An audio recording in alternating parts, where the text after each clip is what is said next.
How vulgar, Mr. Lin. We're simply following protocol with our questions, yet you resort to insults. Do you truly believe your crude language can conceal the fact that you and Chen Qingtian are in cahoots? Lin Ran laughed, utterly amused by these people's absurd logic. Who set these so-called protocols, and what facts are you even talking about? Do you have some unique misunderstanding of the word fact? Otherwise, how could you spin such a ridiculous story? Are you living in some parallel universe where facts mean something entirely different? Another reporter chimed in with a loaded question. Are you mocking our profession because you fear we'll expose your facade? We're only seeking the truth objectively. Lin Ran turned to the reporter and replied, Wow, my friend, you should win a creative writing award. The way you twist facts with such creativity is truly a talent. I say you misunderstand facts, and you accuse me of mocking your profession? What brand of nonsense are you peddling? Turning cassava into sweet potatoes? Reporter, Mr. Lin, may I ask XX%? Lin Ran. Just don't hide behind the banner of journalism to mislead the public. The audience isn't stupid. Your little tricks will be exposed sooner or later. Learn to respect facts, or your credibility will plummet below zero. The reporters grew visibly irritated. From start to finish, Lin Ran had been speaking in veiled jabs, offering no useful information, exactly what they didn't want to hear. Just as they prepared to fire more questions, a group of uniformed officers arrived. Everyone froze in confusion. Some reporters glanced out the window and noticed official government vehicles parked downstairs. The officers cleared a path, and the reporters, too intimidated to obstruct, hastily stepped aside. Was another major incident about to unfold? Like flies drawn to a scent, the reporters swiveled their cameras toward the newcomers. Soon, a wheelchair was pushed to the entrance, carrying an imposing elderly woman. Someone immediately recognized her, Su Jianguo. Grandmaster Su? The national hero Su Jianguo? Why is she here? Did Warm Yao Media offend the authorities, prompting Grandmaster Su to personally intervene? But would a small company like Warm Yao Media even warrant her attention? Su Jianguo's gaze swept across the room with authority. Chen Qingtian and Lin Ran quickly pushed through the crowd to greet her. Grandma. Grandmother. Silence. What had they just called Su Jianguo? Grandma? Grandmother? Su Jianguo smiled warmly. I heard someone was giving my granddaughter and grandson trouble. As their elder, I naturally came to see for myself. Shock. Petrification. Stunned silence. Good heavens. Chen Qingtian was Su Jianguo's granddaughter, and Lin Ran was her grandson. How had the media missed such a monumental detail?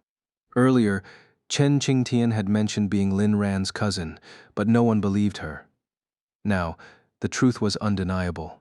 The gravity of the situation sank in, and a farcical scene unfolded. Reporters scrambled to call their superiors. Boss, listen. Chen Qingtian, what? You already published? Pull it back now, or our company is finished. Yes, yes. Tell everyone to stop writing blind nonsense. Chen Qingtian isn't someone to mess with. Lin Ran is Su Jianguo's grandson. Who's Su Jianguo? Look it up, damn it. How are you even a media boss? Some reporters began slipping away, unwilling to become targets. You think you can slander my granddaughter and grandson and just walk away? Everyone froze. Su Jianguo's tone wasn't threatening, but no one dared move. The Chen family of the capital. While the Chen name might not be widely known to the public, those with any experience knew their influence. Chen Xiao was merely the education minister, but his sons were anything but ordinary, and his wife, Su Jianguo, was a national hero receiving government honors. Someone checked their phone and realized the online narrative had shifted. Official media had stepped in, condemning the public for jumping to conclusions and explicitly naming Chen Qingtian. Cold sweat dripped down the reporters' backs. Su Jianguo glanced affectionately at Chen Qingtian and Lin Ran before turning back to the press. Well, cat got your tongues? The reporters stood mute. Grandmaster Su, we didn't know about Chen Qingtian and Lin Ran's background. We were just here for an interview, nothing more. I'm just an employee, Grandmaster Su. Our boss ordered this. Take it up with him. Su Jiangguo's voice turned icy. For media outlets that have already twisted the facts, I, Su Jiangguo, will pursue accountability. As for the rest, I expect no further such reports. After all, the Chen family's reputation isn't something just anyone can trample. The reporters nodded frantically. Of course, of course. Rest assured, nothing from today will leave this room. If I breathe a word, I'm a dog. Chen Qingtian is a beacon of integrity in the entertainment industry. Mr. Lin is a role model for our generation. The reporter's talent for flattery was on full display. Su Jiangguo looked at Lin Ran. Ran, how should we handle this? Lin Ran initially wanted to hold each accountable but reconsidered, not wanting to corner them. Let it go this time. The reporters exhaled in relief, silently baffled. Why had Chen Qingtian and Lin Ran kept this identity a secret? A mere hint would have had the entire industry groveling at their feet. Unbelievable. Lin Ran instructed Wu Jishang to manage the reporters while escorting Su Jiangguo into the office. Ran, how are things with Yao Yao lately? Madly in love. Good, good. Don't forget to visit this old woman sometime. Don't worry, grandmother. Thank you for coming to our defense today. Su Jiangguo studied Lin Ran fondly. In some ways, he reminded her of Chen Yanyan. Her daughter had been blind in love, but at least her grandson had better judgment. It's my duty. I'm a bit tired now, so I'll head back. Su Jiangguo was genuinely weary, her health not what it once was. Let me see you out. No need. I have a driver, government assigned. Before leaving, Su Jiangguo gave Chen Qingtian a pointed look. This time, you were in the wrong. Next time I won't bail you out. Understood? Chen Qingtian nodded. Understood. After seeing Su Jiangguo off, Lin Ran also left the company directly. In less than an hour, the online narrative took a sharp turn. The revelation that Lin Ran and Chen Qingtian were cousins caught everyone off guard. Meanwhile, Lin Jian was stunned. Lin Ran and Chen Qingtian were cousins. Who would believe something so absurd? But before he could post another rebuttal, he received a message. Didn't see that coming, did you? You little punk? Lin Ran and Chen Qingtian are cousins, but you and Liu Ruxue? Not so sure about that, huh? Haha. Lin Jian jumped in fright. Liu Yuemei. Xiao Jian, what's wrong? Nothing. His eyes darkened with malice. He was ready to kill. The feeling of having his secret exposed left him completely unprepared. Who are you? Your granddaddy. Damn it. Lin Jian's composure shattered. Since when did people just start cursing like that? The message, of course, had been sent by Lin Ran's doing. He wanted Lin Jian to live in constant fear, drowning in paranoia. With that matter settled, Lin Ran picked up Luo Yao, and the two headed back to the estate. In the car, Lin Ran noticed Luo Yao's sour mood and immediately understood why. Yao Yao, you're upset. Luo Yao stayed silent. Yao Yao, are you jealous? She nodded. I am jealous, and I'm angry. Not at you and not at Chen Qingtian. I'm angry that before our relationship could even be made public, people started spreading rumors about you and her. How ridiculous. Lin Ran, Yao Yao, I'll announce our relationship to the whole world. He dropped the bombshell. Luo Yao's eyes instantly sparkled. Really? Of course. Have I ever lied to you? I remember once you tricked me into... Stop right there. Back then, I was a dog. Now, I want to be a man. Your man. Luo Yao finally broke into a smile. She had almost lost her temper earlier. While Lin Ran was busy making grand promises to Luo Yao, Liu Yemei quietly left the temporary apartment the Lin family had rented. Normally, Liu Yemei wouldn't have planned to meet with her family at this time. It wasn't that Lin Tianba refused to repay the debt. She wanted him to give her the money first, so she could return it to her family herself. This, however, had made Lin Tianba suspicious, so Liu Yemei decided to coordinate with the Liu family in advance. That's why she unexpectedly showed up at her parents' home today. The Liu family had been fuming over Lin Tianba lately, ready to kill him. But after hearing Liu Yuemei's explanation, they all fell into deep thought. Yuemei, my dear daughter, We can help you with this, but on one condition, we get at least half of the money. Liu Yumei frowned. Even she thought her family's greed was shameless. Not a chance. At most you'll get 1 million. If that's not enough, then I won't make Lin Tianba pay at all. Do whatever you want. Liu Ritian immediately flew into a rage, grabbing a nearby broom to swing at Liu Yumei, but Liu's mother stopped him. What? You want to hit me? Liu Yumei narrowed her eyes. Liu's mother quickly intervened. Ritian was just cleaning up. What nonsense are you talking about? Fine. 1 million it is. Mom. Liu Ritian started, but Liu's mother cut him off. Son, we're family. Let's just help Yumei out. Liu Ritian caught his mother's meaning and reluctantly agreed. With that settled, Liu Yumei immediately arranged to meet Lin Tianba. Despite being shameless, Lin Tianba loved Liu Yumei too much to let her suffer in her family's eyes, so he agreed to repay the debt. Lin Tianba handed over the money to the Liu family and left with Liu Yumei, but something felt off. The Lius showed no sign of returning her share. Back at the apartment, Lin Jian grew anxious. Texting, Mom, why hasn't Grandma sent the money yet? You said once they transferred it, you'd give it to me so we could prepare for the next steps. His words sent a chill down Liu Yumei's spine. Remembering her family's greed, she broke into a cold sweat. Wait here, son. I'm going back. Just as she was about to leave, she ran into Lin Tianba, who returned looking exhausted. Lately, he seemed to have aged years and days.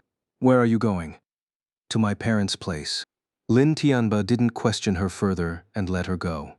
Maintaining good relations with the Liu family might prove useful later. But when Liu Yumei arrived, she was stunned. The person who opened the door wasn't a Liu family member, it was a stranger. Who are you looking for? Who are you? Why are you here? Where's Liu Ritian? Oh, Liu Ritian. His mother sold the house to me. Liu Yumei froze. It felt like the world was crumbling around her. Had her own mother and brother really abandoned her for a bit of money? Just then, her phone rang. It was Liu Ruxue. She answered immediately. Ruxu, where are you? Auntie, Dad has me locked up. Listen, Grandma and Dad aren't living there anymore. They don't plan to give you the money back. Liu Yumei was devastated. She knew her family was capable of this. Ruxu, where are you? I'll come find you. You won't be able to, Auntie. But I know a way you can get the money. Hire a debt collector. Ruxu, why are you helping me? Because you're my aunt. Seeing how Grandma and Dad are treating you breaks my heart. You've always been so good to me. How could they do this? Liu Yumei took a deep breath. At least she hadn't wasted her affection on this niece. After hanging up, she pondered. Liu Ruxui's suggestion made sense. If it had come from anyone else, she might have hesitated. But from her most trusted niece? There was no need to second guess. Liu Ruxue had proven herself more loyal than the rest of the Liu family. Touched by her concern, Liu Yumei decided to follow her advice. Now, who would be best at collecting debts? Wait, wasn't that Brother Dao into loans and debt collection? After pulling some strings, Liu Yumei finally contacted Brother Dao and arranged a meeting. What she didn't know was that hell awaited her, and she would never guess that the person who pushed her into this abyss was the very niece she trusted most. On the other end of the phone, Liu Ruxue hung up with tears streaming down her face. Auntie, I'm sorry. I love Lin Ran, and I have to help him. She didn't want to do this, but Lin Ran had instructed Wang Bao to force her hand. Liu Ruxu had been torn at first, but then Liu Ritian immediately froze all of Liu Yumei's assets, something the entire Liu family knew about. Liu Ruxu realized there was no going back with her brother Lin Jian.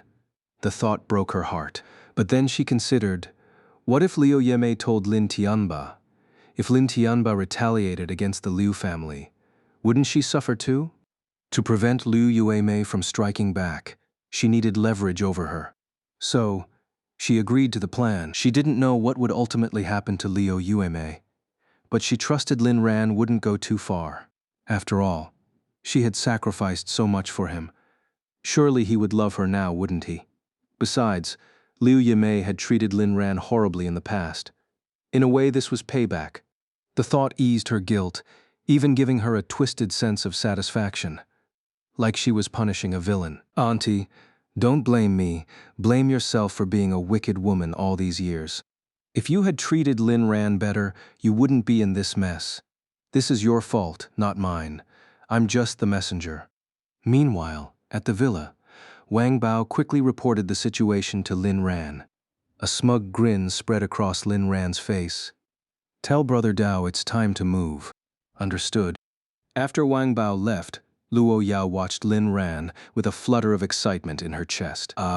Ran was truly growing, and his growth was beyond anything she could have imagined. Even Luo Yao, a woman of legendary status, had to admit she had underestimated him.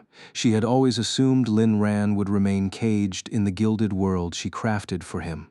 Yet now this little bird had spread his wings and soared, swiftly transforming into a mighty eagle.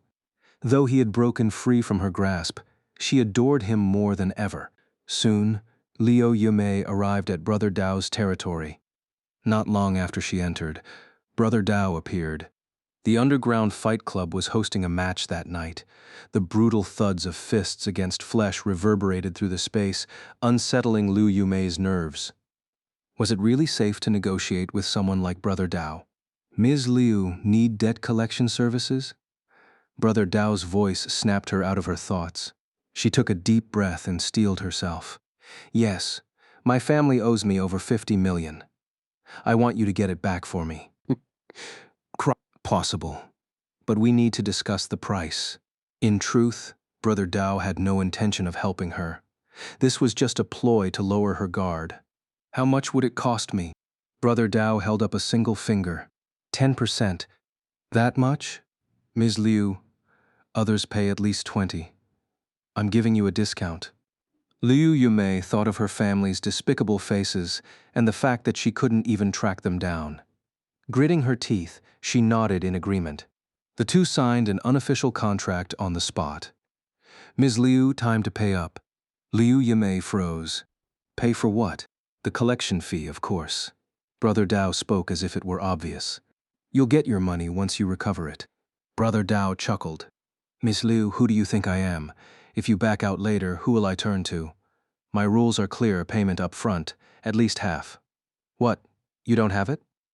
Liu Yimei flinched at his sudden aggression.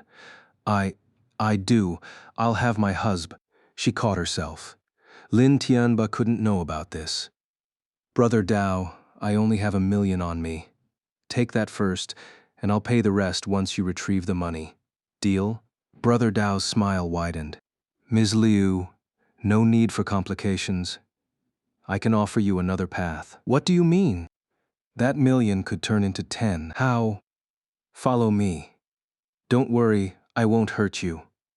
I'm a reasonable man. Liu Yimei hesitated for a long moment, before finally following Brother Dao, straight into an abyss with no return. Upstairs in the entertainment complex, the casino was in full swing. Liu Yimei enjoyed cards, but only in high society games with fellow wealthy ladies, where the stakes stayed within reason. This was her first time in a place like this, and something primal stirred inside her. Ms. Liu, we signed a contract. Breaking my rules comes with consequences. But since you're a sensible woman, I'm giving you this chance. Either hand over that 1 million as a penalty, or take it to the tables. Win, and you'll have the means to pay me. Lose, and I'll let you walk away unharmed. Liu Yimei didn't hesitate. Of course she'd gamble. She exchanged her 1 million for 900,000 in chips, the house's cut already taken. At a poker table, the dealer's eyes urged her to place her bet. First hand, she won 30,000. Second, 50,000. Third, 100,000. Liu Yimei kept raising the stakes. After 6 straight wins, a crowd gathered, marveling at her luck and showering her with praise. Her grin stretched ear to ear. By the 7th round, she went all in. Over 2 million between her original chips and winnings. One hand to decide everything. Win, and she'd have the funds to settle her debt. Lose, and she'd walk away. Then, her luck ran out. She lost everything. Liu Yueme stood there, stunned. Her million gone just like that. She had told herself she could accept the loss, but the reality hit hard. A glamorous woman beside her piped up, "Big sister, your luck's too good to quit now. Why not exchange more chips?" "But I'm out of money," Liu Yueme admitted. "Easy. The casino offers loans, didn't you know?" "Loans?" "Of course, just head to the counter." "But your streak was incredible. This was just a hiccup, a few more rounds, and you'll win it all back." Liu Yume considered it, then marched to the loan desk. Brother Dao watched from the sidelines and scoffed. Pathetic. Women like her could bankrupt empires. Gambling reveals character. To her shock, Liu Yume, using her status as Lin Tianba's wife, was approved for a 100 million credit line. "I'll just borrow 1 million, Liu Yume said. She wasn't a habitual gambler. She still had some sense left. "1 million? Can't your husband just send it over?" "We checked, his debt ratio is high, but his cash flow is substantial too," the staff member said, looking at her with disdain. Liu Yueme scratched her head awkwardly. "Fine, I'll take 10 million then." Soon the loan was processed, and Liu Yueme returned to the tables with 9 million in chips. At the gambling table, the dazzling colors slowly consumed her vision. She won more than she lost, but her wins were small, while her losses were devastating.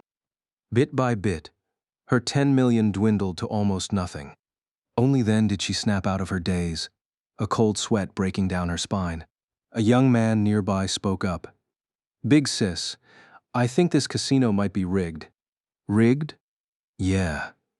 Look, everyone here wins when they bet small but loses big. So I was thinking, why don't we team up and slowly win it all back?" Liu Yume realized he was right. She wasn't stupid enough to outright accuse the casino of cheating. Anyone who could run a place like this wasn't to be trifled with. "All right, let's do it. But I'm out of money. Can you lend me some?" "Sis, what are you saying? Gambling pits even fathers against sons, let alone siblings. Just take out another loan.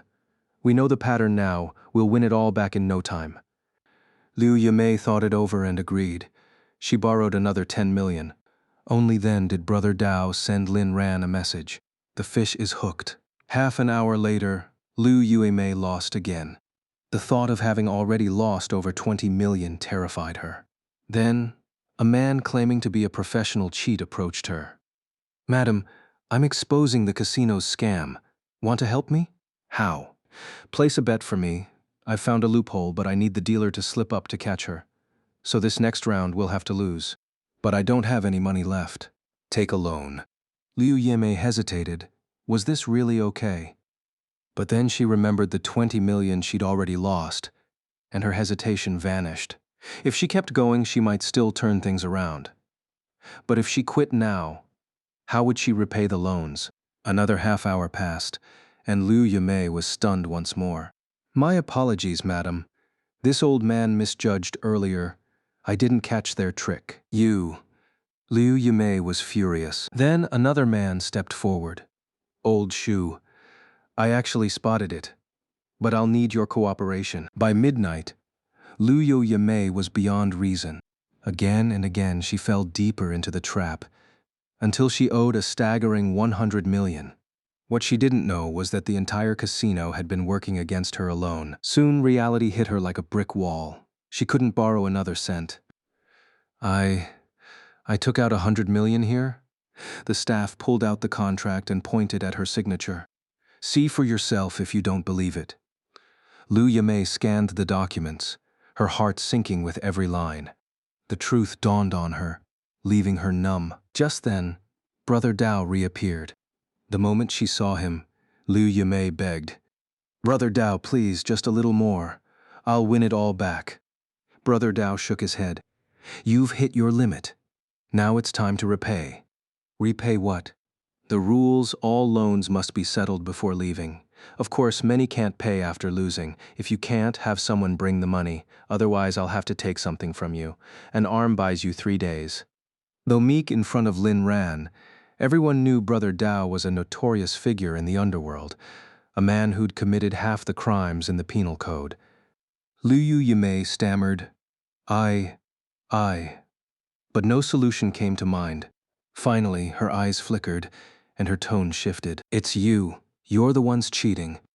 Brother Dao's expression darkened instantly. He gestured around the room. Interesting. Lose money and blame me?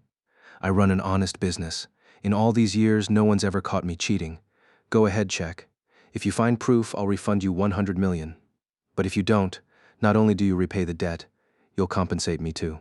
Trembling, Liu Yuemei had no choice but to search for evidence. But how could she find any?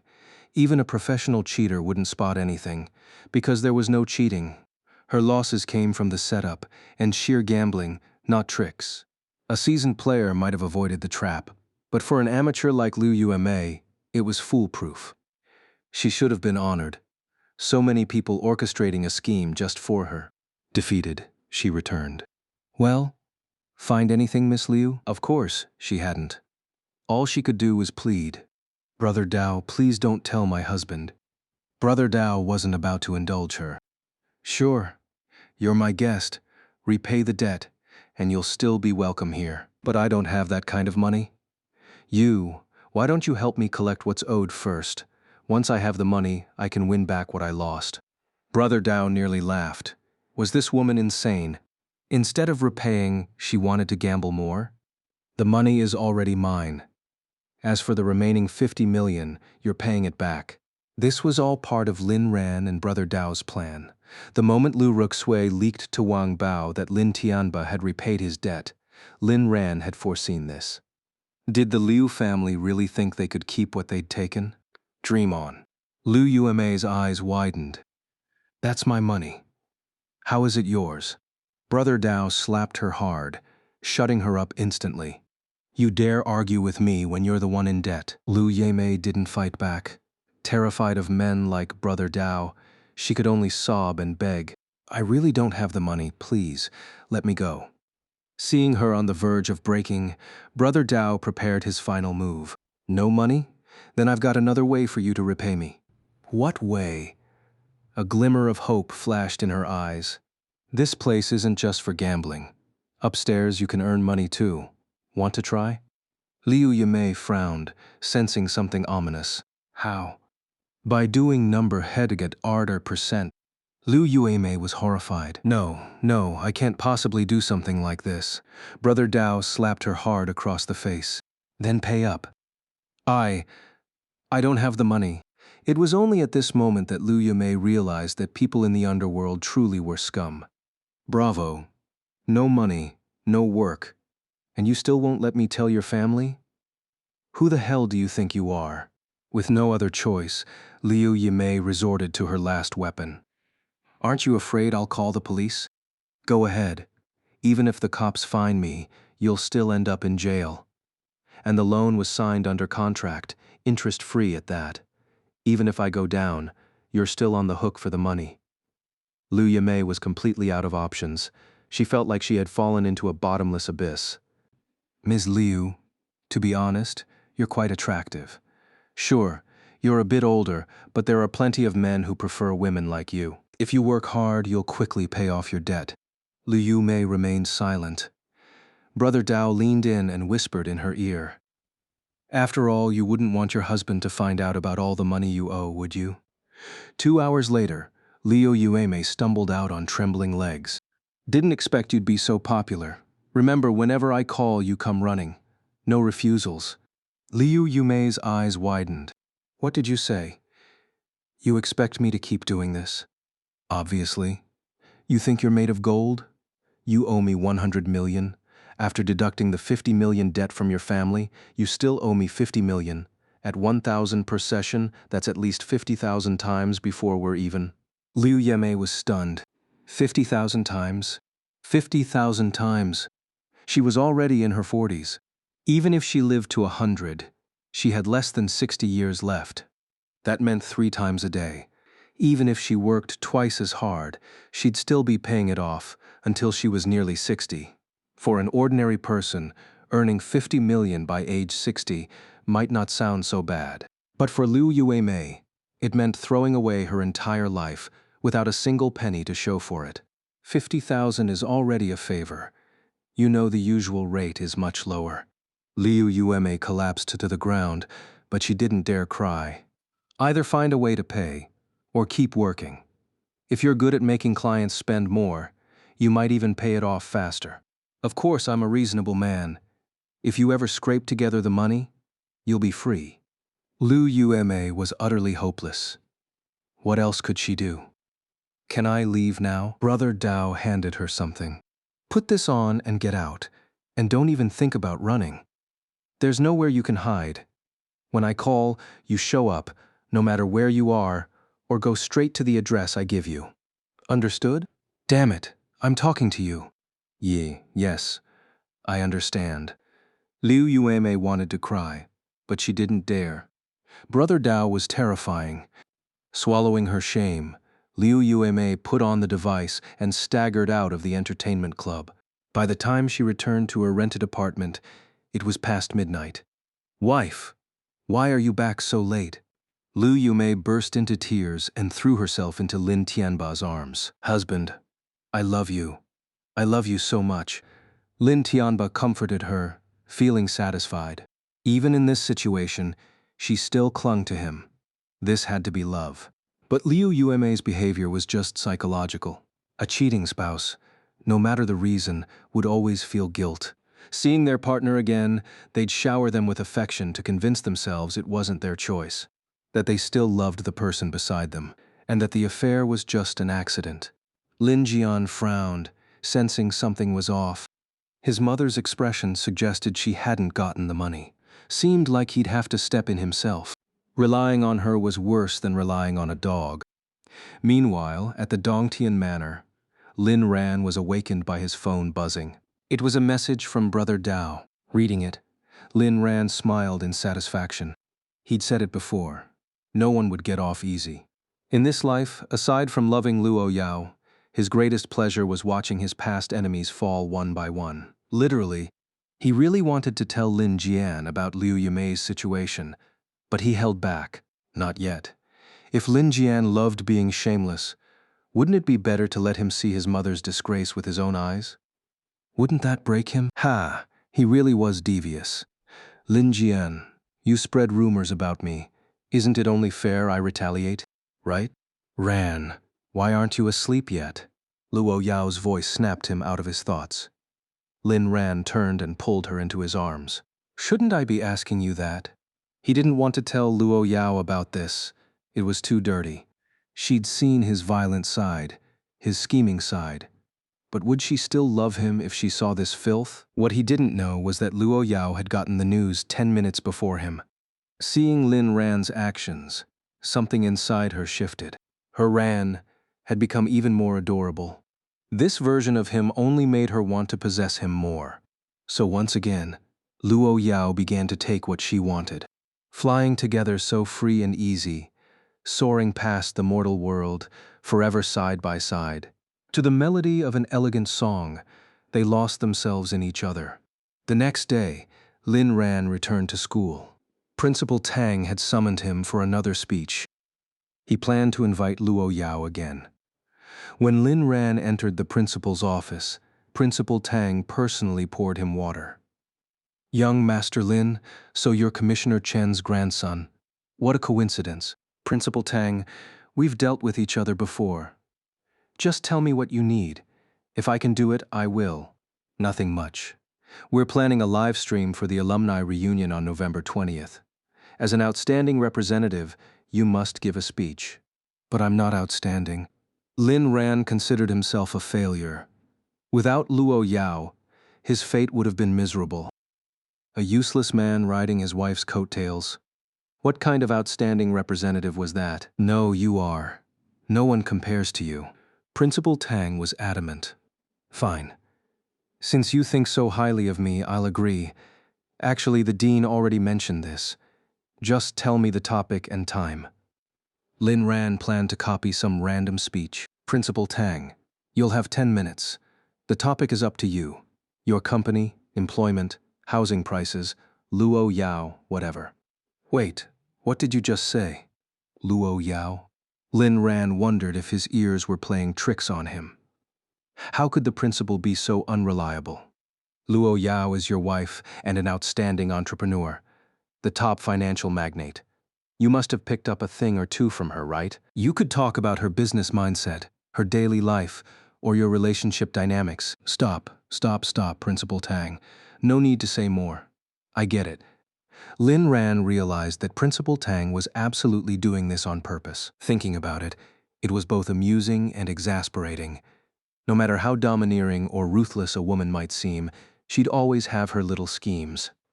Before leaving the office, Lin Ran remembered something. Oh, Principal Tang, some students keep skipping classes. It's not right for them to never show up. Don't you think the school should warn them to stop skipping? Lin Xiao, are you asking me to notify you to attend class? Lin Ran, you, out of respect for your age, I won't curse. I'm talking about Lin Jian and Liu Ruxui. Oh, I see, I understand. Principal Tang wanted to slap himself. How had he grown so muddle-headed? Biologically, Lin Ran was part of the Lin family, but in reality they were enemies. Lin Ran was such a good kid, and now that he'd finally risen, it was only natural for him to want to stir up trouble for the Lins. As his principal and a friend of his grandfather, of course he'd help. Besides, Lin Ran was right. Students should act like students. What kind of example were they setting? Either attend class, go for internships, earn credits, or prepare for grad school. But skipping school all the time, they were ruining Jingda University's reputation. And so Lin Jian and Liu Ruxui both received the same message. If you don't attend classes, you'll be expelled and denied graduation. The next day, Liu Ruxui and Lin Jian had no choice but to show up at school. Their appearance caused an uproar among the students. There was no helping it. They were too infamous now, second only to Lin Ran. But Lin Ran's reputation was mostly positive, with the only stain being the rumor that Luo Yao was keeping him. Yet Lin Ran was unbothered. He never denied his relationship with Luo Yao. In contrast, Lin Jian dodged questions, and Liu Ruxui made excuses. Of course, this disgusted the students. People didn't hate mistakes. They hated those who refused to admit them. Oh, if it isn't Lin Xiao of the Surun group, finally decided to attend class? I thought the school gave you special privileges. Shh, don't say that out loud. How Lin Xiao got into Jingda in the first place. Our class knows all about that. Lin Xiao, I have a question. Could you help me with it? A classmate walked over with a textbook. Finally meeting someone halfway polite, Lin Jian forced a smile. Sure. What's the problem? I'll try my best. Truthfully, he was terrible at academics. But the sheer confidence to offer help was uniquely his. Look at this question. A child has a father, a stepmother, and a stepbrother. How many people are in the family? I counted 4. But the answer key says 1. Why? Lin Jian couldn't take it. He hurled the student's notebook away and roared, "You're all going too far." Yeah, we're the worst. Can't even ask a question without getting yelled at. How pathetic. Don't talk about Lin Xiao like that. He's just a kid. What's he ever done wrong? Lin Jian couldn't stay any longer. He fled the lecture hall. Gone were his glory days. Now, wherever he went, people whispered behind his back. Even his former lackeys had turned on him, stabbing him in the back at every turn. He couldn't stand living like this. But if he didn't come to school, he'd be expelled. Something he couldn't afford. The Lin family was likely doomed. A prestigious university degree might be his only lifeline for a comeback. He couldn't lose that now. Fuming with nowhere to vent, he went looking for Liu Ruxui. To his surprise, she seemed to be avoiding him. He figured it must be because his mother had gone to the Liu family to demand repayment, only to return empty-handed. Liu Ruxui was probably too ashamed to face him. Damn it all! This was all Lin Ran's fault. If Lin Ran hadn't demanded his shares, none of this would have happened. One small move, and everything unraveled. Lin Jian's reasoning made sense, but he was wrong. Liu Ruxui wasn't avoiding him because of that. She'd screwed over Liu Yimei, and now she was scared not just of Lin Jian, but even of Liu Yimei. She didn't need to think hard to guess Liu Yamei's fate would be grim. Of course, Brother Dao wasn't exactly a saint, but surely he wouldn't do anything too extreme to Liu Yamei, right? She was just helping Lin Ran punish his wicked stepmother. She wasn't in the wrong. Would Lin Ran fall for her because of this? Liu Ruxui comforted herself with fantasies of a happy future with Lin Ran. Hey, isn't that the campus belle Liu Ruxue? Heard she's a real heartbreaker. How dare you call Emperor Ruxue a heartbreaker? She just wants to give every man a home. Such boundless love. Do you have that? What kind of home fits that many little brothers? That's a question worth exploring. Liu Ruxue's eyes welled up. Only after the hecklers left did she lower her head and hurry back to her dorm, pulling out her scarf, mask, and hat again. If no one recognized her, no one could gossip about her. She'd mastered the art of self-deception. But neither she nor Lin Jian knew that in just one morning, Liu Yuemei had already changed locations twice. Lin Tianba, meanwhile, was out desperately seeking investors, unaware that his wife now belonged to everyone. When Lin Ran got Brother Dao's update, he was in high spirits. He reminded Brother Dao to record videos and take photos, every single one. Later, he could compile them into a nice little gift for Lin Tianba. Whistling cheerfully, he walked into Luo Corporation and entered Luo Yao's office. Yao Yao, Principal Tang said you'll be attending the alumni event. Is that true? It's possible, but I'm not sure if I'll have time. Why? Do you need something? No, just asking. Lin Ran thought if Luo Yao went with him, it'd at least be less boring. Then his gaze landed on the small vial on Luo Yao's desk, and he fell into thought. He'd never considered it before, but was there some connection between that vial and him? After the last incident, a new possibility struck him. Could this vial also be tied to him? Ran, what are you thinking about? I'm thinking about how I can love you enough to make up for my past mistakes. The mistakes of his past life. Lin Ran had initially wanted to ask directly, but considering he might not have experienced it yet, asking wouldn't be as impactful as living through it firsthand. So, letting things unfold naturally was also a way of life. Ran, you're already wonderful as you are now. As long as you're by my side, I'll always be happy. If you leave me, I don't know what will happen. Lin Ran suddenly remembered what Uncle Fu had told him that night. Do not leave the young mistress. If you do, she will surely die. Lin Ran drew a sharp breath. He knew better than anyone that those words were no exaggeration. He had to keep reassuring Luo Yao earnestly. He couldn't let her lose her sense of security. Yao Yao, in this lifetime, I'll always be with you. As long as I live, I won't leave you. If I die, I hope you can live on well.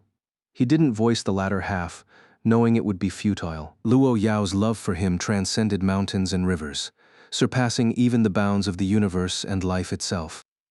Lin Ran's promise brought Luo Yao immense comfort. Perhaps before long, her Ran would return to her completely. Ran, I like you as you are now. You didn't like the old me? I did. I love every version of you. Lin Ran affectionately ruffled Luo Yao's hair, and she playfully nuzzled into his touch. These small, intimate gestures between lovers were always filled with sweetness. In the afternoon, Luo Yao had work and left the office, leaving Lin Ran to return to the manor alone. On the way back, as he passed a bridge, he suddenly slammed on the brakes. His vision blurred for a moment. But when he looked ahead again, there was nothing there. He stepped out of the car, leaning against the bridge railing as he scanned his surroundings. A strange feeling. What was it? Wang Bao rushed over. Young Master Lin, what's wrong? Lin Ran shook his head, standing silently on the bridge. What was that just now? It felt as if some mysterious force had been trying to warn him. Never mind. Best to keep moving. Lin Ran drove off again, unaware of a pair of sinister eyes gleaming with hatred beneath the bridge. Soon he arrived back at the manor. Entering the study, he sat in Luo Yao's usual spot, reclining in the chair with his eyes closed. Meow.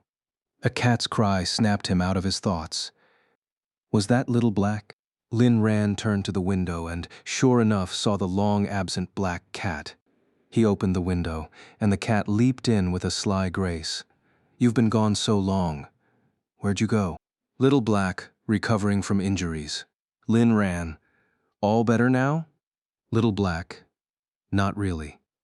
You look perfectly healthy to me." Little Black, "Physically maybe, but my wounds aren't physical. Right now I'm even weaker than you, damn it. Watch your mouth. How am I weak?" Little Black, "Aren't you?" "Am I? Anyway, why'd you show up all of a sudden?" Little Black, "You still owe me a fish, remember? I'm hungry. Meow." Lin Ran finally recalled that the last time they'd parted, he'd passed out. When he woke up, Little Black was gone, and days had slipped by unnoticed. He had the servants prepare some small yellow croakers and brought them to the cat himself. "Here, eat up." Little Black purred between bites. Little Black, Lin Ran, "Last time you were too reckless. Those few minutes we lost nearly got us both killed." Lin Ran felt a twinge of guilt. "It won't happen again. Little Black, if you die, fine, but don't drag me down. I'm the only cat in the world who can talk to you." Lin Ran's face darkened. What did he mean? "If you die, fine. By the way, I have a question. Why does Luo Yao remember the things I did in the past when I went back?" Little Black stared at him like he was an idiot. "Little Black, listen up. Whether it's now or the past, there's only ever one you. So when you go back, the present version of you ceases to exist. The same goes for Luo Yao. She genuinely experienced those events, so she remembers them. There's no parallel timeline. Last time, we took the entire world back with us. But before we time-traveled, Luo Yao already knew she'd met me as a child. Little Black, you ask too many questions. I'm not answering that. Time is complicated. You'll understand someday. That's all I can tell you for now." "Fine. Next question. What's your goal?" Little Black paused mid-bite. Its thoughts went silent before resuming. "Little Black, enough already. Why so many questions? My motives don't concern you. Just know I mean no harm to you or Luo Yao. You'll see in time. So stop interrogating a cat, all right? You are not just any cat." Little Black, "Actually, I kinda am. Lin Ran, love Luo Yao well. And remember, one day you must not kill me." "Why would I kill you?" Little Black, "Never mind. Just remember, we'll talk about the rest later." "Fine. I'll trust you this once."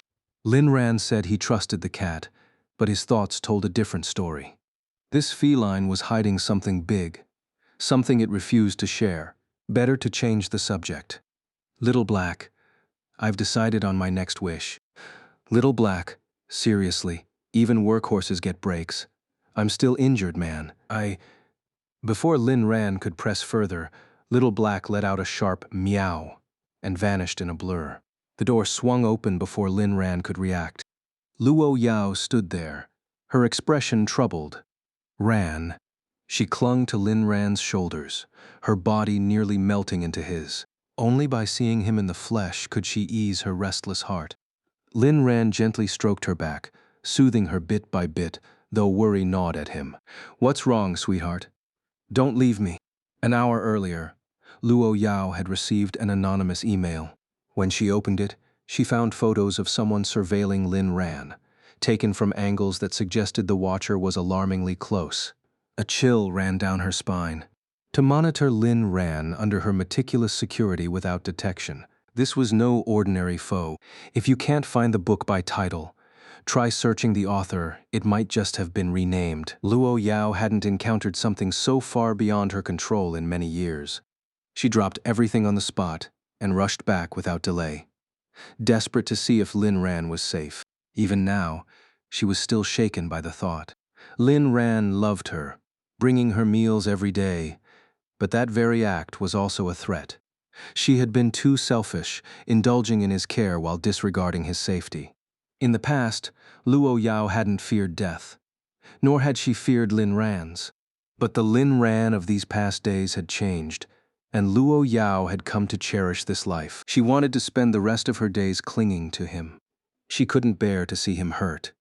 So this threat, she had to find a way to resolve it. But what to do until then? First, she had to ensure Lin Ran's safety. Where could she guarantee that? The secret room. Lin Ran only felt the sharp strike of a hand chop before everything went black. Lin Ran, before losing consciousness, one thought crossed his mind. I'm still as weak as I was in Chapter 1. In front of Luo Yao, I don't even have the ability to fight back. What a useless man. Right now, he truly wished he could transform into one of those overpowered male protagonists from novels, defying all logic to become invincible. When he woke again, he found himself in the secret room. A chill ran down Lin Ran's spine. This place had left a deep impression on him in his past life. Instinctively, he checked his hands and feet, letting out a small sigh of relief. There were no torture devices like last time. Instead, the room was spotless. Second, he wasn't restrained. Luo Yao, Yao Yao, where are you? Luo Yao pushed the door open and stepped inside. Lin Ran, I'm sorry. This is the only way I can keep you safe. Why? Why? Lin Ran couldn't understand. He loved her so much. How had things still come to this? He was utterly speechless. Was Luo Yao born with some kind of predisposition? Had her kindness before just been because she wasn't having an episode? Now that she's relapsed, is she just toying with me? She can't be that twisted, right? Is this even the same woman I married? Because this is the only way I can protect you. Lin Ran, trust me. This will be resolved soon and you'll be out before you know it. With that, Luo Yao turned to leave, leaving Lin Ran in a panic. Yao Yao, don't go. He leapt up from the bed in desperation, his head smacking against the hanging lamp. Ignoring the pain, he reached out to grab her. Just then, the aged ceiling lamp, weakened by years of wear, wobbled and plummeted straight toward Luo Yao. Lin Ran's eyes widened. Look out! He shoved her aside. Luo Yao narrowly dodged the falling lamp, but it struck him instead. Lin Ran. The impact left a gash across his back. Luo Yao abandoned all other concerns, immediately whisking him out of the secret room. Yi Xian swiftly treated and bandaged Lin Ran's wound, gazing at him with pity. In all his time at the estate, Lin Ran seemed to get injured every other day. What kind of karma did this poor boy have? Seeing that Luo Yao hadn't left but stayed to care for him, Lin Ran finally relaxed. Once the private doctor was gone, he spoke up. Yao Yao, why won't you tell me what's really going on? Luo Yao lifted her eyes, and Lin Ran filled her vision. Softly, he asked, Am I still your husband? Of course. Of course you are. Then tell me. Whatever it is, shouldn't we face it together? Luo Yao fell silent. After a long pause, she finally explained everything. Lin Ran listened, then sank into his own silence. Lin Ran, I need to keep you in the secret room. Once I resolve this, you'll be free. And don't worry, I'll have the lamp fixed and every potential hazard in that room checked. Even after revealing the truth, Luo Yao was determined to protect him by locking him away. But Lin Ran had no intention of letting her. Yao Yao, listen to me. We're husband and wife. They say when couples unite, their strength can cut through metal. We should face this together. Besides, if those people are still watching me, it's because they want to use me against you. That means the safest place for me is by your side. Luo Yao shook her head. Lin Ran, I admit there's some truth to what you're saying, but I can't let you take this risk with me. I'm sorry, this is my bottom line. Lin Ran raised an eyebrow. Bottom line? Isn't that meant to be broken? Even if you're Luo Yao. Today, I'm going to test that theory. Lin Ran? He silenced her with a kiss. Despite knowing the danger they might face, Luo Yao surrendered completely, losing herself in his embrace. All this time, her obsession with him had never faded. If anything, it had only grown heavier, so heavy that their hearts held no one but each other.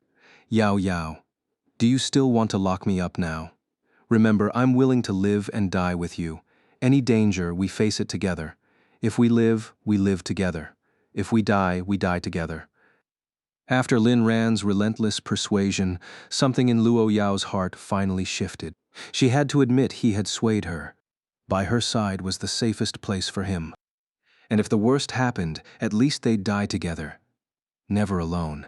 Maybe they'd even share a bowl of Mengpo's soup, ensuring they'd find each other again in the next life. Yao Yao. Huh? What's on your mind? Lin Ran tapped her forehead, scattering all her impractical fantasies. Nothing. Maybe you're right. Stay with me then. We'll face this as husband and wife. Luo Yao raised a fist, flexing her determination, adorably so. Hearing her agreement, Lin Ran finally smiled. That's more like it, my little princess. And we don't need to rush. Let the enemy make the first move while we investigate quietly. Then, when the time is right, we strike the fatal blow. Luo Yao stared at him, stunned. She realized how much Lin Ran had changed. In the past, she had faced every hardship alone, weathering countless crises on her path to growth. Now at last, someone stood beside her, the person she loved most. Lin Ran, I'll follow your lead. A sense of triumph surged in Lin Ran's heart, the thrill of having broken through Luo Yao's bottom line. Weren't you just saying you had principles? Luo Yao rolled her eyes, a hint of playful arrogance surfacing, a side of her that was unmistakably feminine. If you don't like it, forget it. Who said I don't like it? I love it. Starting tomorrow, wherever you go, I'll follow. Try shaking me off. I dare you. I would never ever shake you off. The next day, Lin Ran woke up early because today marked the beginning of his role as Luo Yao's shadow. Although Luo Yao had agreed to Lin Ran's suggestion, she had set conditions. First, if Lin Ran didn't want to follow her, he could only stay within the estate, specifically Villa Number 1, under the protection of a 50-person security team. In essence, it was practically like confining a death row prisoner. Naturally, Lin Ran wasn't fond of this arrangement. Second, when accompanying Luo Yao, he had to stick to her like glue. Of course, the security team would provide indiscriminate protection as well. This was something Lin Ran liked. He wanted to be with Luo Yao, and as it turned out, she felt the same way. But early in the morning, he already began to regret it. Since his rebirth, he had hardly ever woken up early. Most days, he either lazed around like a good-for-nothing or schemed about how to torment the Lin family. He was practically wallowing in decadence. After breakfast, Lin Ran followed Luo Yao into a modified executive business car. Though the vehicle looked unremarkable, its materials were all bulletproof. Unless hit by a missile, ordinary weapons couldn't harm it, even a sniper shot might not penetrate. This was the first time Lin Ran learned that Luo Corporation had such high-grade equipment. Inside the car, Yao Yao, you wake up so early every day just to support me. You really work too hard. Lin Ran genuinely felt Luo Yao had it tough, rising before dawn and sleeping late, working harder than her employees despite being the boss. It's not hard. I earn money for you to spend. Lin Ran didn't understand why Luo Yao was so obsessed with making money. Wasn't her fortune already enough for them to live lavishly for several lifetimes? Why are you in such a hurry to earn more? I'm afraid you won't have enough to spend. Lin Ran gave her a deadpan look. How much could I possibly spend? I don't know how much you'll spend, but I promised you, every cent I earn is yours. Lin Ran froze. Luo Yao had indeed said those words before. So, from the very beginning, her world had revolved solely around him. I thought you were worried that if you retired, hundreds of thousands of people would suddenly lose their jobs. Luo Yao shot him a cold glance. Even if I step down, they won't be unemployed. Someone else will manage the corporation. Then why not let someone else take over now? You could do whatever you want. Lin Ran was genuinely puzzled. Why would someone so young, with endless wealth, still push herself so hard? Not yet. Aran, I promise you one day we'll live that kind of life. And what I want most is to stay by your side. Aran, I'll eliminate every danger. Wipe out every enemy. Only then can I spend every day clinging to you. But not yet. I'm sorry. Lin Ran's heart stirred. I was just asking. Don't feel pressured after all. I'm still relying on you. If you weren't here, I'd starve to death. Luo Yao was delighted by Lin Ran's self-awareness.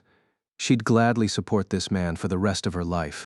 At Luo Corporation's CEO exclusive parking lot, Lin Ran stepped out of the car surrounded by bodyguards. Wife, have half of them protect you instead. Luo Yao, I don't need them. I'm not a good for nothing. If I can't protect myself, no number of bodyguards will help. Huh? These bodyguards were all rigorously trained and handpicked by Luo Yao over the years, far surpassing ordinary security firms in skill and discipline. They operated with absolute obedience and were prepared to lay down their lives for those they protected. Yet not a single one dared to disagree or challenge Luo Yao's words because she spoke the truth. Lin Ran Hokibi. So he was the good for nothing? Fine, I am a good for nothing. Luo Yao halted mid-step. Aran, that's not what I meant. Shh, don't explain. I know what you meant. Let me tell you, I want to be a good for nothing who depends on you. I have no grand ambitions, just 3 dreams. Which 3? Luo Yao asked curiously. First, love Luo Yao. Second, ruin the Lin family. Third, be a good for nothing. Out of these 3, the second is already in progress. The third is my current lifestyle. And the first I'll need a lifetime to prove whether I can achieve it. Aran, you, Luo Yao, usually so icy, nearly teared up at his words. Only Lin Ran could stir her emotions like this. Lin Ran, you're all I have left. You're the only reason I'm alive. If you die one day, I'll follow you. I'll find you even in the afterlife. Because, alive or dead, you belong to me. The moment he said it, Lin Ran himself was stunned. Had he just spoken those words? What the hell, he'd practically echoed Luo Yao's usual lines. Was he turning into her? Luo Yao was also stunned. After a long pause, her heart swelled with an almost unbearable ache. She pinched Lin Ran hard. Hiss. Lin Ran sucked in a sharp breath. Without looking, he knew his waist would be bruised purple. You said it yourself, alive or dead, you won't leave me. Lin Ran. I did. But can we negotiate? Next time you want to pinch me, give me a heads up so I can brace myself. You have a problem with that? No. Once the couple finally stopped drowning everyone in their affection, Lu Meng stepped forward to report the day's schedule. President Luo, the assistant team's morning meeting is at 8:30, followed by the management meeting at 9 hours. At 10:30, you have negotiations with President Ma of Tianxing regarding the collaboration project. At 2 p.m., the contract signing with Huasheng Group. Normally, Lu Meng would have gone over these details in the car. But today, with Lin Ran present, Luo Yao had been too preoccupied with her husband to focus on work. Lu Meng had tactfully waited. Understood. Go ahead and make the arrangements. As Liu Meng walked away, one of the bodyguards shot Lin Ran a sharp glance and stealthily moved closer. What are you doing? Wang Bao noticed the bodyguard's odd behavior and barked a warning the moment the man reached for Lin Ran's waist. Startled, the bodyguard quickly withdrew his hand. I wasn't doing anything. Wang Bao narrowed his eyes. Luo Yao coldly ordered, take him away. Get answers. Yes. Lin Ran and Luo Yao exchanged a glance before heading upstairs, neither mentioning the incident again. Wang Bao immediately carried out the order. The bodyguard was taken away and subjected to intense interrogation, but no useful information was extracted. In the end, he was locked in a room. The meeting room on the 88th floor was ready, with the assistant team waiting for Luo Yao to begin the meeting. Lin Ran stood outside the conference room, with no intention of entering or listening. So he strolled down the hallway. Security here was hardly a concern. When he reached a cultural display wall, his gaze lingered on the CEO's portrait hanging there. In the photo, Luo Yao appeared strikingly aloof, her sharp eyes seemingly capable of piercing through one's soul. Who are you? Why are you staring at CEO Luo's photo? You creep. How did you even get to this floor? A voice interrupted Lin Ran's thoughts. He turned to see a young woman in her 20s, dressed in a figure-hugging dress, glaring at him with disdain. But the moment she got a clear look at Lin Ran's face, she froze. This guy is ridiculously handsome. I was just doing my routine check. Someone as good-looking as you wouldn't be fantasizing over a photo, right? Lin Ran couldn't help but laugh. Which part of me looked like I was fantasizing? I saw it clearly. Your eyes were practically glued to that photo. Need me to spell it out for you? Lin Ran scoffed. A dirty mind sees filth everywhere. The woman bristled. You pervert. Don't think your looks will save you from consequences. Lin Ran shrugged. That's my wife. What's wrong with looking at her? Your wife? Are you insane? Do you even know who that is? Luo Yao. Her face flushed red with anger. Oh, you've got some nerve, slandering our CEO like that. I swear if I don't make you pay for this, I'll never get a boyfriend in my life. Lin Ran sighed.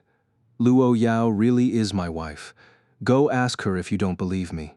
If this woman hadn't likely been one of Luo Yao's assistants, he would have already put her in her place. She shot back, and I could say CEO Luo is my wife. Go ask her yourself. What the? Did Luo Yao secretly swing that way behind my back? No way. Absolutely no way.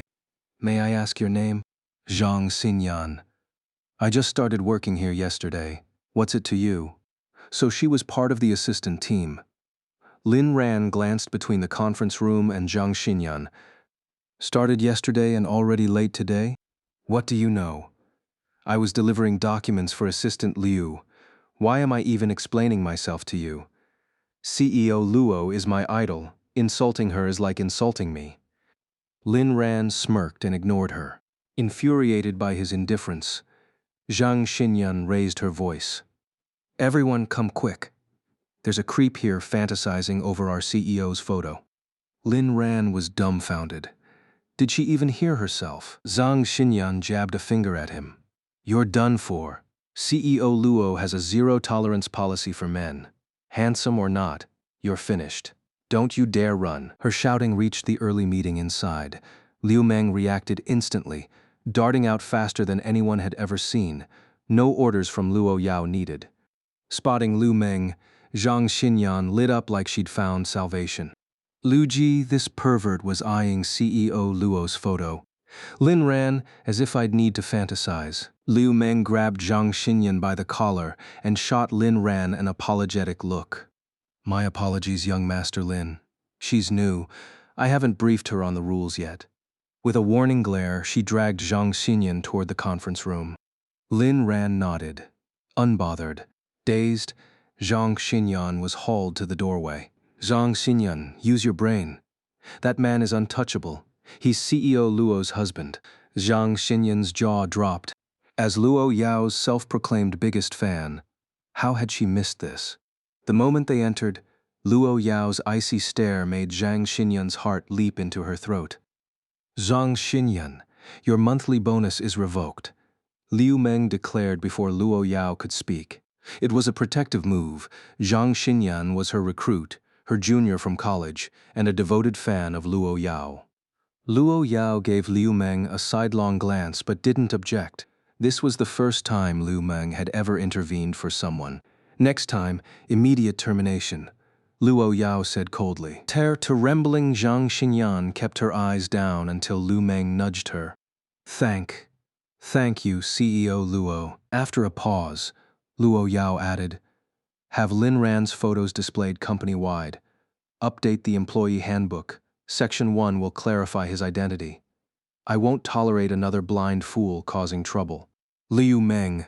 Understood, CEO Luo. I'll arrange it immediately. The room buzzed with shock.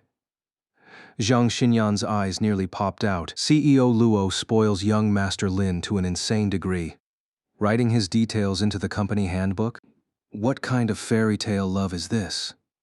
Anyone who doubts their relationship is delusional. It's realer than real. After the meeting, everyone scattered to their tasks. Luo Yao seized a few spare minutes to steal some alone time with Lin Ran before the executive session. In those brief moments, Wang Bao reported unsettling news. The bodyguard had vanished without a trace. Earlier, Wang Bao had confined the man to a guarded room on the 20th floor. no windows for escape. Yet when he returned for interrogation, the room was empty. Luo Yao dismissed the incident without another word.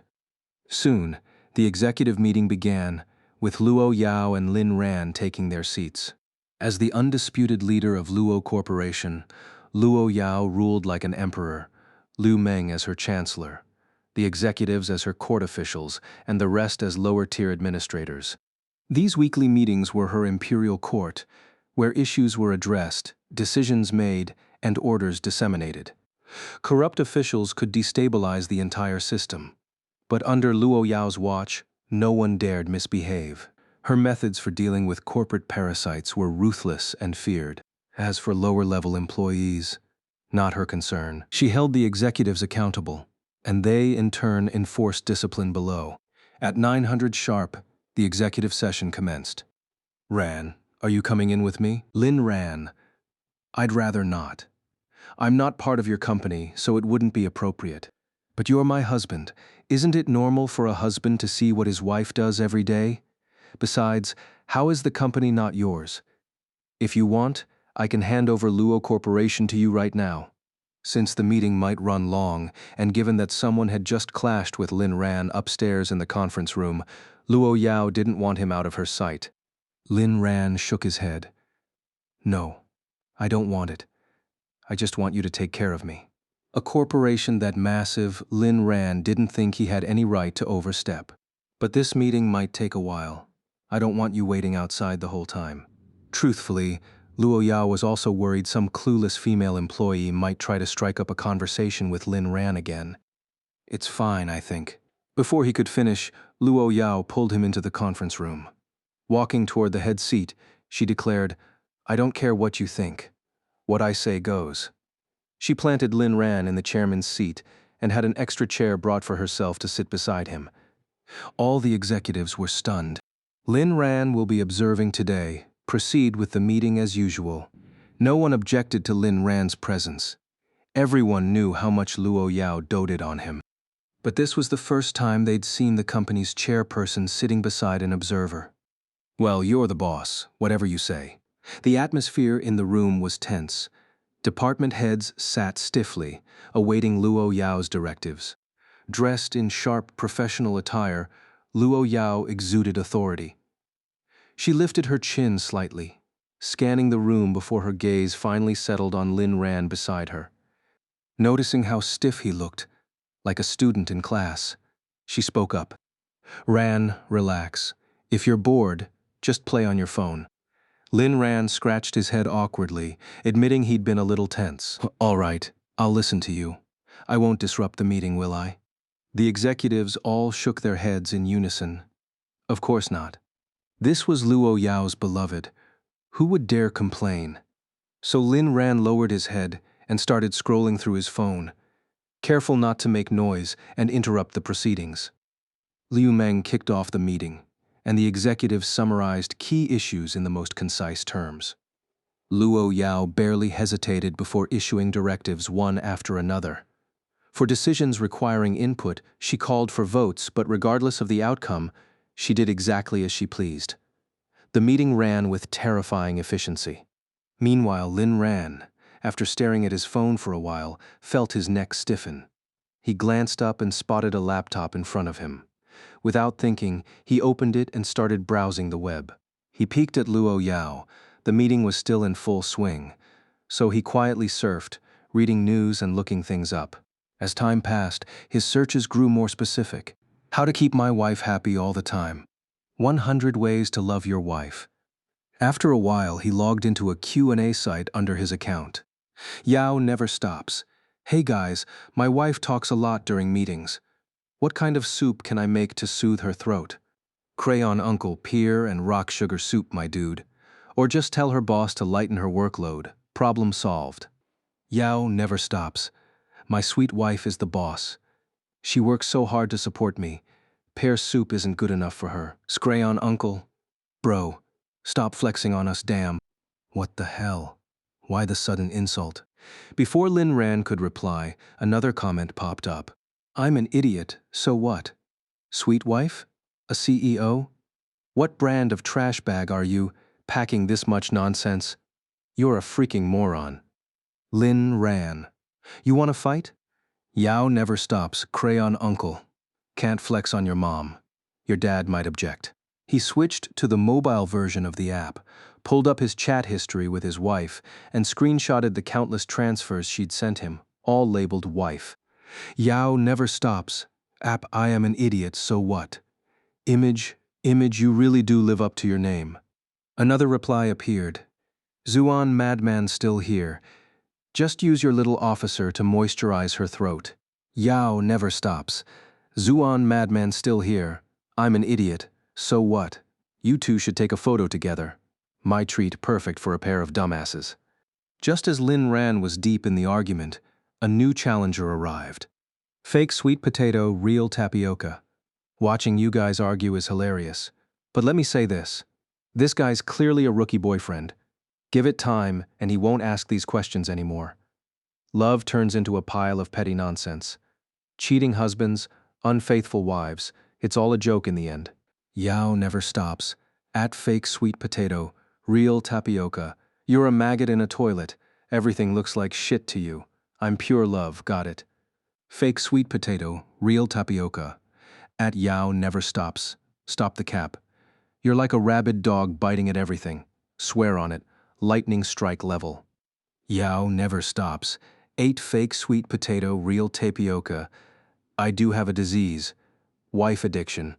Symptoms, obsessively loving my wife. No cure, don't want one.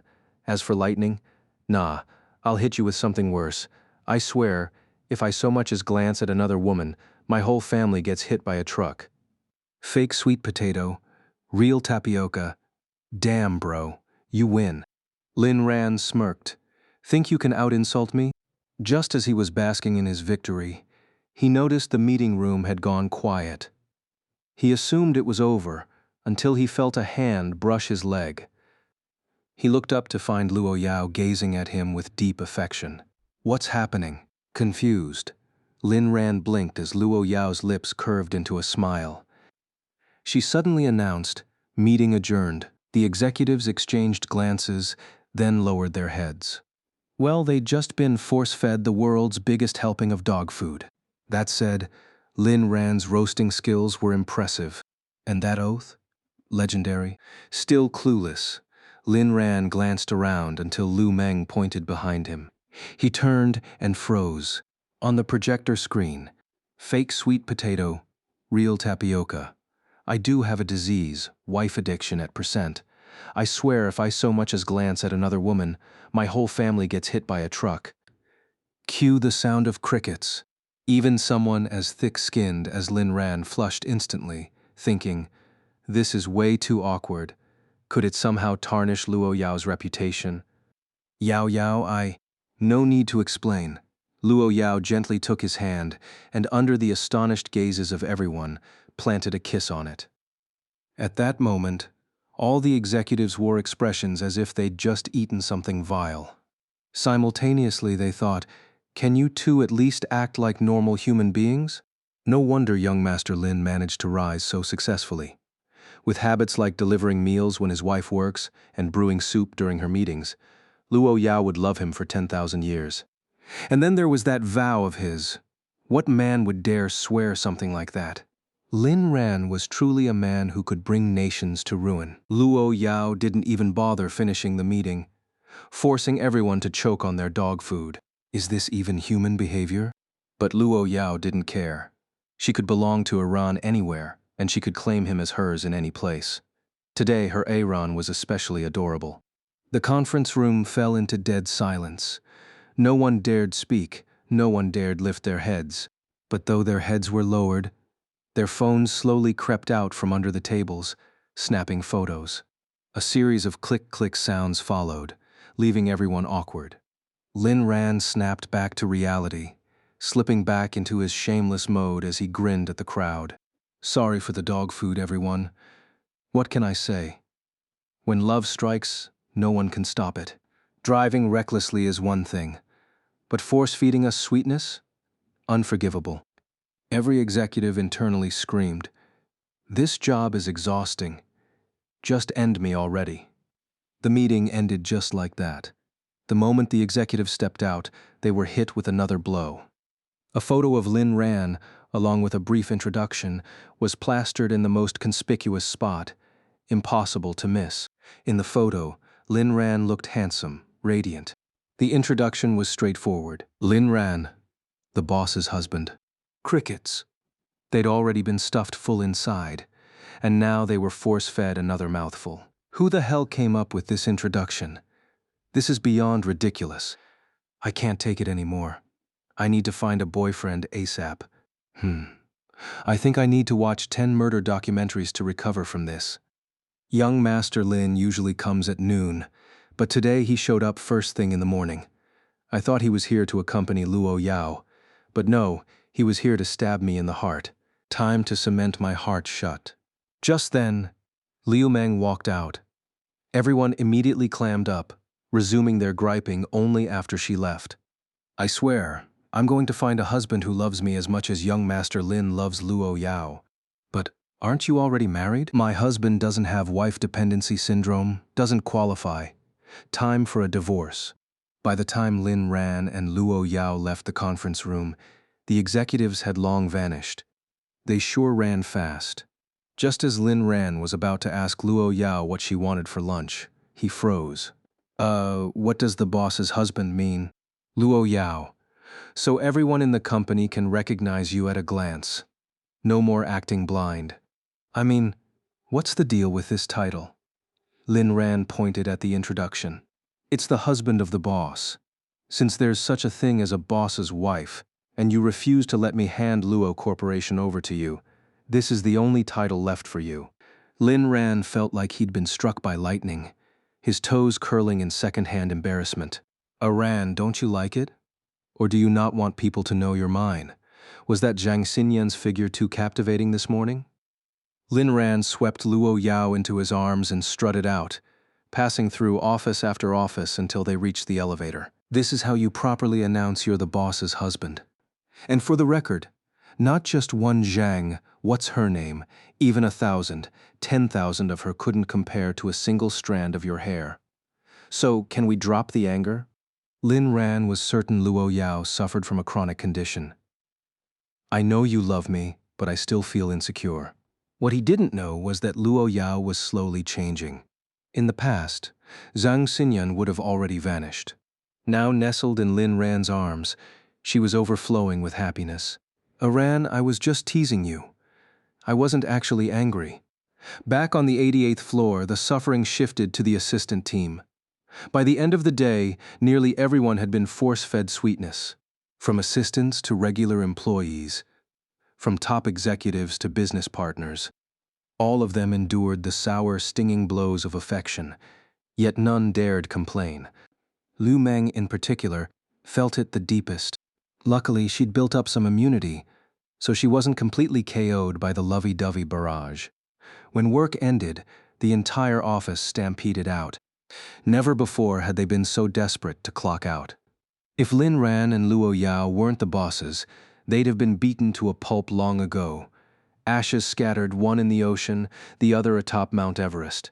Thankfully, tomorrow was the weekend. No more enduring the baptism of love. Lin Ran lounged comfortably in the manor until Wu Zhishang's message came through. The short drama's filming wrapped tomorrow, and a wrap party was planned. Was Lin Ran attending? He wanted to. It was the company's first project after all. But he hesitated, thinking of Luo Yao. If you want to go, I'll come with you, Luo Yao said, as if reading his mind. Lin Ran blinked had he mentioned the call. But, given the situation, is it safe for us to make public appearances? Luo Yao burrowed into his arms, as if only physical contact could soothe her nerves. If we keep hiding, we'll never draw out the enemy. Lin Ran nodded. She was right. All right. Tomorrow we'll go to the wrap party together. Luo Yao looked up at him. Husband, what does Yao can't stop mean? Lin Ran noticed the dangerous glint in her eyes. She'd misunderstood. It's a pun. It means I need you by my side forever, love without end. And wife dependency syndrome, she pressed. That one's literal. I can't live without you. I'd die. Lin Ran never hid his love for Luo Yao. She needed the reassurance. Clear words prevented misunderstandings. Those who hesitated in life, too afraid to speak their hearts. How many missed chances did they endure? Be bold. Maybe they'll be yours. Be too bold. Maybe you'll end up in jail.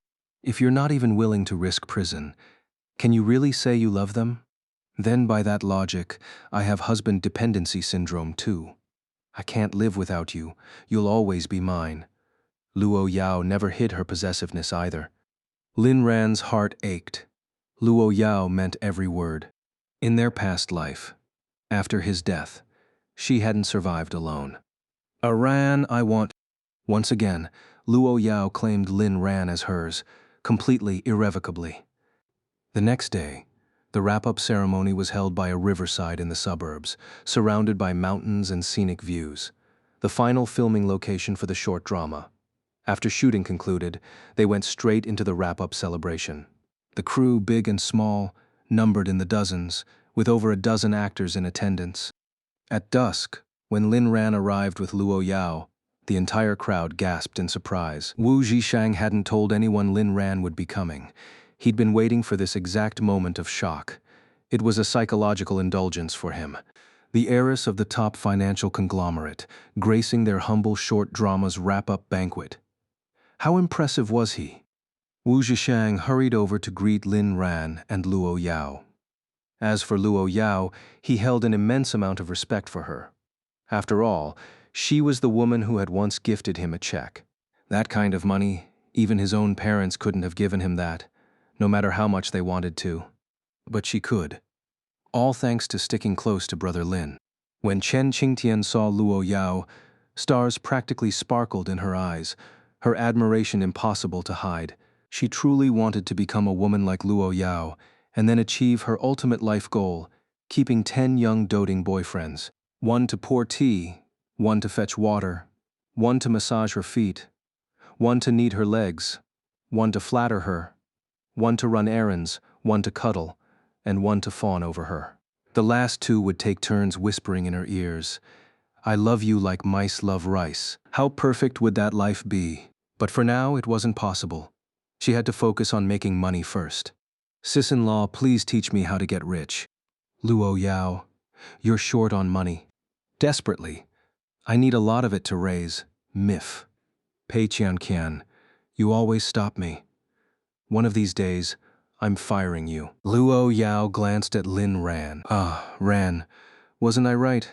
Other women are all playgirls, only I truly love you." Chen Qingtian. "Me, a playgirl? I just want to give every man a home." "Okay, fine." That mindset was admittedly a bit shameless. But she hadn't actually done anything yet. Lin Ran had come to understand Chen Qingtian's personality somewhat by now. Honestly, if he hadn't interacted with her, who would have guessed a top-tier celebrity could be like this? Soon, the wrap-up ceremony officially ended, and the evening banquet kicked off in full swing. But gradually, everyone noticed a serious problem.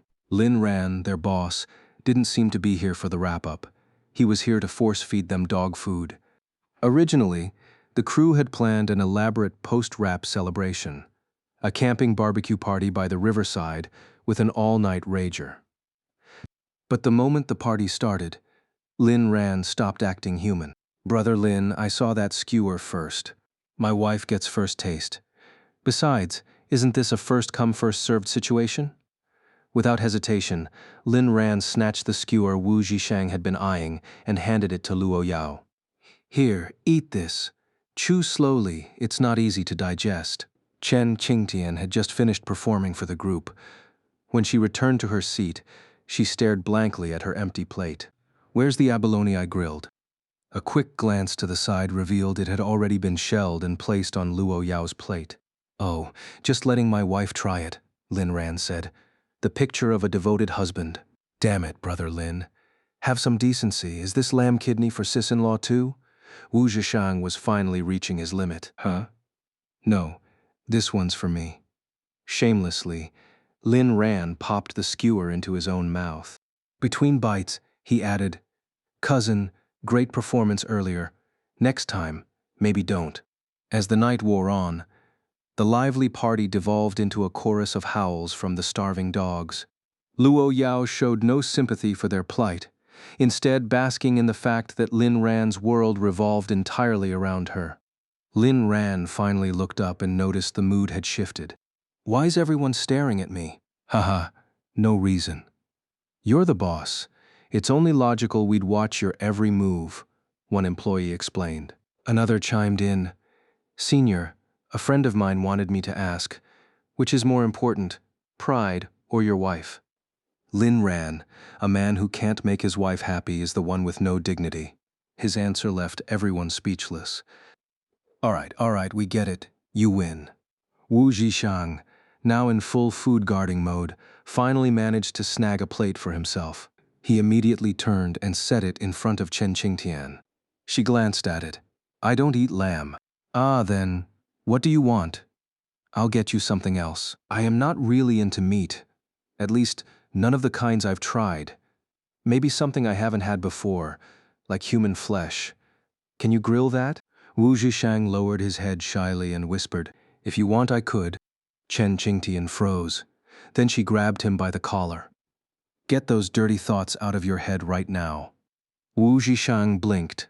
Wait, wasn't she the one who brought it up? Why's she mad now? Watching this, Lin Ran couldn't help but wonder. Could old Wu actually have a shot with Chen Qingtian? If so, wouldn't that make him my brother-in-law? Well, I treat you like a brother, and you're out here trying to level up. Fine, have it your way. Still, Lin Ran had no intention of interfering. Whatever happened would happen. Love wasn't something you could force together or tear apart. "Yao Yao, what else do you want to eat?" "Luo Yao, I'm good for now." Only then did Lin Ran feel satisfied. Feeding his little demon was more rewarding than eating himself. He glanced up at the sky, and his mood lifted even further. "The sky's so clear here, let's go stargazing." "Okay. But only if Ah Ran stays with me." "Of course. Everyone else, can you two just disappear already?" As if answering their silent prayers, Lin Ran and Luo Yao finally left. They lay down on the grass by the riverside tent, Luo Yao resting her head on Lin Ran's stomach, forming a T shape together. "The stars are so bright tonight," Lin Ran mused. "Because we're away from the city lights," Luo Yao agreed, enjoying the view. "So, should we go home or stay here tonight? You decide." Luo Yao, "Where doesn't matter. My world is divided into places with you and places without you. Wherever you are is my home." What did sweetness feel like? Lin Ran knew it was an addiction. He hadn't understood it before. Now he cherished it. "Let's not measure our days anymore. Let's count every minute instead." "Okay." Lin Ran glanced back at the tent. "It's a bit small." Luo Yao gave a subtle signal to a nearby bodyguard, who immediately left. Soon after, a luxurious RV pulled up, instantly drawing everyone's attention. Once again, Lin Ran was awed by Luo Yao's extravagance. "Yao Yao, how about we watch the stars from the roof of the RV?" Chen Qingtian and the others were still chatting merrily around the bonfire, with occasional impromptu performances. Wu Jishang quietly observed Chen Qingtian from her side, while Zhang Xiaolong reviewed the livestream script. Lin Ran and Luo Yao lay atop the RV, seemingly invisible as they gazed at the starry sky. The security team patrolled in shifts, ensuring their safety so far. Nothing suspicious had been detected. Luo Yao, however, remained vigilant, scanning the surroundings for any potential danger, even checking the water and bushes. She wasn't just observing the environment, she was watching people too. The most likely threats often came from those closest to you. And Luo Yao knew this all too well. Even Wu Zhishang and Chen Qingtian didn't escape her scrutiny. Only after confirming everything was safe did she finally relax. "Ran, I had such a wonderful weekend with you." "Yao, I'm happy whenever I'm with you, no matter what we're doing." A faint smile tugged at Luo Yao's lips. Since everyone had stayed up late, the Sunday morning gathering didn't start until nearly 9 a.m. Wu Jishang had prepared team-building activities, but Lin Ran decided not to participate. As the boss, skipping a company event would normally be seen as a buzzkill. But strangely, no one objected. In fact, they were secretly hoping the couple would leave sooner rather than later. After all, they'd had their fill of PDA yesterday. Do you two have to flaunt your love like this? Give us a break. So, the two disappeared with their entourage of bodyguards, off to enjoy their own private world. The entire day, Luo Yao clung to Lin Ran like a koala, unwilling to let go. Lin Ran was exhausted, but what could he do? He'd just have to indulge her. Ran, are you tired? It's fine. I finally understand the meaning behind your name. What meaning? Luo Yao herself didn't even know why she was named Yao. Lin Ran sighed playfully. Back when I used to game, I'd always say, Ban Yao, once she latches onto you, she never lets go. Luo Yao froze, then bit Lin Ran's shoulder in retaliation. Lin Ran hissed in pain. She really didn't hold back. If you're tired, just put me down. It's not like I'm forcing you to carry me. Lin Ran, isn't that exactly what's happening? But he didn't dare say it out loud, nor did he want to let her go. No way. Do you know what habit of Yao's worries me the most? What? If she's not hanging on to you, she'll be hanging on to someone else. You've got a death wish, huh? Luo Yao might not understand gaming, but she definitely understood that line. Lin Ran quickly clarified. What I mean is, my wife can only be my Yao. You're not allowed to latch onto anyone else when I'm not around. Luo Yao finally seemed somewhat satisfied. Anyone who tries won't live to regret it. Literally. Her reply was ice cold. While the two were lost in their own world, Liu Yimei, absent for several chapters, finally stepped out. Lin Tianba, who was home today, grew suspicious when he saw her preparing to leave after receiving a message. Where are you going? Huh? My friend invited me to get my hair done. I think I spotted a few gray hairs lately. Though doubtful, Lin Tianba felt a pang of guilt, thinking his beloved wife had been so stressed by his failures that she might have aged prematurely. Yuamei, I'm sorry for putting you through this hardship. Lu Yuamei, what are you talking about, dear? Without you, our family wouldn't survive. I'll be back soon. I love you. I love you too. Our love is the strongest in the world. Lin Tianba believed Liu Yimei's unwavering loyalty proved her devotion. With a wife like her, how could he ask for more? Even if he failed, even if he lost everything, he still had her, still had his family. As long as they were by his side, no hardship could crush him. Yes, yes, our love is unshakable, solid as a rock. After Liu Yimei left, Lin Tianba's phone rang. His frown deepened as he listened. It was the bank, scheduling a meeting the next day to discuss his loans. He'd known this day would come, just not so soon. But there was nothing he could do. Though his account still held funds, the bank had effectively frozen them under supervision. They were preparing to cut him loose. Lin Tianba sighed. He'd just have to take things one step at a time. At least he still had love. At least he still had family. With his experience and skills, even if he couldn't regain his former wealth, he could still land a CEO position somewhere and earn enough to support his family. The only downside? No more extravagant spending. And all of this, his downfall, was Lin Ran's fault. The thought made him seethe. You'll regret this, you ungrateful brat. Even if I lose everything, I'll make sure you see our family's happiness, something you'll never have again. Meanwhile, Liu Yuemei sighed as she left the apartment and headed to the location specified by Brother Dao. Her initial resistance had faded. Lin Tianba trusted her blindly. He'd never suspect a thing. And if she imagined the men outside as the ones she truly loved well, that made it easier to accept. In fact, she'd started to relish it. Lin Tianba was predictable, monotonous. But these past few days, she'd discovered endless variety. It hurt, but it was intoxicating. The thrill of secrecy, the rush of deception, she reveled in it. And she wasn't young anymore. At her age, experiencing so many sculptures felt like a life well lived. Soon, she arrived at the designated hotel room and knocked.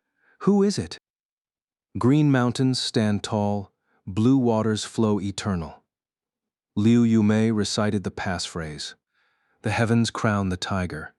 A voice responded from inside. "Hen stews mushrooms." She completed the code.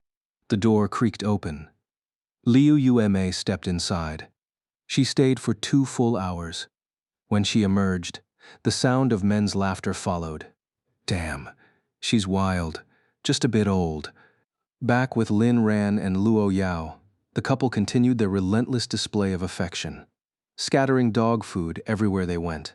First at Luo Corporation, then at Warm Yao Media's rap party, and now back at the manor. Uncle Fu watched with a knowing smile. "If I'd known they'd be this sweet together, I'd have arranged this sooner. It's been ages since I've seen such warmth." Unlike outsiders, the manor staff didn't find Lin Ran and Luo Yao's behavior excessive. They adored it. Many of the servants had cared for Luo Yao since she was 18. They were among the few people she truly trusted. Young Master Lin treats Miss Luo so well. He even picks out grape seeds for her. Seeing their young mistress now able to wear the smile of a happy woman, the feeling was as sweet as if they themselves had drunk honeyed water. The young mistress is wonderful too. I've lost count of how much she's done for young Master Lin. Just take the incident when he burned down the garden. Those were all rare and expensive flowers and trees. Yet the mistress just said lightly, "If Ah Ran doesn't like them, then replant different ones." How absurd is that? I remember that incident too, but I think the most outrageous was when young Master Lin fed the crocodiles pesticide. The mistress had their skins turned into a whole room of custom-made shoes for him. Look at the way the mistress gazes at young Master Lin. It's full of love. Yes, it's hard to imagine such a look ever appearing on the mistress before. Just then, Lin Ran's phone rang. Seeing a familiar number, his brow furrowed slightly. "Granny Wang, why are you calling me?" On the other end of the line was the former housekeeper of the Lin family. After Lin Tianba sold the house and moved into the company, she had lost her job. The Lin family was picky, but they had been satisfied with Granny Wang's work and promised to rehire her in the future. But that wait had dragged on until now, and Granny Wang had been unemployed for a long time. After some thought, she reached out to the former young master. "Young master, how have you been lately?" "Granny Wang, I'm doing well. If you have something to say, just say it." Granny Wang knew Lin Ran's temperament well. Aside from his complicated feelings about family, he had always been likable in other ways. "Young master, I've been out of work for a while. At my age, finding a job is difficult. My grandson is frail and sickly, and the medical expenses every month are steep. I've run out of options, so I had to trouble you. Do you think you could help me find a job? I'm hardworking, you know that." Granny Wang was kind-hearted and hated burdening others. That she had turned to Lin Ran meant she was truly desperate.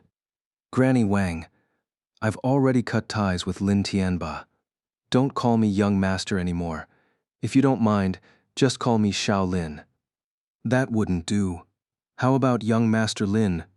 Granny Wang quickly amended over the phone. "Lin Ran." "Fine. About what you mentioned, I'll help you." "Thank you, young Master Lin. By the way, has Madam Liu Yueme or Lin Tianba been giving you trouble lately?" Now that her own worries were eased, Granny Wang turned her concern to Lin Ran. "They tried, but I ended up bullying them instead." Granny Wang was momentarily stunned. Young Master Lin had bullied Liu Yueme. Well, he had done it before. The last time, he had beaten the entire Lin family until they were wailing for mercy. Even Lin Tianba had been forced to cry out "Daddy" in surrender. Granny Wang thought Lin Ran had done the right thing. After all these years, he had finally grown a spine and learned to defend himself. The Lin family had never been good people anyway. If not for her need to keep her job, Granny Wang would have long since taken care of them. "That's good, young Master Lin. You're a good boy. Don't let anyone bully you." "Don't worry, Granny Wang. If there's nothing else, I'll hang up now. I'll contact you once I've arranged a job for you." "All right, young Master Lin." After hanging up, Lin Ran turned to Luo Yao. "Granny Wang helped me before, And she's diligent and reliable. If there's space in the estate, let's give her a place.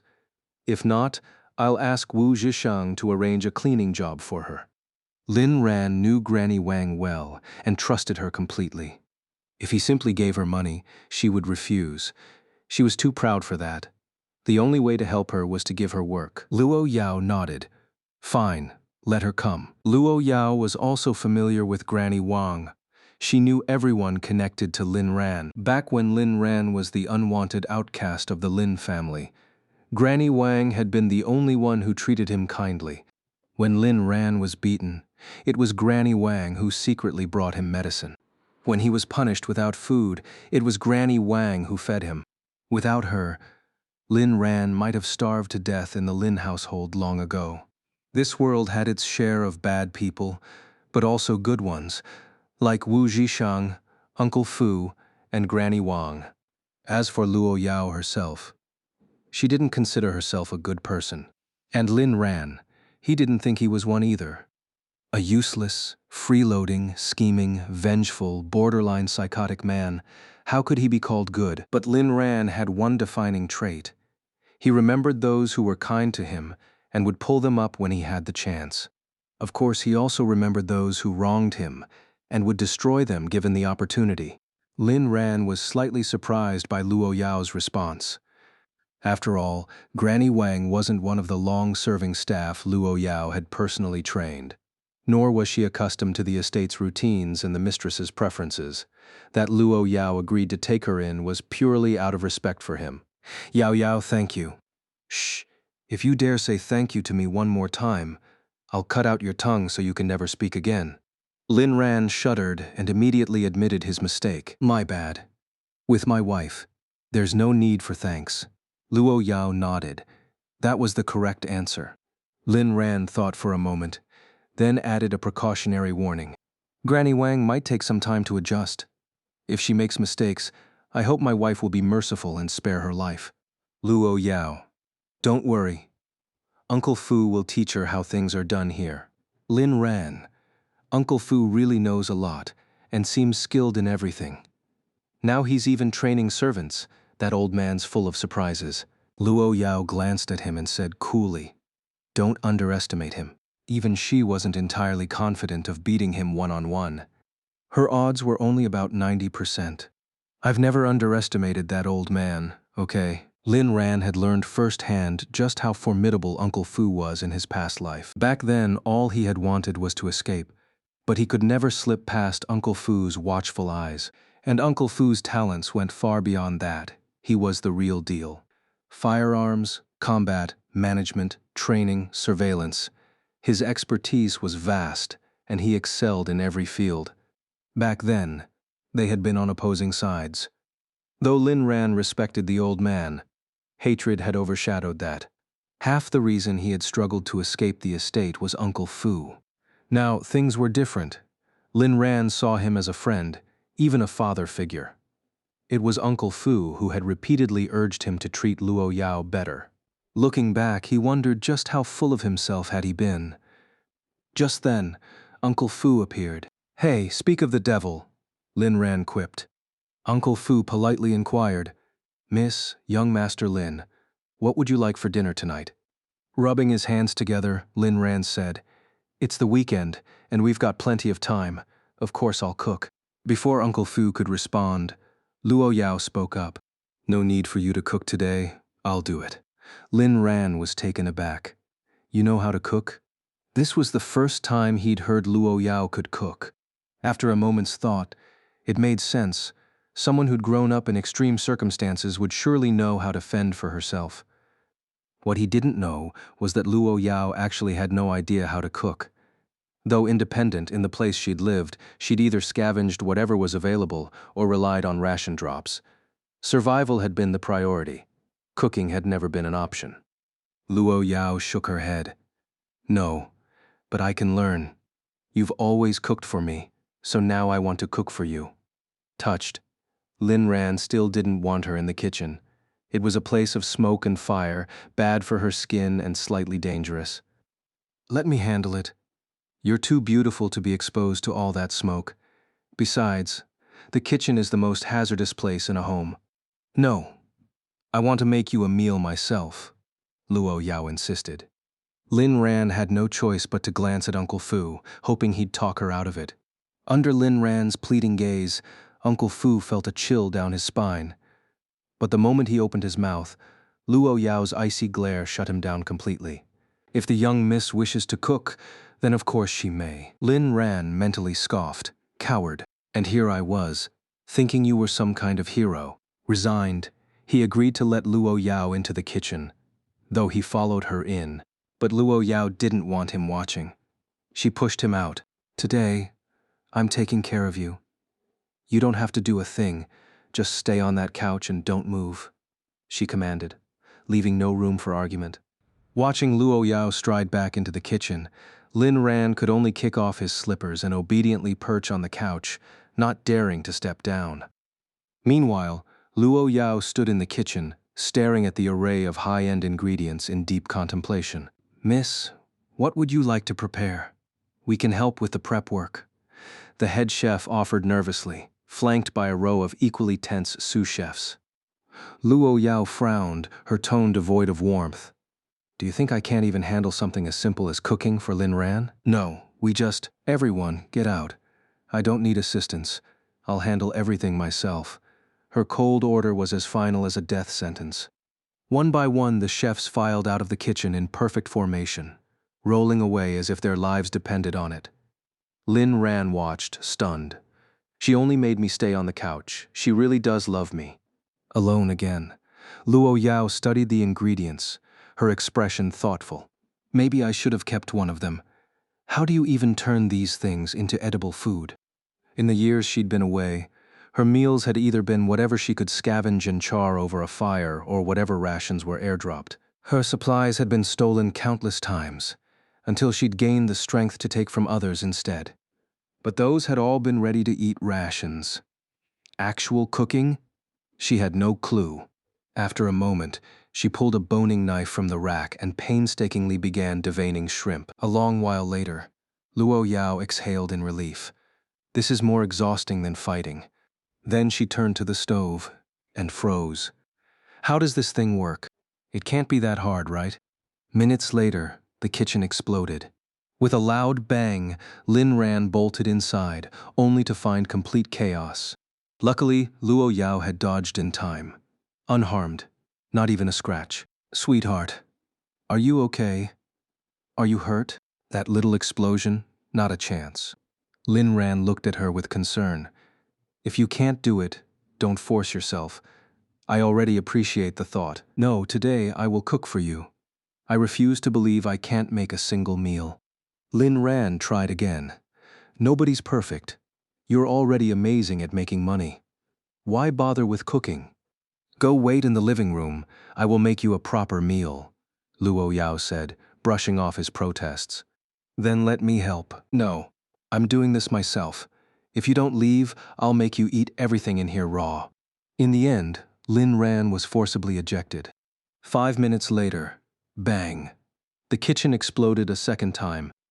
Lin Ran tensed, ready to rush in, but then the smoke cleared. Emerging like a hero from the haze, Luo Yao carried a plate of something vaguely resembling food. I did it. Try it, Lin Ran. Lin Ran's first concern was still her.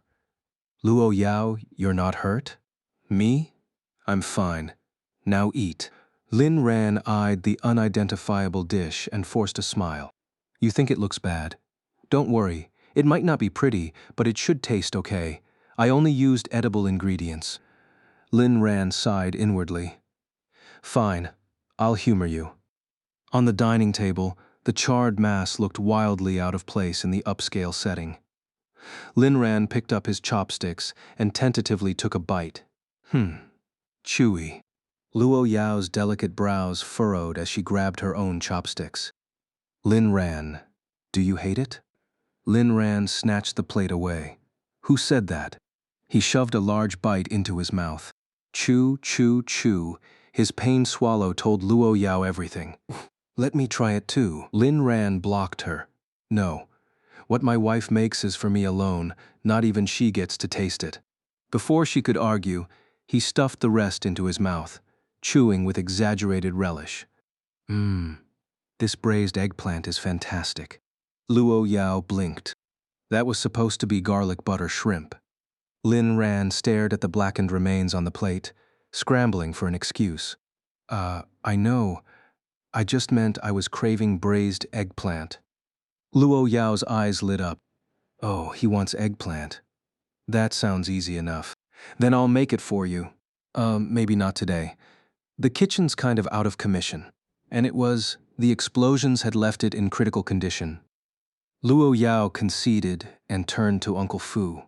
Have the kitchen repaired immediately. Tomorrow I'm cooking for Lin Ran again. Uncle Fu sighed. Yes, miss. Lin Ran. Can't find the book by title? Try searching the author. It might have been renamed. Yao Yao, you're a woman, you shouldn't be in the kitchen. Just tell me what you want to eat. Ran, are you saying I'm too clumsy? Luo Yao pouted, looking hurt. Who said that? I love my wife's cooking the most. Good, then I'll make something for you again tomorrow. Sure, I'll eat every last bite. If I leave even a scrap, may my whole family perish. Time flew by, and soon it was midnight. Lin Ran was clutching his stomach, sweating from pain. Luo Yao quickly noticed something was wrong. Ran, what's happening? I'm fine, Lin Ran gritted out through clenched teeth. Luo Yao wasn't stupid. She could hear the tremor in his voice. She immediately called for their private doctor. Yi Xian wasn't at the estate today, so another junior from the Yi family stepped in. After a quick examination, his brow furrowed. Miss, this is a bit complicated. He needs to go to the hospital for a full checkup. I suspect it might be gastric bleeding or intestinal cramps. What? That's serious? Not daring to waste time, Luo Yao arranged for Lin Ran to be rushed to the hospital. At the hospital, Lin Ran underwent a series of tests, with Luo Yao following every step, even into the examination room. Given the current circumstances, she couldn't afford to leave his side for safety reasons. The results came back immediately, bypassing the usual wait. The hospital director, Yi Buhao, older brother of Yi Siyin and a scion of the Yi medical family, rushed over from home upon hearing the news. If anything happened to Lin Ran, none of them would be spared. The elderly director scrutinized the report, his expression tightening. Young Master Lin must have eaten something unclean. It's nothing too serious, just intestinal cramps. I'll prescribe some medicine and he'll feel better soon. Relieved that Lin Ran wasn't in grave danger, Luo Yao's guilt immediately took over. This must be because of the food I made. It's all my fault. Uncle Fu, standing nearby, tried to console her. Miss, the director said he'll be fine. Don't blame yourself. Tomorrow I'll definitely make something edible for Ran. Uncle Fu. After decades of life, he finally understood what it meant to be speechless. Miss Young Master Lin already appreciates your effort. Luo Yao stubbornly insisted. No, I have to prove myself. If I can't even cook properly, how can I say I love Ran? Uncle Fu sighed inwardly. Young Master Lin, you have my sympathy. By the time they returned to the estate, it was nearly dawn. Sweetheart, it's my fault. I ate too much during the day, and that's why my stomach cramped up. Ran, no, it's my fault. Luo Yao's voice was heavy with regret. Lin Ran quickly reassured her. What did you do wrong? You just love me too much. I get it. Ran, don't worry. Tomorrow I'll make something you can actually eat. Lin Ran smiled warmly, thinking, as long as it's edible, that's enough. The next day, Luo Yao skipped work to tend to Lin Ran, who was still weak. At noon, with no one daring to object this time, she marched back into the kitchen. Everyone out. I'm taking charge today. Once the chefs had scrambled out, Luo Yao reviewed the eggplant recipe she'd studied on her phone. This is salt, right? And this is soy sauce? Wait, why is my soy sauce white? Okay, now turn on the stove. After her efforts, the kitchen remained intact this time, and the dish she brought out was recognizably eggplant. Ran, try this. I think this time it's a success. Lin Ran gave her an adoring smile, and took a bite. It wasn't exactly bad, but there was a strange aftertaste he couldn't place. Ran, how is it? It's great, Yao Yao. You did well. That afternoon, Lin Ran was back in the hospital, this time for food poisoning. Luckily, it wasn't severe, and he only needed observation. Seeing Luo Yao's dejected expression, Lin Ran quickly comforted her. Sweetheart, I know a way you can make something delicious and safe. What is it? Luo Yao's eyes lit up with hope. Make congee, it's simple. Just boil ingredients in water. But timing is key. If it's not cooked long enough, it won't be ready. Do you know why my congee tastes so good? Because while it cooks, I whisper I love you 1,000 times. By the time I'm done, the congee is perfect. Luo Yao's face brightened. She'd finally uncovered the secret. So that's how it works.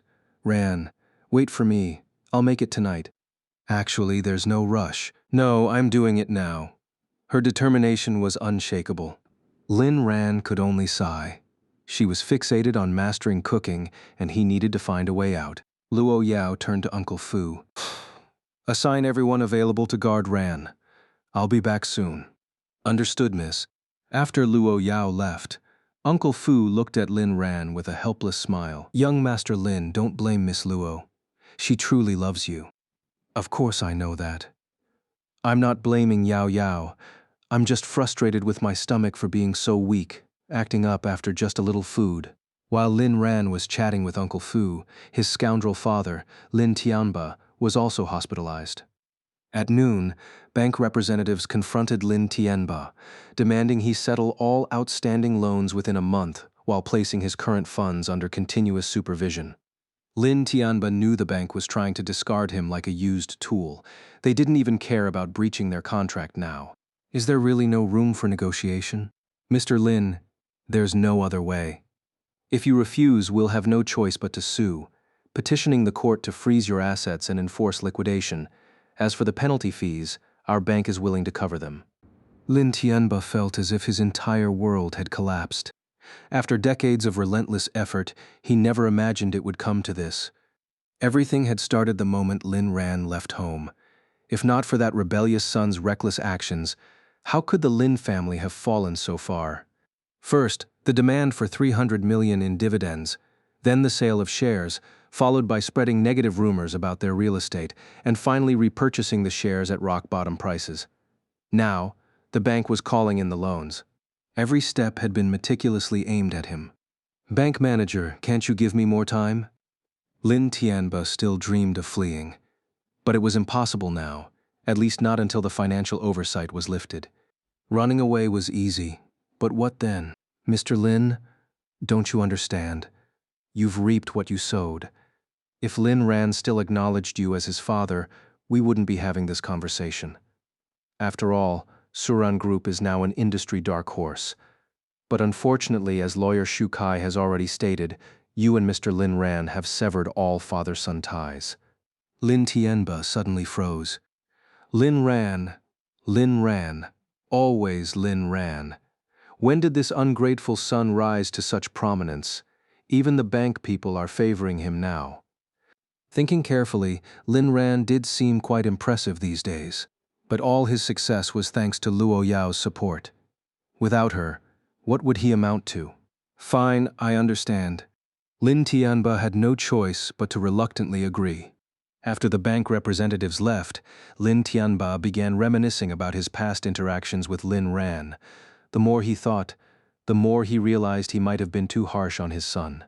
Perhaps he could try to mend things, show a little fatherly love. Maybe then. His phone rang. It was the bank again. Mr. Lin, we forgot to mention earlier, if you fail to repay the loan within a month, we will file a lawsuit and request court enforcement. Puff! A mouthful of blood sprayed out as Lin Tianba finally collapsed under the pressure.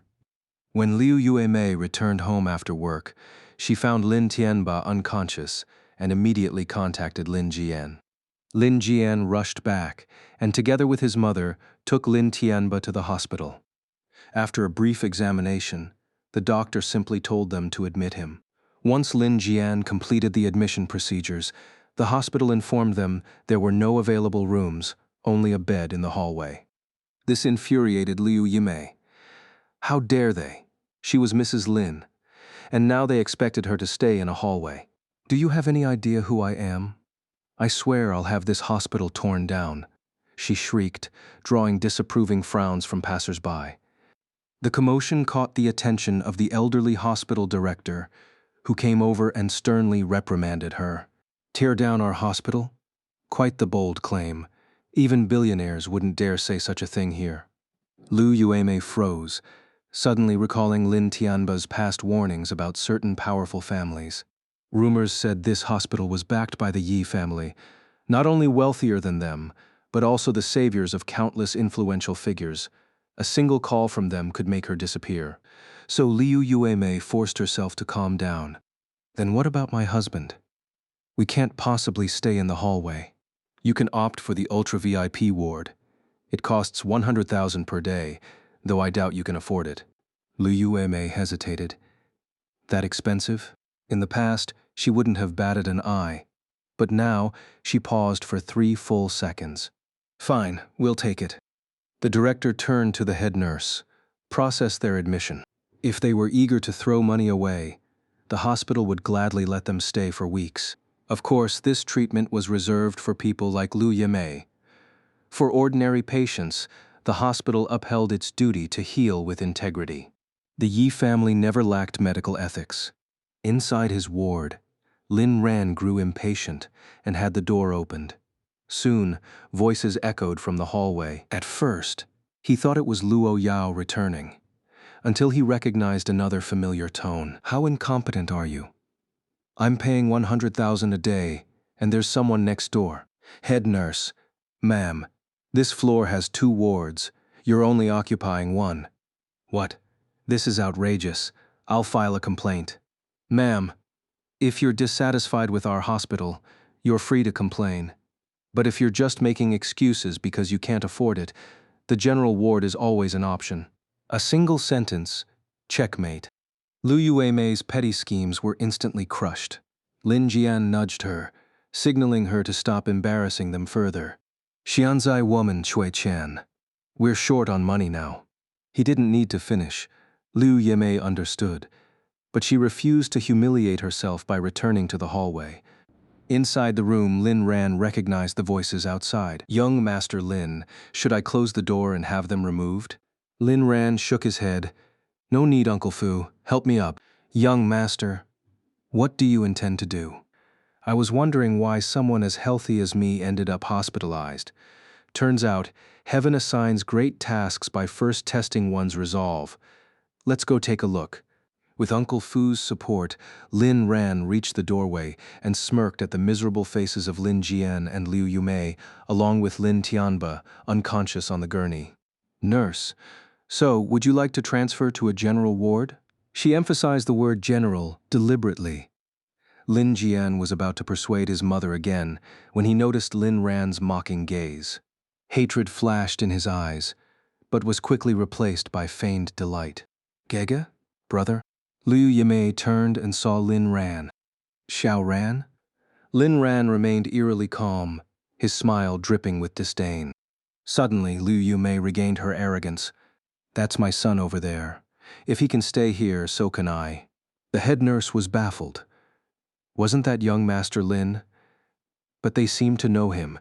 Had she offended the wrong people? Huh? Before she could ask, Lin Ran spoke. Don't claim relations with me.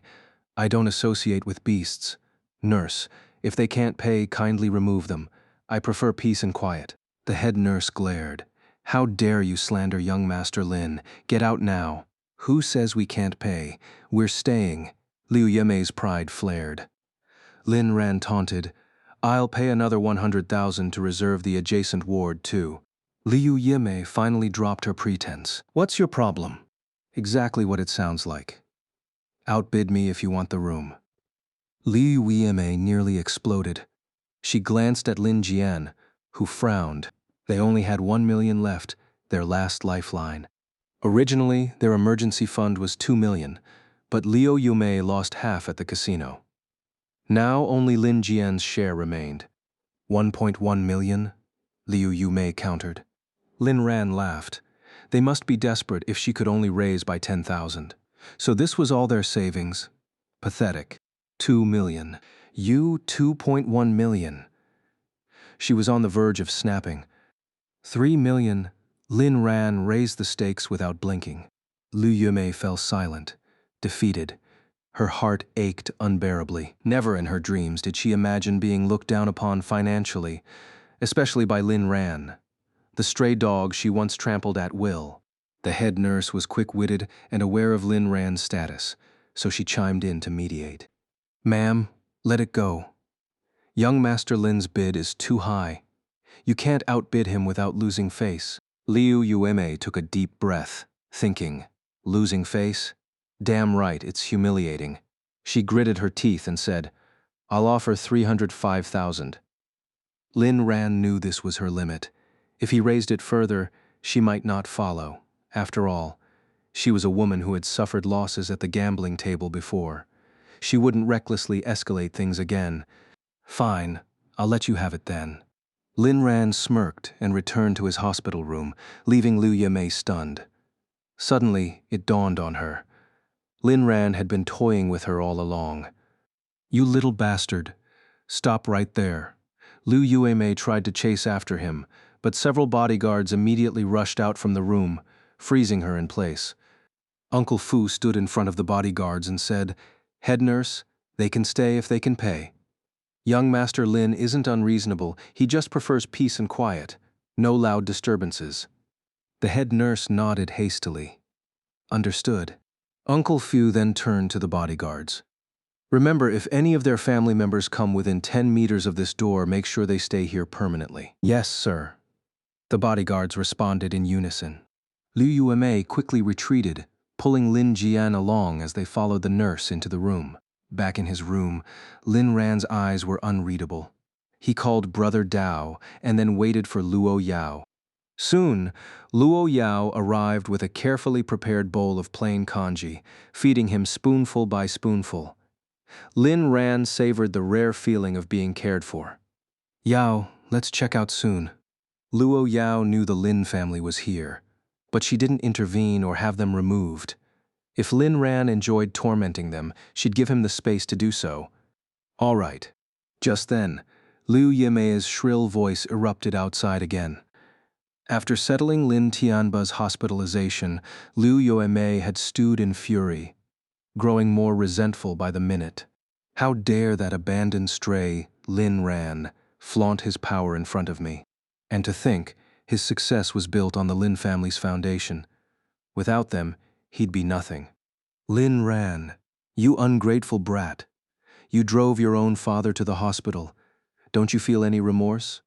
Too afraid to approach the room, she screamed from a distance, her voice echoing through the entire floor. Lin Jian wasn't by her side. He was too embarrassed. Luo Yao's expression turned icy, but Lin Ran gently stroked her cheek. Don't be angry. I'll handle it. With Uncle Fu's support, Lin Ran stepped out and immediately spotted the hysterical Liu Yuemei. Old hag, what nonsense are you spouting now? Seeing Lin Ran finally emerge, Liu Yuemei's hope flared. Ran, you're still a Lin at heart. You took billions from the family, stole the company your father built from scratch, and even pushed him into the hospital. Don't you feel the slightest urge to kneel and beg for forgiveness? Her words were as explosive as ever. And? What do you want me to do? Liu Yimei glared at him. Return the billions you stole, hand over that necklace you auctioned, kneel and apologize to your father, and give back his shares.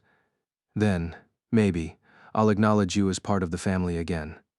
Lin Ran nearly laughed. Do all you mutts have some weird obsession with kneeling? You love it that much, huh? Wang Bao. Without hesitation, Wang Bao strode forward. Liu Yimei paled. She remembered his methods all too well. Stay away, or I'll call the cops. Wang Bao grinned. Relax. Call them if you want, but first you're going to kneel and kowtow 1,000 times to apologize to young Master Lin. If you don't finish, I'll treat you and your family just like last time. A chill ran down Liu Yimei's spine. She was terrified. Under Wang Bao's guidance, she began kowtowing, each thud audible to every nurse on the floor. At first, she cursed wildly, but the pain soon reduced her to sobs. Thud, thud, thud. Lin Ran eventually walked up to her. Say it, I'm a homewrecker, a bitch, a worthless animal. Dazed from the pain, Liu Yuemei barely registered her surroundings, her mind foggy as if she were with some client. I am a slut, a disgrace, a whore. It wasn't her first time. The words came easily. Lin Jian watched from the doorway, stunned by her lack of spine, but he didn't dare interfere. He was just as scared. Lin Ran hadn't expected her to break so easily. A smirk curled his lips. Drag the other one out too. Two more bodyguards marched toward Lin Tianba's room. Lin Ran had his phone ready, recording everything. Lin Jian screamed and swore, but he was shoved out anyway. A kick from a guard sent him crashing to his knees. You're next. Kowtow and chant. I'm the bastard son of a homewrecker, a shameless little mongrel. Watching Wang Bao force Liu Yemei to keep kowtowing and shouting, Lin Jian's heart turned to ice. He knew Lin Ran wasn't joking. The Lin Ran of late was terrifying. Gi Gij F forgive me. Lin Ran backhanded him so hard he collapsed. Playing dead? Wake him up. Lin Jian scrambled upright. No, I'm awake. Then get to work. You're the ones who had the bad luck to cross me. Picking a fight?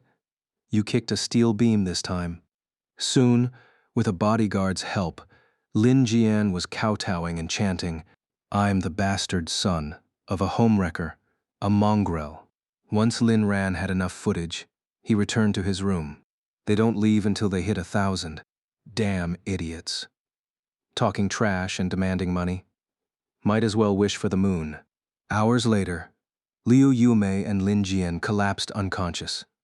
The doctors diagnosed them with concussions and added 2 more beds beside Lin Tianba. After a final checkup confirming he was fine, Lin Ran left the hospital with Luo Yao. No discharge formalities needed. As they passed Lin Tianba's room, a pair of venomous eyes locked onto them. Lin Jian, freshly awake, glared in silent fury. Luo Yao instantly grew wary, turning her head. She saw Lin Jian quickly revert to his harmless, pitiable demeanor, gazing affectionately at Luo Yao and Lin Ran. Brother Propeller, Luo Yao narrowed her eyes and said coldly, Uncle Fu. Uncle Fu immediately stepped in front of Luo Yao, shielding her. Once Luo Yao and Lin Ran had left, Uncle Fu clenched his fists and strode inside. He had wanted to beat up this family for ages, and now it was finally his turn. Soon, Lin Jian's screams echoed from behind. Lin Ran sent a bodyguard to fetch Granny Wang, while he and Luo Yao returned to the manor first. Ran, are you sure you don't want to stay in the hospital for observation for a couple more days? Don't worry, I know my own body. Besides, I've prepared a little show for Liu Yuemei, but I don't want to watch it myself. By the time Lin Ran arrived at the manor, Uncle Fu had caught up with them. Young Master Lin, Miss, I've dealt with Lin Jian. He's still alive, of course, since young Master Lin hasn't had his fill of fun yet. Lin Ran gave Uncle Fu a thumbs up. Just then, the bodyguard returned with Granny Wang. Granny Wang. Good day, miss. Good day, young Master Lin. Granny Wang greeted them naturally. Her first glance at Luo Yao left her stunned. Such beauty, she couldn't help but feel happy for Lin Ran. Now that Lin Ran had broken free from the Lin family and found his own happiness, it was truly a good thing. Lin Ran casually pointed to an elderly man nearby. This is Uncle Fu. From now on, you'll report to him. Uncle Fu, however, stood frozen in place. Wang Dahua? Zhang Laifu.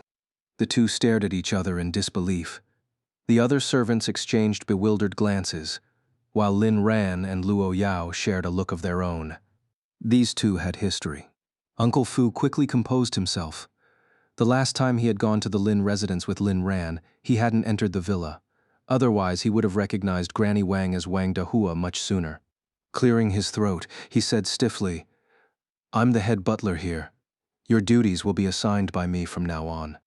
Oh, all right, Butler Zhang. Granny Wang was equally shocked that the manor's butler turned out to be Zhang Laifu. "Everyone here calls me Uncle Fu. You can." He paused, realizing it didn't feel right. Granny Wang was younger than him, but not by much. Most of the manor's staff were in their 30s, so calling him Uncle Fu was fine, but Granny Wang was only a few years his junior. Uncle Fu felt off, and butler sounded too distant. "Just call me Uncle Fu, too." In the end, he settled on the same title. Granny Wang could only reply, "Good day, Uncle Fu." Living under someone else's roof, she had long stopped caring about such things. But seeing him again after all these years sent waves of emotion crashing through her heart. Back then, it wasn't that she hadn't loved this man, nor had she intentionally vanished. Circumstances had forced her hand. For his sake, she had endured countless hardships, suffered greatly, and even nearly lost her life. Lin Ran and Luo Yao quietly retreated to their room, while the servants wisely dispersed, leaving the two alone. Uncle Fu, meanwhile, was lost in memories of the past, his face darkening with an uncharacteristic anger. Wang Dahua. Wang Dahua. Who would have thought you'd end up like this? Back then, you promised you'd run away with me. But you never showed up. Do you have any idea how long I searched for you? How many years it took me to move on? Maybe he still hadn't moved on, even now. Since you're working at the manor now, you'll follow the rules here. Over the next few days, I'll teach you what those rules are. Understood? Yes, understood. When young Master Lin or Miss give you an order, you respond with yes. When I give you one, you say acknowledged. Acknowledged, Uncle Fu. Granny Wang swallowed her grievances, forcing herself to comply. She couldn't afford to lose this job. Her grandson's life depended on the money. Uncle Fu's expression softened for a fleeting moment when he saw the look in her eyes, but he quickly steeled himself again. He didn't go out of his way to make things difficult for her, but he remained stern. By dinner time, Lin Ran and Luo Yao finally emerged from their room. Granny Wang settling in all right? Young Master Lin, madam. Having been briefed by Uncle Fu, Granny Wang now understood the manor's rules, and many other things. For instance, the first rule was that Lin Ran's word was law. Unless he asked someone to help him leave the city, every other demand had to be obeyed without question. Another example, Luo Yao was the lady of the manor and Lin Ran's wife. Everyone was to address her as Miss, but Granny Wang still knew, had slipped up in her previous jobs. Madam had been the norm. She quickly bowed her head. "My apologies, miss. I didn't mean to misspeak." To her surprise, Luo Yao wasn't angry. Instead, the corners of her lips curled up. "That was perfect. Keep calling me that from now on. Your bonus this month is doubled." Everyone. Uncle Fu stared at Granny Wang in disbelief. This woman really knew how to play the game. One well-placed word, and she'd just earned herself extra pay. "Wang Dahua, since Mrs. pleased, I'll let it slide this time. But remember the rules next time." Acknowledged Uncle Fu. Uncle Fu felt an inexplicable irritation. If not for Lin Ran and Luo Yao's presence, he might have lost his temper. Lin Ran stepped in as peacemaker. "All right, Uncle Fu, let's eat. What's for dinner? Please don't tell me Yao Yao cooked." Uncle Fu promptly signaled the chef to serve, then stood stiffly nearby like a statue, watching for any needs the masters might have. Meanwhile, back at the hospital, Lin Tianba had regained consciousness. Liu Yuemei and Lin Jian had stayed by his side the whole time, and Lin Tianba was deeply moved upon waking. "Yuemei, Jian, you've both worked hard.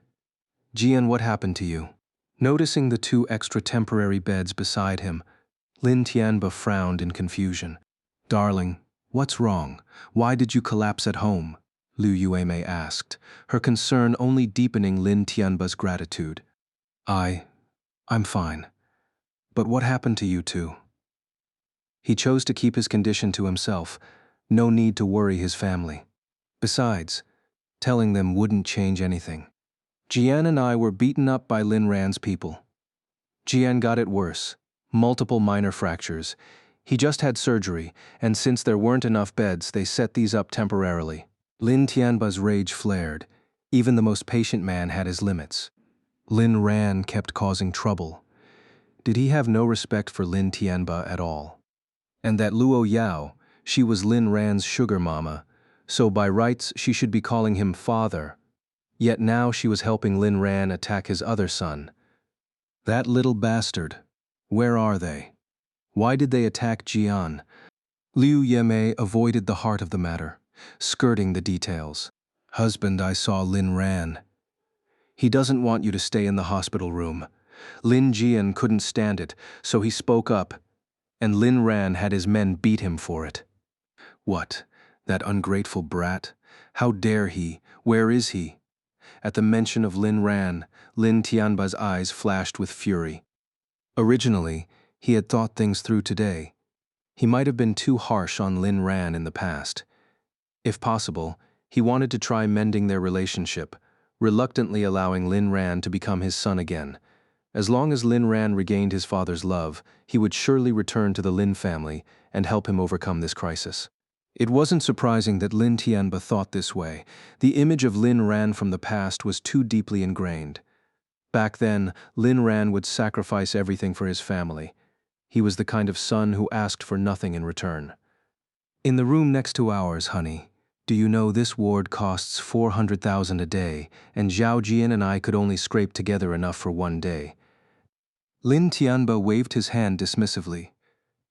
Don't worry, I have money. While the court hadn't frozen his assets yet, he might as well spend it. Besides, this was for himself and his family. The money had to be spent. Yuamei, that ungrateful son Lin Ran, is running wild now, relying on Luo Yao's backing. But Luo Yao might not truly care for him. As he spoke, Lin Tianba forced himself to calm down. There was no other choice. After all, the other side had Luo Yao's support. But how could Luo Yao protect him forever? He was Lin Ran's real family. That ungrateful son has just been led astray after getting involved with Luo Yao.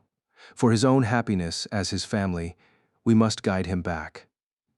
Blood ties are the hardest to sever. Seeing Lin Tianba's cowardly demeanor, Liu Yuemei felt a twinge of disgust inside. You're right, dear. Family should be cherished above all.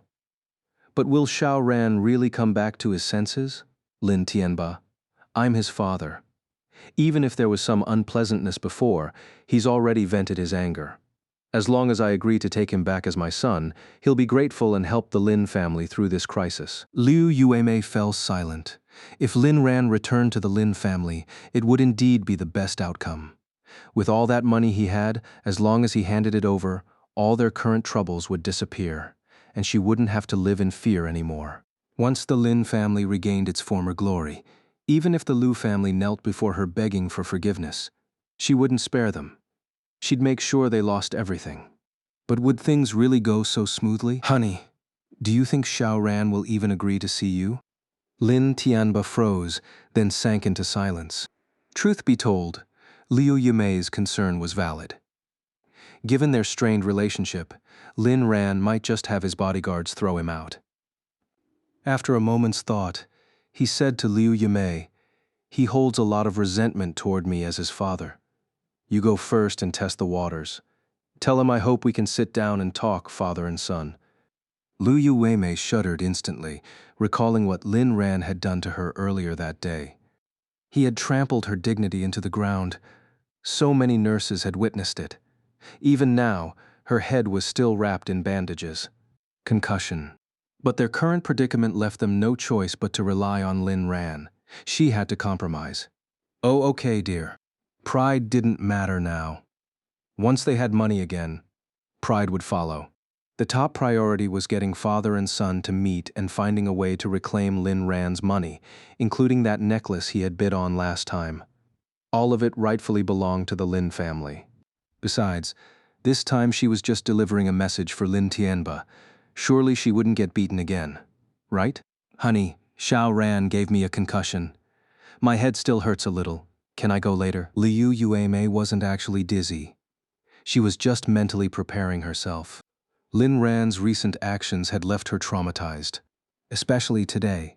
The humiliation had been even worse than when he'd thrown her out last time. That ungrateful wretch.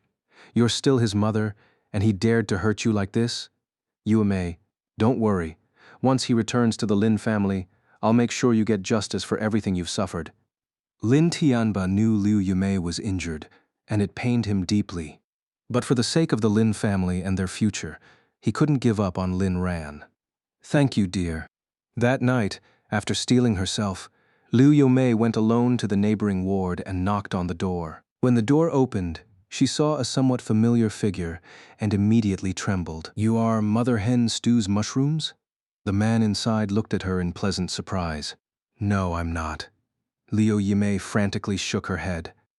You are, still trying to fool me? Terrified, Liu Yume glanced around nervously. I'm really not. You've got the wrong person. Do I look stupid to you? If you weren't her, why are you panicking? Still lying. Well, since you're here, might as well make yourself useful. Get in here. Liu Yume was yanked inside. When she emerged an hour later, her heart was pounding the entire time. Back in their ward, Lin Tianba had grown impatient waiting. What took so long? What did that brat say? He said he doesn't want to see you. That little, I'll go myself. He stood up, but Liu Yume quickly stopped him. Honey, listen to me. Zhao Ran is just throwing a tantrum right now. If you go, he might have those people beat you again. I think we should wait. He'll calm down eventually. Don't worry, I'll keep trying to persuade him. You're his father after all. Once we let him return to the Lin family, he'll be groveling at your feet in gratitude. Liu Yume was panicking inside, terrified that Lin Tianba would rush over and discover what had just happened. Lin Tianba sighed helplessly. You're all too soft-hearted. Fine. Even though I'm the head of this family, I'm still your husband. This time I'll listen to you. Tears streamed down Liu Yume's cheeks as she threw herself into Lin Tianba's arms. Honey, I love you. I really truly love you so much. I love you too. We're the most devoted couple in the world. Lin Jian, who had just woken up, frowned in confusion. Something felt off about his mother's emotions. At the very least, hugging Lin Tianba and declaring her love was unusual. But he didn't dwell on it. Right now he was in too much pain himself. His tongue hadn't fully healed, and he had multiple fractures. As he lay there, he started crying. What sin had he committed to deserve this? Lately, it seemed like he was either injured or on his way to getting injured again. And how could a worthless nobody like Lin Ran be worthy of Luo Yao, a woman so outstanding and beautiful? Luo Yao wasn't the shallow type to care only about looks. What on earth did she see in Lin Ran? He was the rightful heir of the Lin family. Only he deserved Luo Yao. Why couldn't she see that? Liu Yume noticed her son's unusual mood and asked with concern, Son, are you in pain? Lin Jian shook his head, indicating he didn't want to talk. Just as Liu Yume was about to say something else, a message popped up on her phone. Brother Dao, another businessman will be arriving in the neighboring hospital room soon. Go handle it. Liu Yume. She was utterly devastated.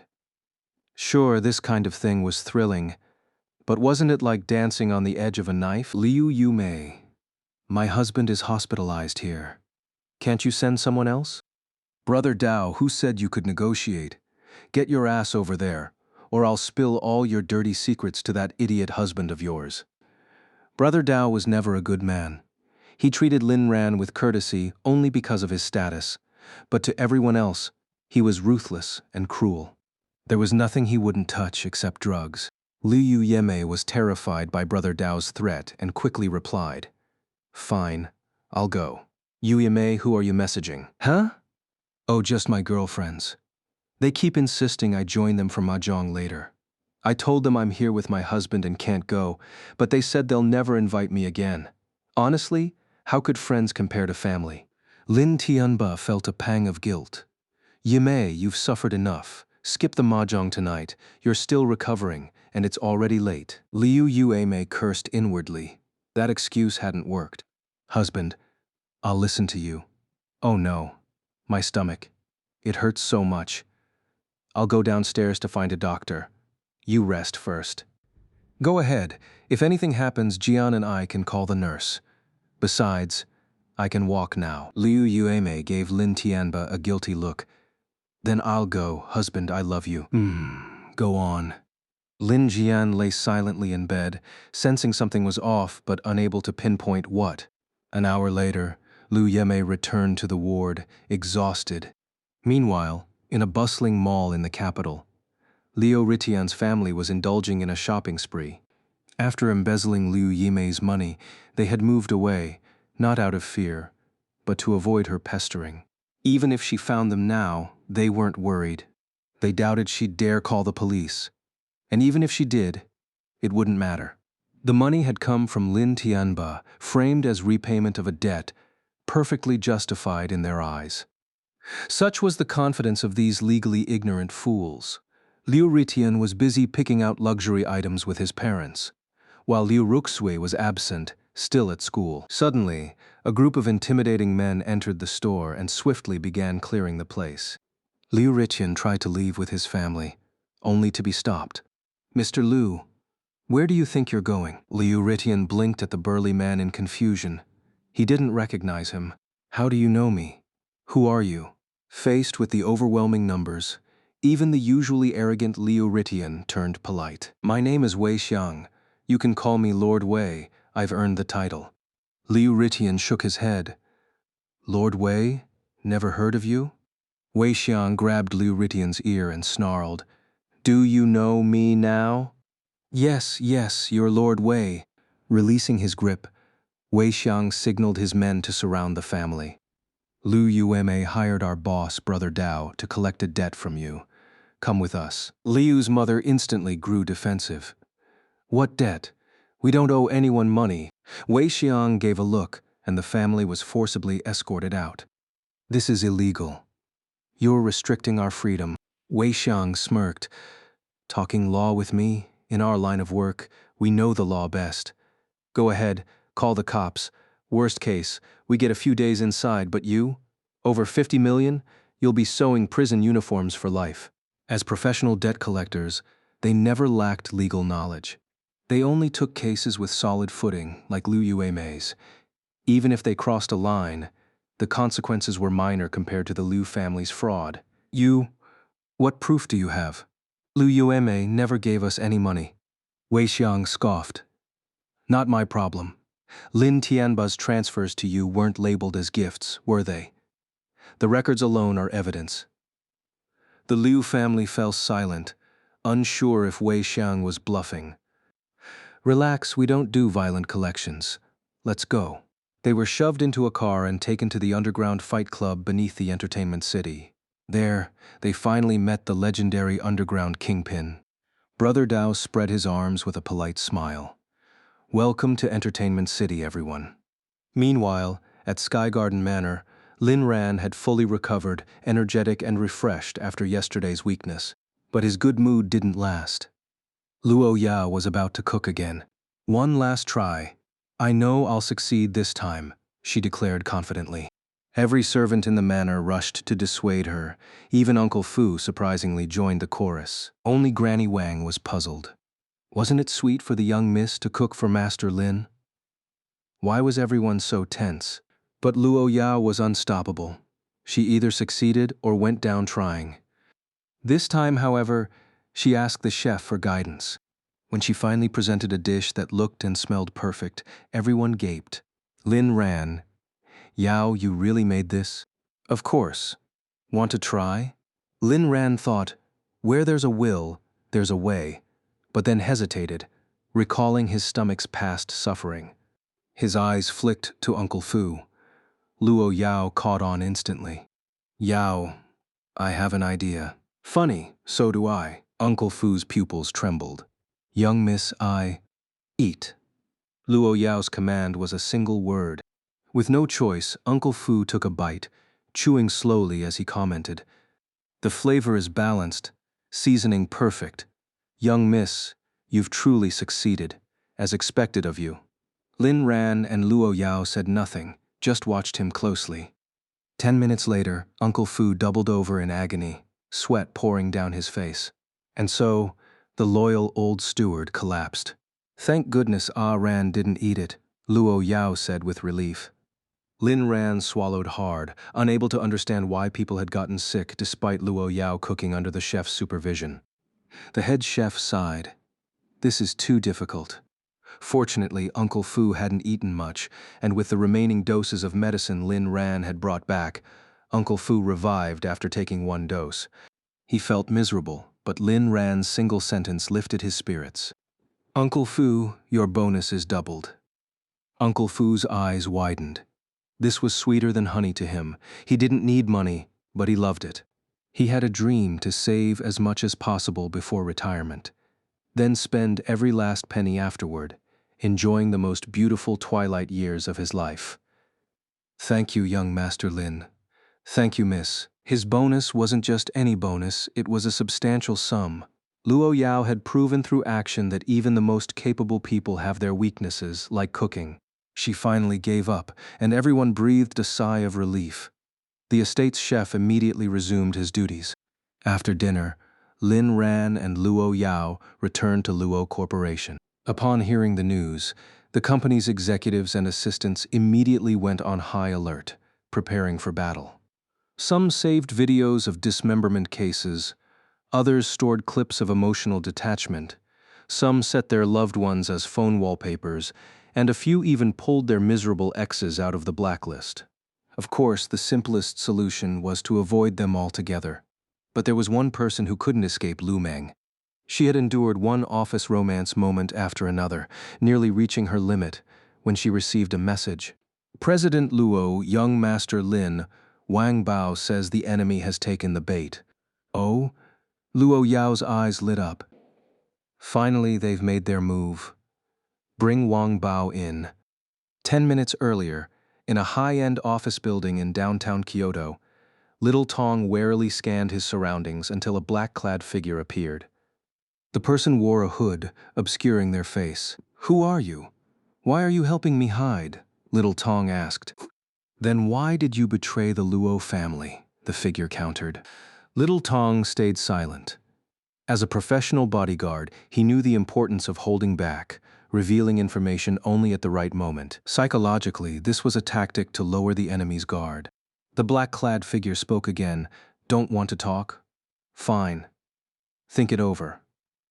If you still refuse next time I ask, I'll have no choice but to deliver you to Luo Corporation. Little Tong narrowed his eyes. Are you from the Luo family? The man neither confirmed nor denied it. Some things are better observed than dwelled upon. Who I am doesn't matter. What matters is that I might be able to help you, if you trust me. My business is none of yours. I don't need your help. Little Tong made his refusal clear. He wasn't interested in engaging further with this stranger, as expected of a bodyguard trained by Luo Yao. Your vigilance is commendable. I'll leave you to think it over. The figure left, and Little Tong remained silent. Once alone, he began mentally profiling the man. Male, Chinese, aged 42 to 50, 178 centimeters tall, composed demeanor, at least Special Forces level combat skills. 75% hostility toward Luo Yao, 24% toward the Luo family, 1% toward Lin Ran. His gait was slightly off, likely an old injury to his left leg. Though he spoke standard Mandarin, there was a faint trace of a Kyoto accent. These were all the details Little Tong could gather. Glancing around, he noticed surveillance cameras. Clearly, the black-clad man didn't fully trust him either. But the fact that he'd been hidden meant the Luo family must already know. After all, this was all part of the act. His only task now was to find a way to relay the information. Back in Luo Corporation's office, Wang Bao arrived to brief Lin Ran and Luo Yao. Luo Yao, report. Wang Bao. Little Tong was found. Based on observation, the other party likely wants to recruit him.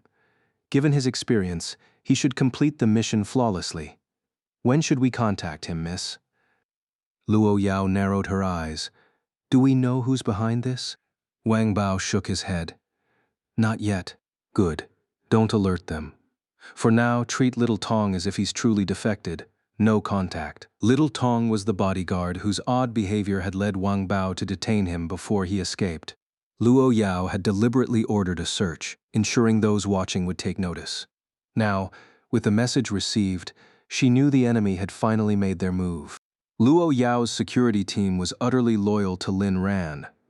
When the team was first formed, the primary rule was that Lin Ran's safety took precedence even over Luo Yao's. Understood, miss.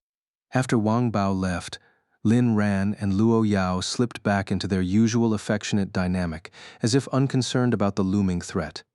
But both knew, sooner or later, this would come to a head. Why worry about the future when they could cherish the present? Ding. A notification chimed. Lin Ran checked his phone, his expression brightening. Ah, Ran. What is it?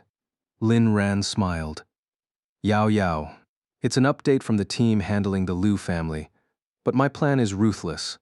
I'm afraid you dislike that side of me, so I won't share the details. Luo Yao's heart swelled, though her face remained impassive. Then why mention it at all? Because if I don't explain the process, you won't see how cruel I can be. And we promised complete honesty. I won't lie to you, I just don't want you to misunderstand me. His candor delighted her. She could see how much he'd changed. Luo Yao stepped closer, locking eyes with him until he squirmed. Yao Yao what? Ah, Ran, remember this. No matter what you're like, I'll only love you more. Emotions often strike unexpectedly, perhaps through a glance, a gesture, or a single phrase. Ran, you and I might be the same kind of people. The same kind? Maybe so. What Lin Ran didn't know was that Luo Yao's understanding and control over him far exceeded his imagination. Every word he spoke, every message he received, every call he made, if Luo Yao willed it, Lin Ran would be exposed before her eyes 24/7. Luo Yao withdrew her piercing gaze, softening into a pool of tenderness that melted into Lin Ran's presence. As the saying goes, love straightens even the most crooked paths. In this moment, he was willing to pour out everything he had. The office was left with only a few numbers. 4142, 4142. In the estate, aside from the security team, everyone else had to attend daily meetings, more regimented than corporate office workers. Of course, effort and reward went hand in hand. Their salaries were undeniably high. Before Lin Ran returned, Uncle Fu began the day's briefing. Today's routine work has been passable. Keep it up. The staff of Villa Number 1 stay behind.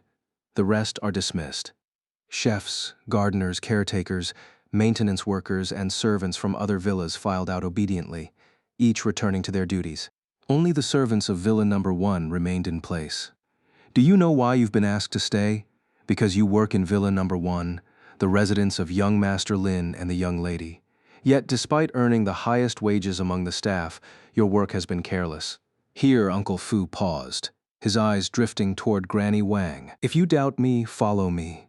I'll show you just how sloppy your cleaning has been. Uncle Fu took out a flashlight and led the group to a mirrored accent wall. When he shone the light across it, a thumb-sized smudge became glaringly obvious. The servant stared at Uncle Fu in bewilderment. A mirrored wall inspected with a flashlight. Since when were the estate standards this unforgiving? And here was the head steward, managing hundreds of people across the estate, personally micromanaging the cleaning. Absurd. Who's responsible for this area? All eyes turned to Granny Wang, as did Uncle Fu's questioning gaze. Granny Wang, do you have any explanation for this? Uncle Fu, my apologies. It was an oversight on my part. I'll clean it up immediately. Granny Wang didn't complain or protest. She simply began scrubbing in silence. If this happens again, don't blame me for being harsh. Understood. Watching Granny Wang's dejected figure, Uncle Fu felt a pang of guilt. This wasn't the outcome he'd wanted. He could only address the others sternly. Let Granny Wang serve as your example. I don't want to see this negligence repeated. Meeting adjourned. With his frustration unvented, Uncle Fu took it out on the staff, especially those from Villa Number 1. His reprimands echoed through the villa like a storm. Later, when Lin Ran and Luo Yao returned, they sensed something off about the atmosphere. Why were the servants so subdued today, tiptoeing around as if walking on eggshells? Even the usually talkative Uncle Fu was unusually quiet. But Lin Ran didn't pry. Everyone had their off days. Yao Yao, have you noticed Uncle Fu acting strange lately? Luo Yao glanced at Uncle Fu before replying to Lin Ran. I only care about you. Well, that overwhelming rush of happiness certainly left Lin Ran feeling warm inside. Meanwhile, deep in the underground entertainment district, the Liu family was suffering. As Liu Yimei's maternal relatives, Liu Ritian and his parents weren't spared Lin Ran's retribution. Though Liu Yimei and her family were now at odds, Lin Ran could easily guess how the Lius had once whispered poison in her ear, scheming behind the scenes. Half of the psychological manipulation Liu Yimei had inflicted on him likely originated from the Lius's teachings. The apple doesn't fall far from the tree, a universal truth. Brother Dao didn't disappoint. His first move was to reclaim the 50 million the Lius owed. Liu's mother spat venomously. That ungrateful wretch Liu Yimei actually sent debt collectors after us. We're her family. Liu's father chimed in. Exactly. Why should we repay? Where's the proof we owe her anything? Liu Riqian focused on practicality. We're not handing over a cent. They stubbornly denied it until Brother Dao persuaded them. We'll pay. We'll pay. After coughing up the money, the three slumped in defeat, ready to leave. But Brother Dao's men blocked them. Letting them go after collecting the debt would have defeated the purpose of bringing them here. Since you're already here, I'm not one to skimp on hospitality. Let me give you a little gift. With that, Brother Dao handed Liu Ritian several 100,000 in chips. Complimentary. Valid across all 3 floors. Once Brother Dao left, 3 burly men appeared. What? What do you want? Brother Dao asked us to show you around after you. And so, Liu Ritian stayed on the 2nd floor after witnessing a beggar turn into a millionaire overnight. Liu's mother remained on the 3rd floor, betting heavily on a fierce, undefeated fighter amid the crowd's roaring admiration. Liu's father, upon seeing the 1st floor's intoxicating sea of beauties, was stirred into staying. The outcome was predictable. After losing her life savings, Liu's mother felt no regret. Instead, egged on by the crowd's awe, she plunged deeper, even gambling away the millions Liu Yimei had returned. Liu's father, meanwhile, realized too late that he couldn't cover his entertainment tab. Terrified of his wife finding out, he scurried to the 2nd floor to borrow chips from his son. But Liu Ritian had already blown through Brother Dao's gift, lost their home sale proceeds, and taken out a 500,000 loan, still dreaming of a comeback. When Liu's father found him, he pleaded, Son, I owe a few thousand upstairs. Cover it for me. But Liu Ritian didn't respond, staring blankly at his last remaining chips. Right on cue, Brother Dao reappeared. Mr. Liu, the staff mentioned you wanted another loan? Can't do it. You've maxed out your 500,000 credit. Liu Ritian jolted awake, 500,000 in debt. His eyes reddened, and he dropped to his knees with a thud. Brother Dao. No, Dad Dao, Grandpa Dao. Give me one more chance. I'll win it back this time. Liu Ritian begged, kowtowing. Mr. Liu, I warned you long ago to know your limits, but you refused to listen. Who else can you blame? 5 million is already your maximum credit limit. At this moment, Liu's father also spoke up.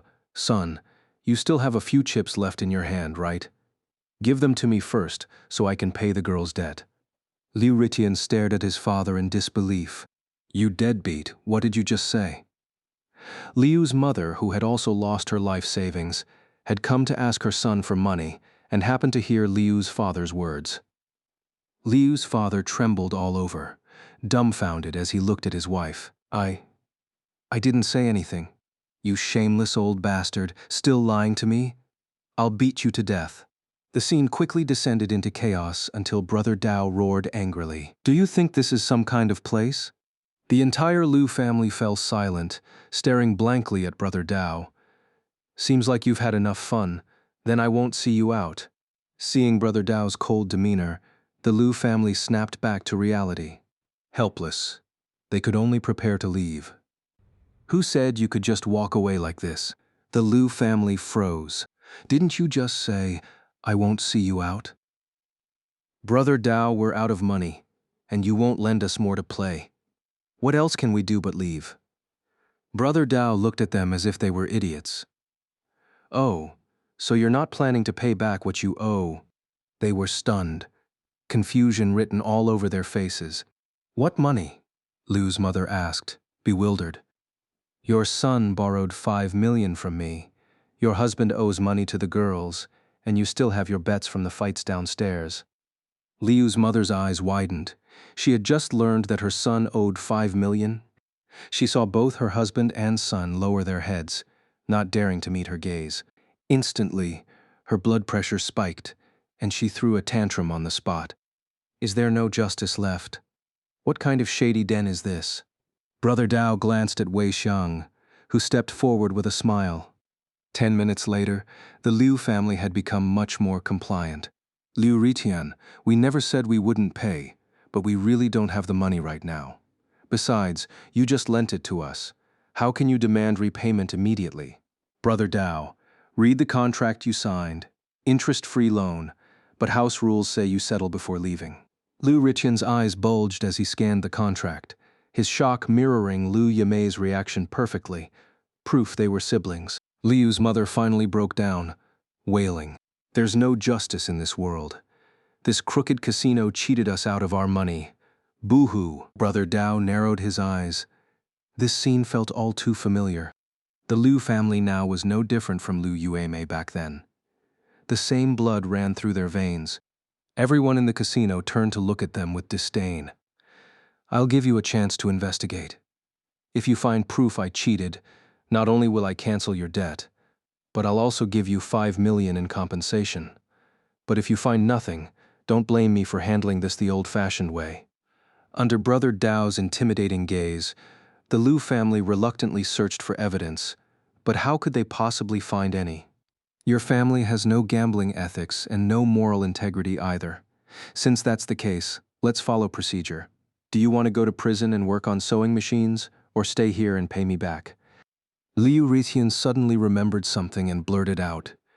You're running an illegal gambling den. We'll report you. Brother Dao's eyes narrowed dangerously, and Liu Ritian immediately shut his mouth. Seems like the lesson earlier wasn't enough.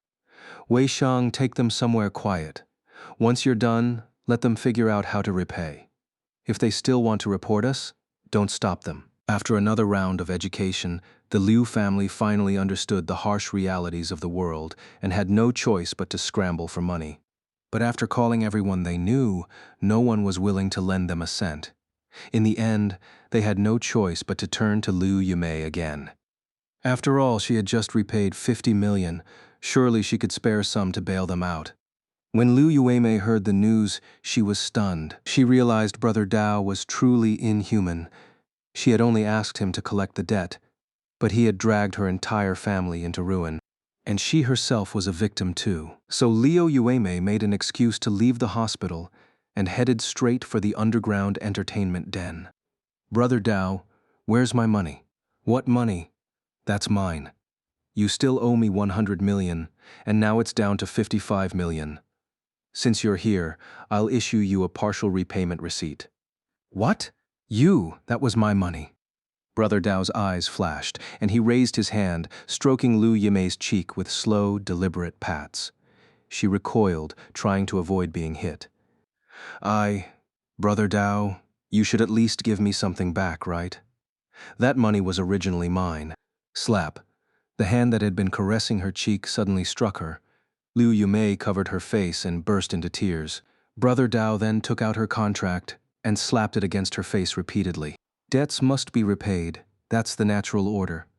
Now, whose money is this? Huh? Huh? With each huh, he smacked her face with the contract. It didn't hurt much, but the humiliation burned deep into Liu Yumei's memory. Do you understand now? Brother Dao pressed, and finally, Liu Yumei couldn't take the psychological pressure anymore. I understand, But you took 50 million. Why do I owe you 55 million now? You think my effort comes free? Now Boss Li is waiting for you at Tianyue Grand Hotel. Get moving. Liu Yimei left in despair, not even getting a chance to see her family. After she was gone, Brother Dao snorted dismissively. Blame yourself for crossing young Master Lin. Young Master Lin was the man President Luo cherished most in this world, the one person you should never offend. Brother Dao didn't need to think hard to know Liu Yimei's future would be bleak, along with the entire Liu family. So he acted without restraint. When he saw the Liu family again, Wei Xiang had already straightened them out. Brother Dao, did Liu Yimei come to pay our debt? Brother Dao, she came, but she said whether you live or die is none of her business. What? That heartless bitch. Then what do we do now? Brother Dao grinned brightly. After half a night's work, the Liu family was not only penniless but also buried in new debt.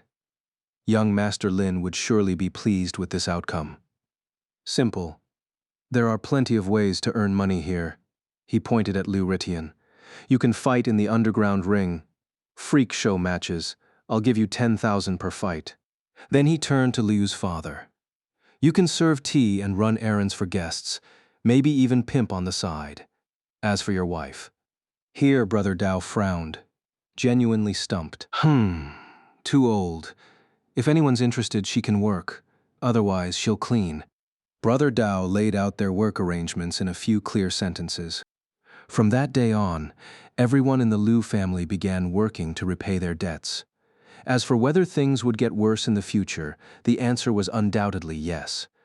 Meanwhile, at the hospital, Liu Yimei returned after yet another exhausting shift, feeling even more crushed. When would this nightmare ever end? Yimei, go talk to that ungrateful son Lin Ran again. I can't take this anymore. Liu Yimei replied. Xiao Ran has already been discharged. He doesn't want to see you, so he's avoiding you. What? That little brat left the hospital without even telling me. Nurse. Nurse.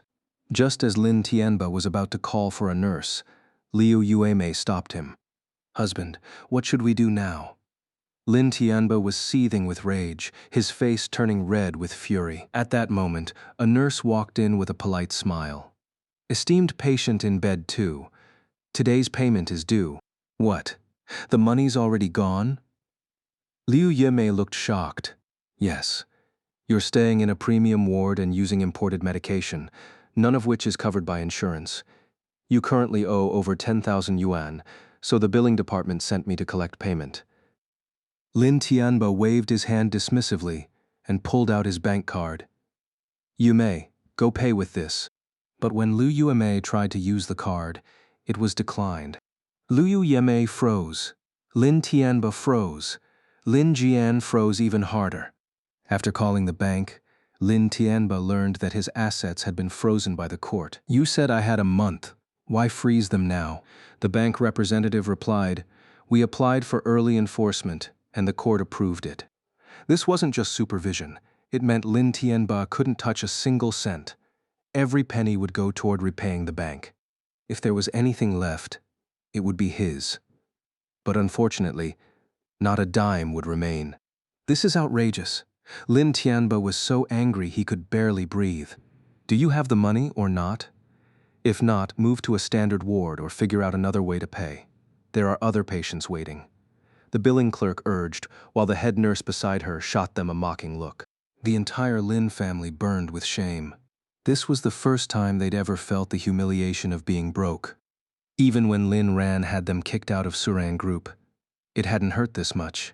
Who said we're broke? We're the owners of Suran Group, Liu Yimei argued. She couldn't stand being called poor.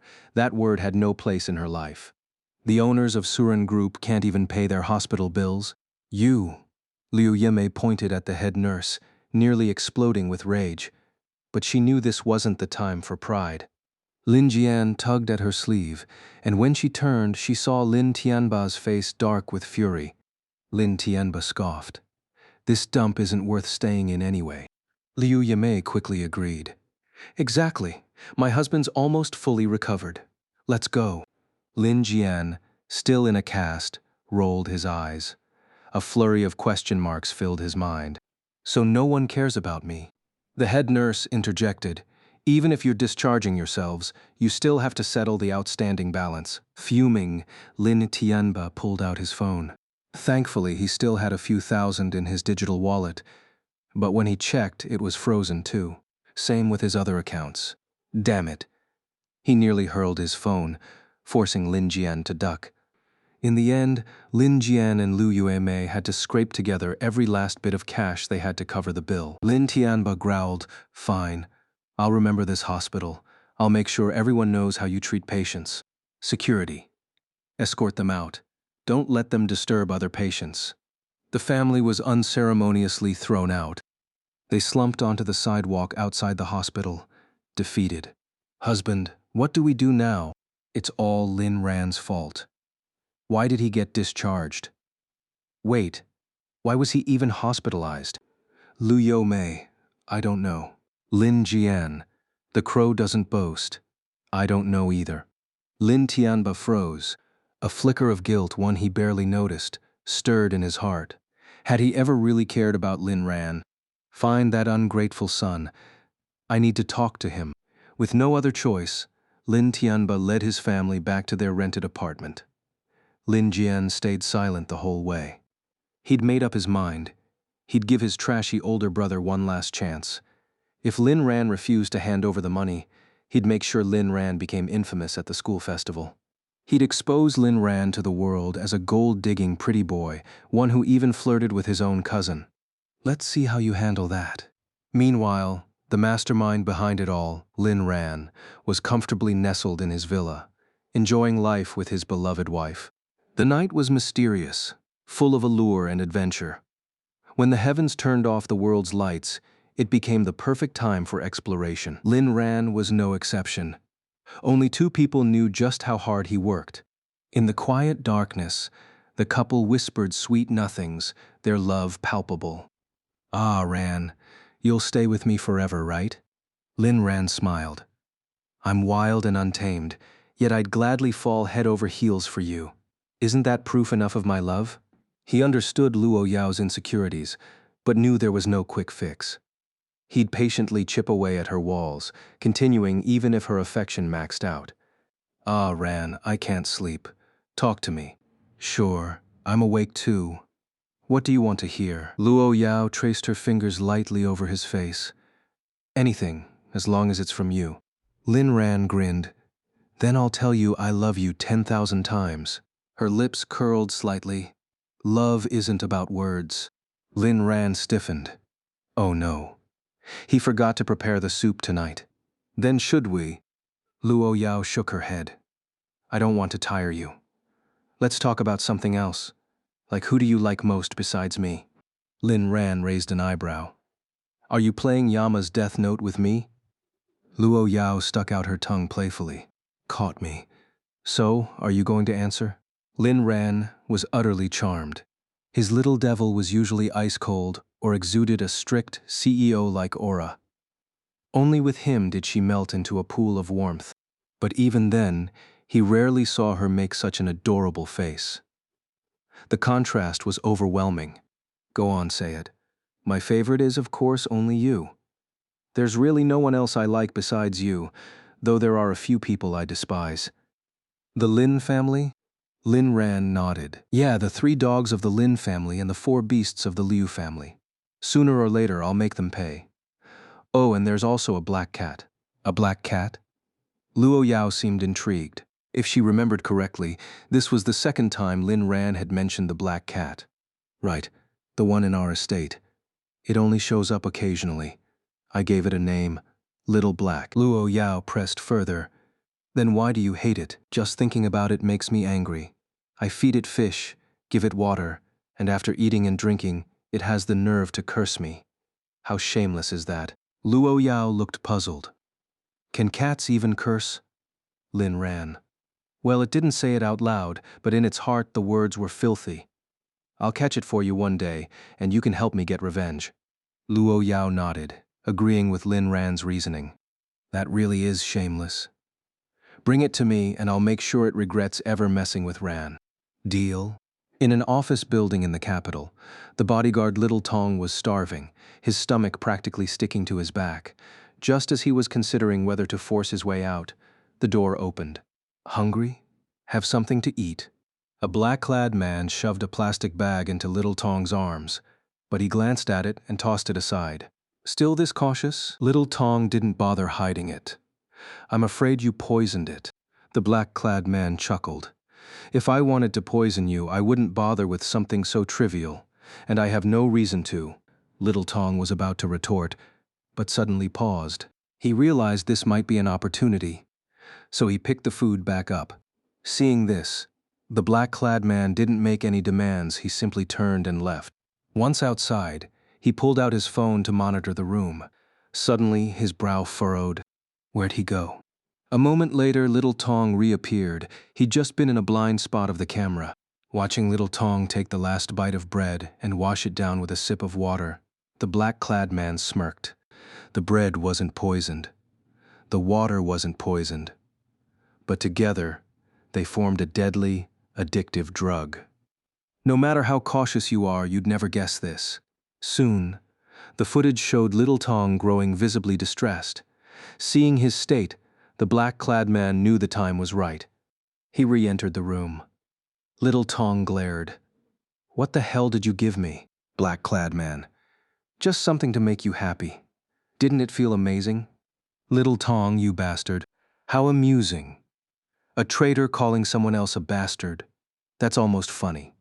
What do you want? The black-clad man studied him with amusement. Simple. Cooperation. But since you refused, I had to take measures. Don't worry. It's not lethal. Help me, and I'll give you the antidote. Refuse, and you'll live in agony. In his daze, Little Tong saw a beautiful girl waving at him. His dream. The reason he worked so hard. Slowly, he became entranced. Then, a flicker of clarity returned to his eyes. He seemed to regain some awareness. Damn it. Just one bite. And the reaction was this strong. This was no ordinary drug. Fine, I'll cooperate. What do you want me to do? This site uses cookie technology to save your reading history and bookshelf, so clearing browser cookies or reinstalling your browser will erase your progress. We recommend occasionally taking screenshots of your bookshelf to avoid losing track of your current novel. The black-clad man smiled. I want you to get close to Luo Yao's bodyguard team. Use money, favors, whatever. Turn a few of them to my side. Little Tong fell silent. So it was about targeting the young lady. But those bodyguards were personally trained by her. They won't betray their master for money. You did. Little Tong closed his eyes, as if recalling something unpleasant. That's because I was never loyal to begin with. I knew she'd come for me eventually. I just envied young Master Lin. He cut himself off. The black-clad man's eyes darkened with intrigue. He itched to pry, but he wasn't the type to dig relentlessly. Little Tong's words had already exposed his hidden motives. Good. Help me, and I'll give you what you want, including Luo Yao. Little Tong's eyes widened. Black-clad man. I'm not stupid. Having feelings for Luo Yao isn't something to be ashamed of. Little Tong's gaze turned greedy, but inside he seethed with hatred. So this was really about the young lady. This idiot actually thinks I'm in love with her. How delusional. Young lady, if you ever find out the truth and want to kill someone, please don't swing your blade at the wrong person. I'm innocent here. Fine, I agree. The black-clad man clapped, and another figure, entirely shrouded in black, even their eyes concealed, entered the room. Pleasure doing business. This is your assistant. Coordinate with them as needed. Seeing yet another black-clad figure, Little Tong grew wary, but kept his thoughts to himself. Their deal was struck. The next day, Luo Yao received the news. Of course, it wasn't transmitted electronically. That would have been too risky. Little Tong had used a special code while contacting the bodyguards. Meanwhile, black-clad man number 2 had been watching his every move from a distance. After getting the message, Luo Yao narrowed her eyes. Injured left leg, could it be him? And who's the other one? Not the one I intentionally let escape, is it? This is getting interesting. Lin Ran suddenly barged into the study. Yao, Principal Tang just called. The centennial celebration is the day after tomorrow. Are you going? If not, I'll turn him down. Luo Yao, I'll go. All right, I'll let him know. As Lin Ran left to make the call, a glint flashed in Luo Yao's eyes. If I had to pick the perfect moment to strike, it would be. Capital University's centennial celebration was fast approaching. The school and student council had long begun preparations. This time, the university provided the manpower. The student council actively coordinated, and the funding came from alumni donations. The celebration was a complex affair, with multiple tasks running simultaneously. Students eagerly signed up as volunteers. Alumni had already arrived in the capital but stayed away from campus to avoid adding to the chaos. Everyone knew how busy the school was. Days earlier, the campus had begun decorating, lanterns and banners brightening every hall. Lin Ran was simply notified to give a speech as the current outstanding student representative. The purpose was merely to let the older alumni catch a glimpse of the younger generation's brilliance. What he didn't know was that on the day of the alumni gathering, someone would pull an outrageous stunt on him. This led to Lin Ran immediately going berserk on the spot. On the eve of the school anniversary, many people were reaching out to Lin Ran, mostly classmates, some from high school, and even Wu Zhishang. The reason, of course, was that the Lin family was desperately searching for him. Over the phone, Wu Zhishang said, "Bro Lin Jian said that Lin Tianba is at the end of his rope now. If you don't help them, he's going to take drastic measures." Lin Ran scoffed outright. "Tell him this. If he wants money, he won't get a single cent. If he's got a plan, good for him. If not, tough luck." "Got it." Lin Ran added, "By the way, don't forget to promote our short drama during the anniversary event. I've already cleared it with Principal Tang. This year's celebration is being live-streamed nationwide." Wu Zhishang, on the other end, immediately perked up. "Damn, bro Lin, you've got the magic touch. A few words from you just saved us a fortune in marketing costs." Lin Ran chuckled. "Heh, if it weren't for fear of you guys losing your jobs, I'd have retired ages ago. Now I truly understand how blissful it is to be pampered by my wife." Wu Zhishang instantly erupted. "What the hell? Why'd you have to twist the knife like that? You damn—" Before Wu Zhishang could finish cursing, Lin Ran hung up. His mindset wasn't just different from his past life. It had changed drastically, even compared to when he first reincarnated. Take this so-called entrepreneurship of his. It wasn't even a drop in the bucket compared to Luo Yao's achievements. Still, he had to stay true to his original goal. Once this short drama turned a profit, he'd buy Luo Yao a gift. After hanging up, Wu Jishang cursed Lin Ran internally for a long time, before finally relaying his message to Lin Jian's family. When Lin Jian heard Lin Ran's exact words, his eyes burned with hatred, his teeth grinding audibly. "Fine, Lin Ran. Just you wait." He then repeated the words to Lin Tianba, who flew into an even greater rage. "That ungrateful brat. I raised him, fed him, and this is how he repays me. If not for me, Lin Tianba, he'd have starved to death long ago. Instead of groveling in gratitude, he won't even show his face." Lin Jian's tongue had mostly healed, though his speech was still stiff.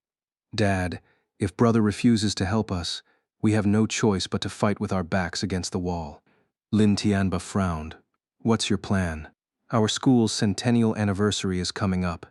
I wanted to suggest something about brother. Percent."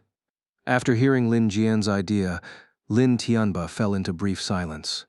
"But if we do this, that brat's reputation will be ruined. Won't he hate us even more?" Lin Jian's eyes gleamed with calculation. "If brother comes to his senses, he won't lose everything. Then we won't have to pressure him further." Lin Tianba sighed. The plan felt flawed, but they had no better options. "Fine. If he shows no mercy, then this father won't either. Since he's willing to hurt his own family, we'll force his hand." "Xiao Jian, You and your mother should go. Even though that brat wouldn't dare act out in public, I'll arrange some bodyguards for you. Thanks, Dad. Aren't you coming? Lin Tianba shook his head. No, if he sees me, he might lose control and make things worse. In truth, Lin Tianba just didn't want to embarrass himself. This was merely an excuse. Meanwhile, Liu Yimei suddenly perked up. Their recent poverty had driven her to despair, and Lin Ran was her only hope for salvation. Don't worry, dear. This time I'll make sure Xiao Ran apologizes and returns to the Lin family. You'll just have to show him more fatherly love afterward. Lin Tianba sighed dramatically. Fine. What else can I do? I'm his father, after all. Time flew, and soon it was the day of Jingda University's centennial celebration. Despite meticulous preparations, the campus gates were swarmed with crowds by morning. As a prestigious, century-old institution, its alumni included numerous historical figures. Even an academician from the Chinese Academy of Engineering made an appearance. Dozens of media outlets and education bureau officials also attended. Zhang Xiaonuan and other volunteers were assigned to greet distinguished guests. When she checked her list, her heart nearly stopped. Lin Ran's name was clearly printed there. But no matter how many times she called his contact number, it never went through. So at dawn, she anxiously waited at the registration desk amidst the sea of people. Just then, a fleet of luxury cars rolled up. The campus gates swung open, and one extravagant vehicle after another drove in. At the center of the procession, Lin Ran cruised in a sleek Aston Martin, turning heads effortlessly. His flamboyance served two purposes. First, to boost Nuanyao Group's prestige, especially with the media present. Second, to rub his success in certain people's faces. Who the hell is this show-off? Parking's a nightmare today, and they just waltz in like they own the place. You don't recognize him? That's Lin Ran, our campus heartthrob. So what? Heartthrobs get special treatment? He's also a young entrepreneur. The library was his donation. And that convoy behind him? Probably his security team. Oh, my bad. Hearing this, Zhang Xiaonuan sprinted after the departing cars. She didn't notice the icy gaze from someone inside the lead vehicle. Uncle Fu kept his head down, not daring to meet Luo Yao's eyes in her current mood. Inside campus, the convoy split. Luo Yao's group headed to the administration building, while Lin Ran and most bodyguards went to the parking lot. As Lin Ran stepped out of his car, a voice suddenly shouted, "Senior Lin Ran." Lin Ran blinked in confusion. "You're calling me?" "Yes. I'm Zhang Xiaonuan, assigned to escort you." Instead of letting her approach, Lin Ran kept a 10-meter distance. "You look familiar?" "I am Zhang Xiaonuan, Zhang Xiaolong's sister." Recognition flashed in Lin Ran's eyes. "Oh, now I remember. Guys, block her. Don't let her near me. I'll handle myself. Go assist someone else." Watching Lin Ran vanish instantly, Zhang Xiaonuan stood baffled. Why did Senior Lin Ran seem afraid of her? Disappointed but helpless, she could only sigh. Alumni were scattered throughout every corner of the campus. The History Museum, Art Gallery, Sports Stadium, teaching buildings, many students were introducing recent developments of the school to their seniors, while those alumni, in turn, shared the institution's rich history with them. The morning was spent helping alumni reminisce about their youthful days and witness the rapid changes. The official opening ceremony of the anniversary celebration would only begin in the afternoon. After that, there would be a live-streamed alumni reunion, followed by a grand closing ceremony in the evening, a spectacular event attended by tens of thousands. The next day would involve more nostalgia as the older alumni continued their youth memoirs. All in all, the preparations and festivities for the anniversary would span at least half a month. Of course, Principal Tang had also reserved a fundraising segment. After all, such opportunities to shear the sheep didn't come every year. Lin Ran didn't need to bother with any of this. As a current student, he knew the school inside out. So, he headed straight back to his old dorm, the real heart of his youth. The moment he stepped inside, he was surprised to see Wu Zhishang there as well. Old Wu? Brother Lin, I thought you'd be too busy to come back to the dorm, Lin Ran teased. How could I not? I just don't like the noise outside. But you, I thought I'd never see you again. Didn't we just meet at the rap party last time? At the mention of that rap party, Wu Zhishang's face twisted as if he'd eaten something foul. Brother Lin, is your wife here? Yeah, she went to discuss something with Principal Tang. I didn't feel like tagging along, but I've prepared a surprise for later. You should come and see. What surprise? Guess? Wu Zhishang shook his head. Guess if I'll guess or not. Watching Lin Ran's bright smile, Wu Zhishang suddenly found himself reminiscing about all the years they'd shared. Brother Lin, so many years have passed in the blink of an eye. We've really grown up. Lin Ran sighed in agreement. Yeah, we've all grown up. They had known each other since childhood, studying together, getting into fights together, skipping classes together, and even attending university together. The only difference was that Lin Ran had recently soared to new heights, while Wu Zhishang was still forging ahead. Brother Lin, seeing those seniors today made me feel like I've traveled through time. Do you think our youth is over? Lin Ran gave him a puzzled look. Or maybe our new lives are just beginning, old Wu. You don't strike me as the type to dwell on negativity. Wu Zhishang's spirits lifted at Lin Ran's words, and he pushed back the sadness in his heart. You're right. Our new lives are just starting. Brother Lin, congratulations on your rebirth, on leaving all those past hardships behind. Lin Ran rolled his eyes but still reached out to shake Wu Zhishang's hand. And congratulations to you on ditching that toxic ex and finally enjoying life. Wu Zhishang froze, the image of Zhao Miao Miao flashing through his mind, sending a sharp pang through his chest. If you're going to stab me like that, then I'll have no choice but to bring up Liu Ruxui. Lin Ran shot him a sidelong glance. Then I'll have no choice but to remind you of the phone and toilet incident. Damn it, Brother Lin, I surrender. Wu Zhishang immediately raised the white flag. That was one memory he'd rather forget, trying to outwit me. You're still an ocean short. The two of them spent their time in the dorm reminiscing about the good old days, carefully avoiding any mention of past struggles. Before long, a knock came at the door. Young Master Lin, the opening ceremony is about to start. Lin Ran nodded. Got it. I'll head out after it's over. He realized he was feeling particularly lazy. He had zero interest in the ceremony, probably because Luo Yao wasn't there. So, he decided to skip the opening and only show up later as the student representative for his speech. As for Luo Yao, she would only appear during the final segment to represent Luo Corporation in making a donation. This was something Lu Meng could have handled, but Luo Yao had come in person solely because Lin Ran was there.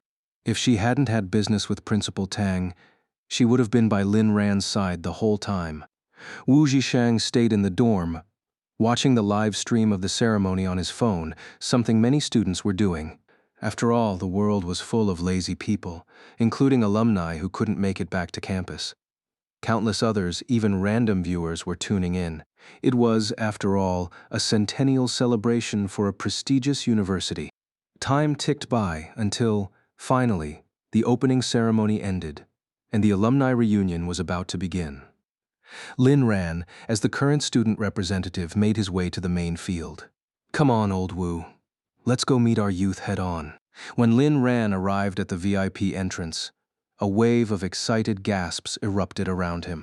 Nowadays, he was Jingda University's top heartthrob, with hordes of admirers. Lin Ran waved at the volunteers. Thanks for your hard work, everyone. Hello, senior. Soon, a staff member notified Lin Ran to get ready. The alumni reunion mainly targeted past graduates, with representatives seated near Principal Tang on the stage, chatting warmly. The students, meanwhile, formed a massive crowd behind them, so dense that it was impossible to see where it ended, just a sea of heads like ants.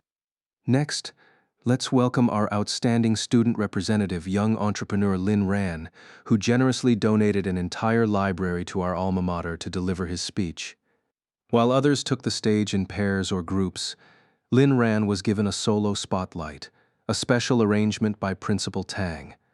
Having him stand alongside other students would have been beneath him. Lin Ran didn't care about such things, though. If not for the school's request, he wouldn't have bothered appearing at all. Under the gaze of thousands, Lin Ran stepped onto the stage.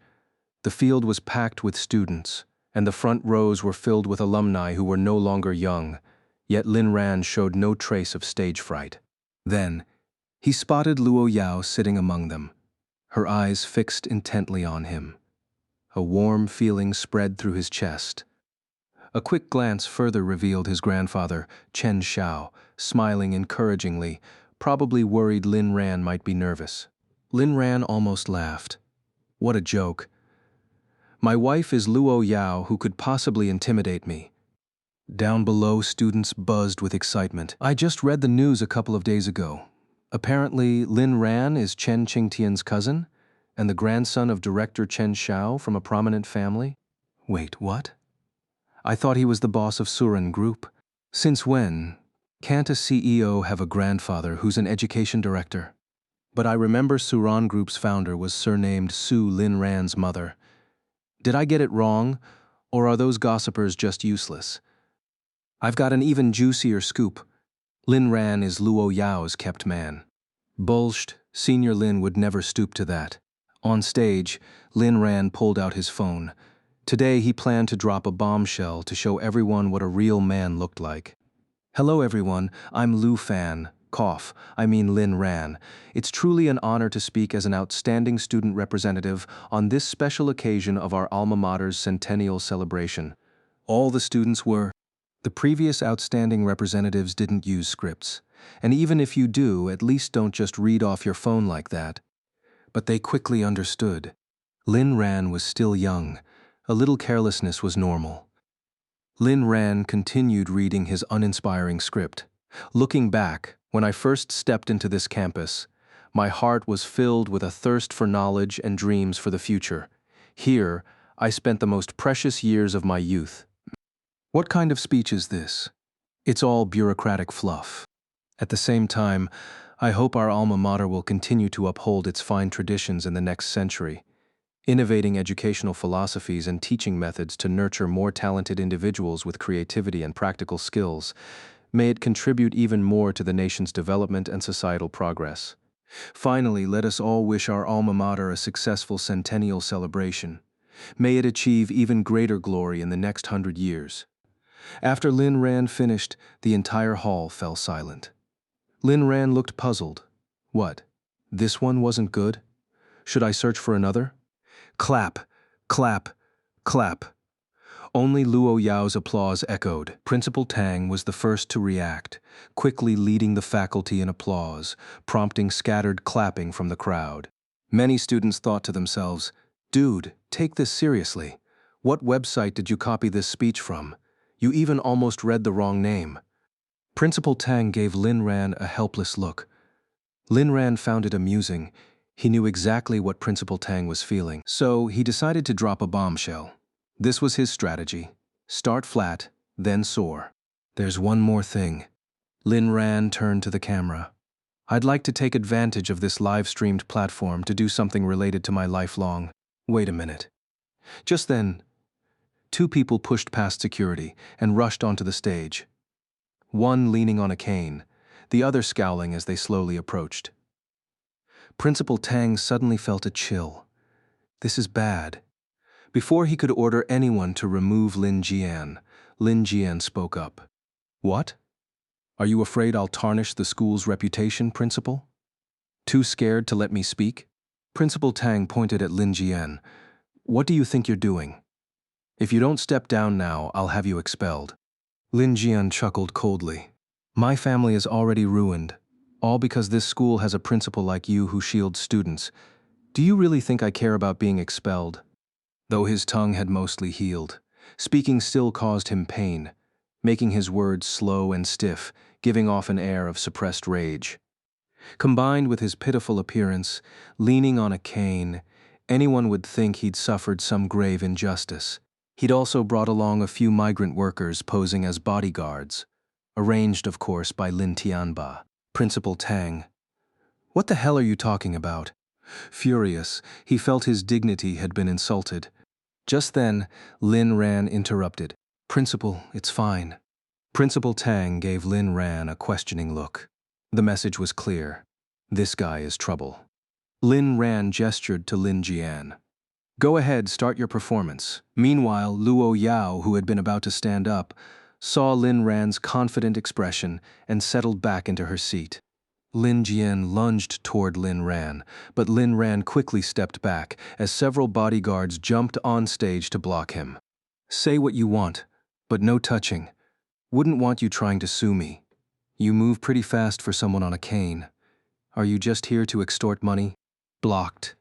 Lin Jian took a deep breath and put on an innocent expression. "Brother, I'm your little brother. Tell them to let me go.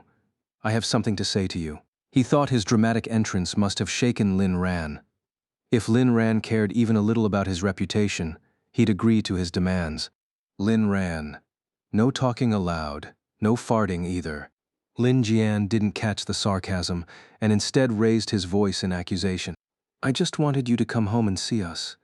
Why are you treating me like this? Do you really not care about the Lin family anymore?" He believed his words were threatening enough. Any sane person would stop him now. "Lin Ran, what do you think, little bastard?" "What?" Lin Ran. "Lin Tianba is the old bastard, and you're the little bastard. Can't even understand something that simple." "Whoa," the crowd gasped. Lin Ran actually called his own brother and father that. The audience wasn't just students. There were media and visitors from other schools, too.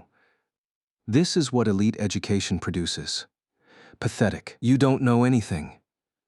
Lin Ran's dad is trash and his brother's a fake heir who stole his place. They deserve it. Honestly, this whole family is disgusting. I only recently found out Lin Ran is Lin Jian's older brother. No matter what, Lin Ran is still part of the Lin family. Isn't it wrong to humiliate his brother like this in public? Wow. Why don't you go preach at Notre Dame in Paris? You're wasting your talents here. Yeah, when disaster strikes, you're the first one I'm taking out. On stage, Lin Jian finally accepted that Lin Ran had no brotherly feelings left. Gritting his teeth, he prepared his next move. "Fine. Since you, the traitor of the Lin family, insist on being heartless, don't blame me for what comes next." Down below, Luo Yao narrowed her eyes. If not for Lin Ran's relaxed expression, she would have already acted, regardless of the public setting. A smirk curled her lips. If Ran wants to play, then let's play. Beside her, Principal Tang shivered, feeling the temperature drop. Lin Jian grabbed the microphone. "Don't get worked up, everyone. I just want to tell all the students and distinguished guests here today that my own brother Lin Ran and this school, they're both rotten to the core." Principal Tang shouted, "Stop spreading lies," but his voice was drowned out. The elderly alumni beside him gave him strange looks. "Old Tang, is there really something shady going on at the school?" "Yeah, why won't you let him speak?" Principal Tang nearly fainted from frustration. He'd underestimated the situation. Beside him, Chen Xiao held him down. "Relax, Tang. I trust my grandson can handle this." Chen Xiao's confidence in Lin Ran wasn't blind. He genuinely believed Lin Ran had the capability. After all, Lin Ran was the one who had brought the Lin family to its current state. Moreover, his own daughter had passed away without ever seeing the truth. So he now hoped Lin Ran would tear off the Lin family's veil of hypocrisy on this very stage. He was even beginning to look forward to it. Principal Tang glanced at his old friend and quietly sighed in relief. Lin Jian continued shouting into the microphone, "Everyone, you may not know who I am. My name is Lin Jian, the younger brother of that so-called upstanding young entrepreneur Lin Ran you all praise. And what I want to say is, Lin Ran is no outstanding entrepreneur. He's just a scumbag who leeches off his family, acts as a sugar baby for rich women, and even flirts with his own cousin." With that one sentence, Lin Jian thrust Lin Ran into the center of controversy. Damn, what a bombshell. I could stomach the first two accusations, but his cousin? What the hell? Don't listen to Lin Jian's nonsense. Senior Lin Ran would never be that kind of person. Appearances can be deceiving. Wait, why am I kind of excited about this? The crowd's gossip-hungry eyes gleamed uncontrollably, instantly forming a united front. Lin Ran narrowed his eyes. So you're trying to challenge me? Do you even have what it takes to go up against me, Lin Ran? Lin Jian's gaze burned with hatred. Brother, do you dare confront me directly? Lin Ran was inwardly delighted. He had been planning to arrange a little show for Lin Jian today, but this fool had walked right into it on his own. Fine. Keep spewing nonsense. I'm listening. Lin Jian was also thrilled. He hadn't expected Lin Ran to actually take the bait. He had assumed Lin Ran would make excuses and leave, allowing him to control the narrative and turn lies into truth. But now, Lin Ran was engaging him directly and on a live broadcast, no less. This was a once-in-a-lifetime opportunity. Brother, do you dare admit you squandered the family's money? Lin Ran nodded. I took it. So what? The audience erupted in shock. Lin Ran continued, but it wasn't me taking from your family. It was you taking from mine. The Suren Group was founded by my mother, and the shares were left to me. Your mother was just a mistress who clawed her way up. For years you've been living off my shares. Want me to show you the proof? You dare call yourself my blood brother? Spare me. Lin Ran's counterattack was lethal. Lin Jian's eyes blazed with fury, while Liu Yueme nearly collapsed under the weight of the crowd's piercing stares. They knew this scandal would be exposed, or perhaps it was never a secret to begin with. They had braced themselves for public scorn. To bring Lin Ran down, sacrifices had to be made. Lin Jian retorted, even if I'm the son of a mistress, I'm still your brother. Shouldn't you, as the elder brother, take care of me? Liu Yume added tearfully, Xiao Ran, I may not be your birth mother, but I've never mistreated you all these years. Lin Ran rubbed his face in exasperation. He could barely stand listening to this. Are you out of your damn minds? You lived lavishly off my shares while giving me just 300 yuan a month, not even enough for tuition, let alone clothes, and you call that not mistreating me? Take care of my brother. If you were really my brother, maybe I would. But are you? Ask your mother, are you even my brother? Lin Jian froze. Liu Yimei paled and scrambled to defend herself. Xiao Ran, I know you hate me, but you can't slander me like this. Lin Ran cut her off sharply. Did you lose your damn mind from all those clients? What kind of nonsense are you spouting? Liu Yimei's eyes widened in shock, rooted to the spot. Meanwhile, Lin Tianba, watching the live stream, frowned in confusion. He couldn't quite grasp Lin Ran's implication. Lin Ran pressed Liu Yimei. Answer me. Did you mistreat me, suppress me, abuse me, yes or no? Answer me. Liu Yimei trembled violently, and Lin Jian quickly steadied her. It's true, what you said is true. I wronged you, but… Lin Ran cut him off. No buts, you little bastard. Keep digging your grave. Lin Tianba roared at the screen.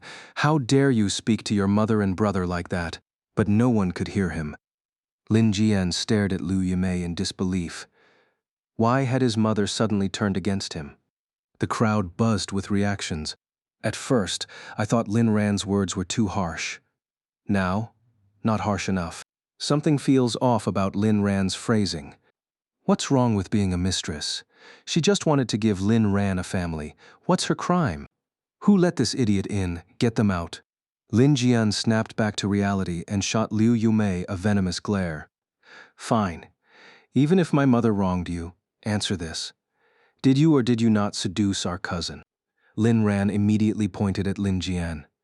Kid, you're digging your own grave. That's slander. I'll sue you for defamation. Lin Jian sneered. Of course you'd deny it. Fine, let Liu Ruxue speak for herself. Like a dramatic TV protagonist. He clapped his hands.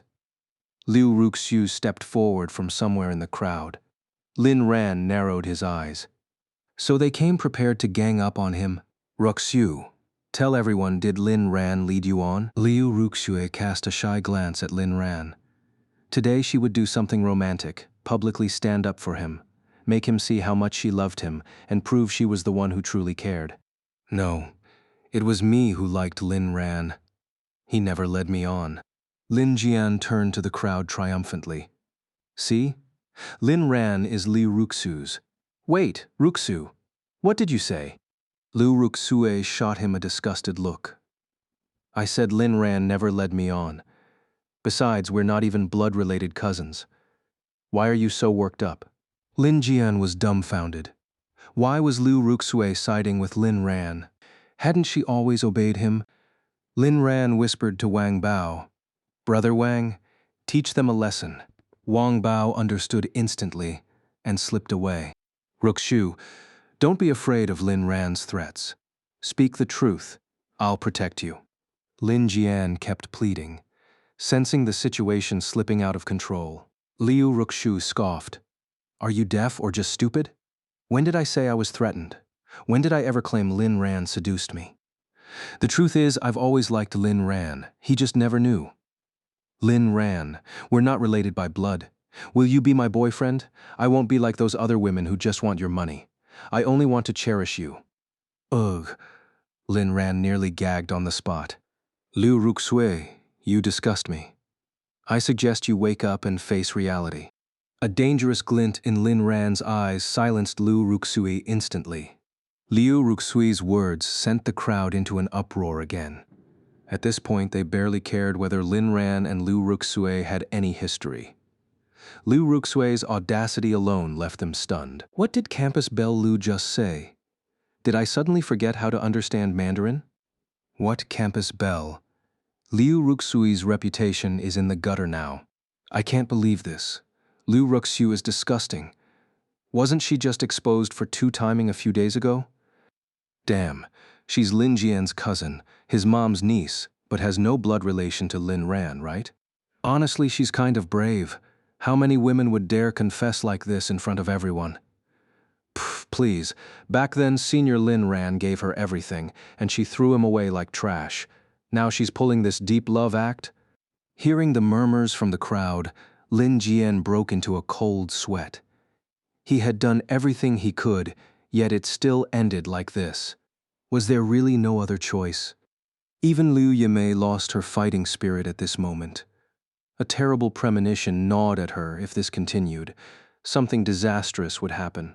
She tugged at Lin Jian's sleeve, but he was still reeling, his gaze fixed on Liu Ruxu with deep intensity. Liu Yimei sighed inwardly, heartbroken. She never imagined her beloved niece would stab her in the back at the most critical moment. She had her reasons for betraying her son. Lin Ran clearly had dirt on her. But why would Liu Ruxue betray Lin Jian? Liu Ruxue ignored everything else. Right now, she just wanted to rush to Lin Ran's side, to stand with him and shield him from the fallout. But Lin Ran seemed unwilling. Why? Because of that woman Luo Yao. Lin Ran, I know you're worried about me, but it's okay. I'm not afraid. Lin Ran felt sick. Shut up. One more word and I'll vomit. You're even more disgusting than Shi Nancy and Lin Jian combined. You know that? Liu Ruxue's eyes widened. The look in Lin Ran's eyes warned her. If she dared speak again, he'd make sure she regretted ever being born. He knew everything. Her secret rendezvous with Shi Nancy at Pangu Hotel, then sneaking upstairs with Lin Jian. So she kept quiet. She still clung to the last shred of her non-existent dignity. But she didn't realize Lin Ran's thoughts were elsewhere. Lin Ran simply didn't want to hear her voice. He was also waiting for Wang Bao. Today, he would publicly humiliate both Liu Ruxue and Lin Jian. A live broadcast to the entire internet. What a rare opportunity. What's taking Wang Bao so long? Lin Jian finally steadied himself. He had no choice but to go all in now. Suddenly, the temperature seemed to drop. Lin Jian looked up and locked eyes with a woman in the crowd, her gaze sharp as a blade. Luo Yao. What was she doing here? Luo Yao trembled with anger. Liu Ruxue's public confession infuriated her, but she held back, all because of the changes Lin Ran had brought into her life. She had to trust him. Lin Jian steeled himself. Doesn't matter if Luo Yao's here. If we're going down together. So he unleashed his ultimate move, a verbal R skill straight at Lin Ran. Fine, even if I was wrong about everything else. Answer me this, aren't you someone's kept man? Don't you? Hold on, Lin Ran smirked. You think you can just slander me like that? Since Wang Bao wasn't ready yet, why not serve an appetizer first? Since you've been proven guilty of defamation, shouldn't you kneel and apologize? Otherwise, I'll have you dragged to the police station right now, and you can forget about saying another word. Principal Tang, seated in the audience, smiled faintly and straightened his posture, as expected of Lin Ran. Lin Jian froze, then felt an unexpected surge of hope. Was Lin Ran really about to ruin his own reputation like this? Before he could speak, Lin Ran coldly demanded again. Kneel, apologize, then talk. The students quickly caught on, eager for drama. Apologize. Apologize. Apologize. Lin Jian forced a smile. He knew if he refused, Lin Ran's bodyguards would step in. The fake bodyguards he'd brought wouldn't stand a chance. He had already prepared for the worst. Besides, kneeling wasn't new to him, it would paint him as the victim. And who didn't sympathize with the underdog? So, in front of the entire school, Lin Jian dropped to his knees. Brother, I'm sorry, I upset you again. I apologize, I love you too much. I don't want to see you go down the wrong path. His practiced ease suggested he'd done this many times before. Holy crap, he actually knelt? That was way too smooth. I don't like Lin Jian, but isn't Lin Ran going too far? Too far? Don't judge a man until you've walked in his shoes. If you don't know Lin Ran's story, go check the forums. Besides, weren't you just chanting apologize too? Yeah, but I didn't say kneel. Honestly, Lin Ran seems like he's drunk on power now. Oh, sure. Just remember that when you're using the new library, Mr. High and Mighty. Once Lin Jian stood back up, he pressed on. Brother, you have to admit it. You're someone's sugar baby. You're a kept man. You don't deserve to represent the students. Lin Ran spread his hands. Proof? Who exactly am I supposedly involved with? Too scared to name names? You're just throwing baseless accusations now. Looks like you want to kneel again, huh? Since when did slander not require evidence? Lin Jian's eyes widened. He couldn't believe Lin Ran's audacity. You really want me to say it? Go ahead, tell me. Whose kept man am I? I'd love to know. Lin Ran pushed. Lin Jian hesitated, fear creeping in. Liu Yuemei, still in shock, finally spoke up. If they stopped now, there was still a way out. But if Luo Yao's name came out, it was game over. Lin Jian wrestled with the decision, should he expose Luo Yao? Some students in the crowd began whispering guesses. Meanwhile, students from Nuanyao Group watched with barely contained excitement. Was today the day their boss and his rumored lover went public? Seeing Lin Jian's hesitation, Lin Ran smirked in disdain. If you can't say it, kneel and apologize again. Finally provoked beyond reason, Lin Jian snapped. If Lin Ran wanted to burn bridges, so be it. Luo Yao, the heiress of the top financial empire. Admit it, you're Luo Yao's lover, aren't you? He still couldn't understand why Luo Yao would rather support Lin Ran than spare him a single glance. Was it just because Lin Ran was more handsome and taller than him? Lin Ran was nothing but a motherless bastard, unloved by both parents in the Lin family. What could he possibly offer Luo Yao? He was the Lin family heir. His status and position were leagues above Lin Ran's. In the future, only he could walk hand in hand with Luo Yao. The crowd erupted into chaotic murmurs once again. What the hell is Lin Jian talking about?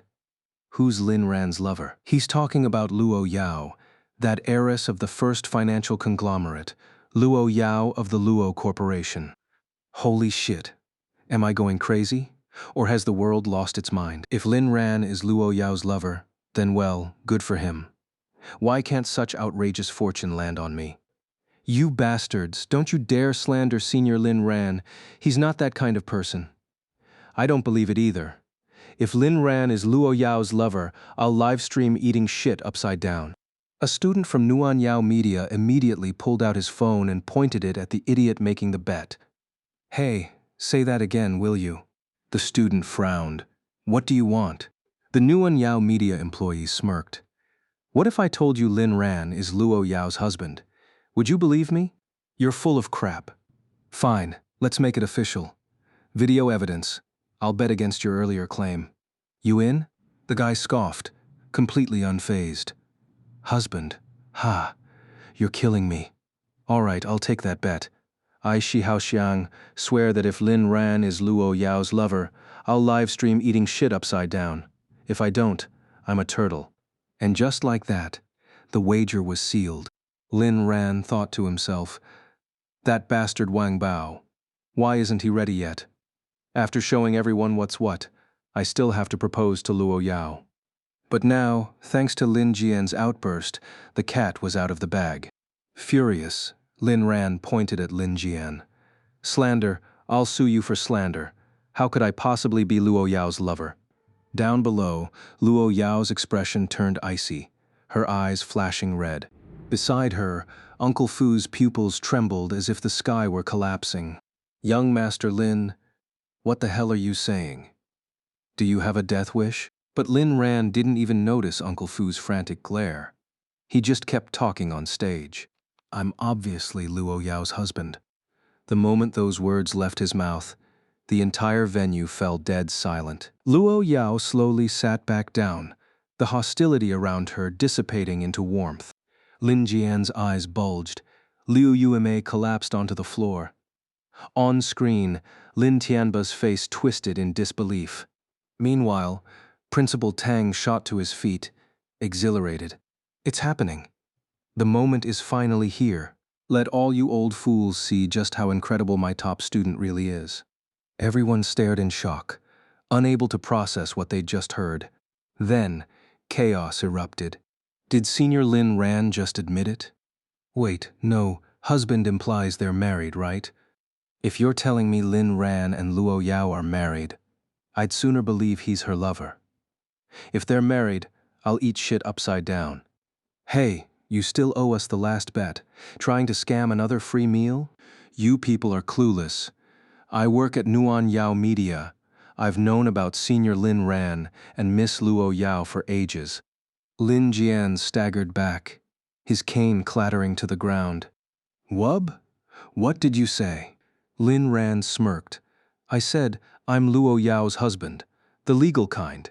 If you think a legally married couple counts as lovers, then your mind is as filthy as your mother's. Lin Jian had always assumed Lin Ran was just Luo Yao's plaything. Now he realized how wrong he'd been. Shaking his head in disbelief, he muttered, No way. No way. How could you be worthy of her? Suddenly, the giant screen at the center of the plaza lit up, displaying a marriage certificate for all to see. Lin Ran exhaled in relief and turned back to the crowd. My earlier statement was interrupted by this so-called little brother. What I meant to say was, not only am I devilishly handsome and successful, but I also have the wealthiest, most powerful, and most loving wife in the world, Luo Yao. The details and photo on the marriage certificate confirmed everything. The crowd exploded. Where's that guy who swore to eat shit? I've been waiting. Lin Jian's shameless, slandering his own brother like that. Brother? They're not even real brothers. Rumor has it Lin Ran already cut ties with them. His own father signed the papers. What the hell? Then what's Lin Jian and his mom even bitching about? Tears welled up in Luo Yao's eyes. She'd always thought a public announcement didn't matter. But now, she finally understood what happiness felt like. So this is happiness. Beside her, Uncle Fu's eyes reddened. Young Master Lin is truly remarkable, miss. He's changed for the better. I've watched him closely. He really does love you. Luo Yao shot him a look. Obviously. Uncle Fu. The school officials, alumni, media, everyone was stunned beyond words. Only Principal Tang and Director Chen Xiao looked smug. About damn time. Many turned their shocked gazes toward Principal Tang. Old Tang, why does this student look so familiar? Now that you mention it, he does. Wasn't he in some celebrity gossip before? I think I've seen him in the news. Holy shit, he's... Principal Tang puffed out his chest proudly. That's right. Standing before you is the greatest student of the 21st century, Lin Ran. Chen Zhao added, my grandson. Principal Tang and everyone. At that moment, not only was the live audience floored, the live stream viewers were too. As for Lin Jian on stage, he couldn't accept reality. He'd been convinced Lin Ran was just Luo Yao's kept man. Now he realized how badly he'd misjudged the situation. He was finished. Lin Ran sneered, what's wrong, Lin Jian? Cat got your tongue. Lin Jian gulped. Lin Ran pressed further. Well, aren't you going to apologize for your mistake again? This time, the entire student body united in rare harmony. Apologize. Apologize. Disgusting bastard. If he doesn't apologize, we won't let him leave. Faced with the furious crowd, Lin Jian was forced to kneel and apologize a second time, this time in front of millions of online viewers. Unbeknownst to him, what had started as a live stream with a few hundred alumni had now exploded into a spectacle watched by over 1 million strangers. There was no helping it. The news about the son-in-law of the top financial conglomerate was simply too explosive, instantly catapulting the live stream to the #1 spot in viewership. At the same time, many people were seeing Luo Yao's face on the marriage certificate for the first time. Just then, Luo Yao herself strode forward, unable to hold back any longer. Everyone was stunned by her beauty, especially the students of Jingda University, who were seeing her for the second time, but still marveled at how flawlessly perfect she was. Her beauty was absolute, without a single flaw. They also recalled her last appearance, when she had warned, finally, I'd like to remind some people to keep their eyes open. Don't approach those you shouldn't, and never dare to bully the person who belongs to me. So she really had meant Lin Ran all along. Without a word, Luo Yao stepped onto the stage and immediately slapped Liu Ruxue, sending her staggering. Liu Ruxue glanced at Lin Ran, only to find his gaze fixed entirely on Luo Yao, not sparing her even a sliver of attention. Heartbroken and powerless against Luo Yao, she decided to feign fainting to win sympathy. Her unsteady body swayed dramatically. Crying to escape public humiliation by pretending to faint, Luo Yao said coldly, Liu Ruxue. Lin Ran moved to Luo Yao's side. Wife, you're here, woo-woo-woo. He'd discovered a pattern. The more pitiful he acted, the less likely he was to get scolded. Sure enough, Luo Yao turned to him, her eyes filled with affection.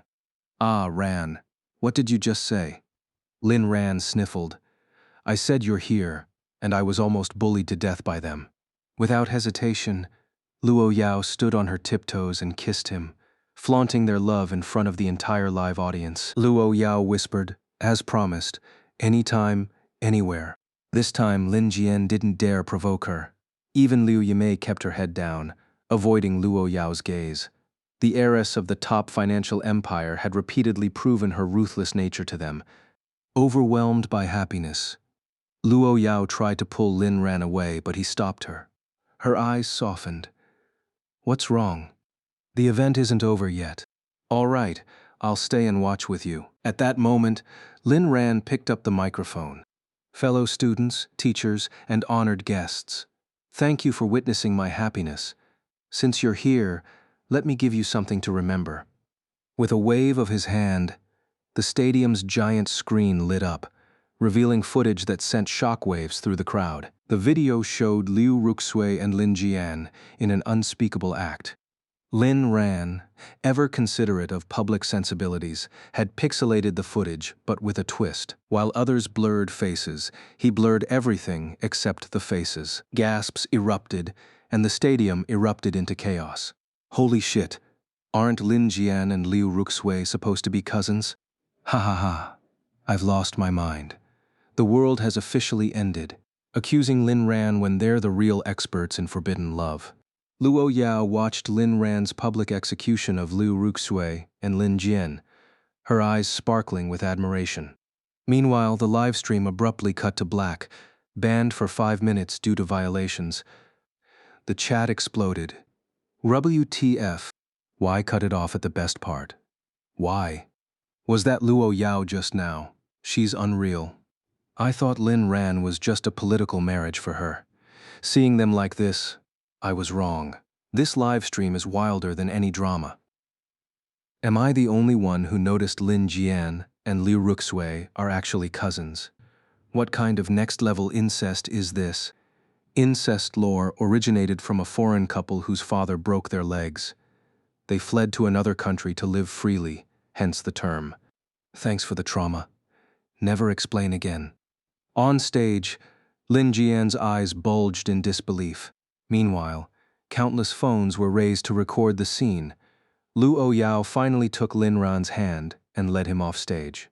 What came next wasn't their concern. Wait, I haven't proposed yet. Luo Yao froze. She hadn't realized Lin Ran had more planned. Ah, Ran. Tears finally spilled down her cheeks. Wife, what's wrong? Don't cry, Ah, Ran, it's too loud here. Let's go. She didn't want others to see her vulnerability. It might bring trouble for him. Luckily, their bodyguards had formed an impenetrable circle around them, shielding the moment. All right, let's leave. The proposal could wait, but Luo Yao's tears couldn't, and the noise was unbearable. Damn that bastard Lin Jian. Luo Yao skipped the remaining events, feeling like the luckiest woman alive. Principal Tang called out desperately as the bodyguard entourage moved away. Student Lin Ran, President Luo. Just then, Liu Meng approached him. Principal Tang, President Luo finds your stadium too small and the seating insufficient. Today's arrangements were unsatisfactory. Principal Tang was baffled.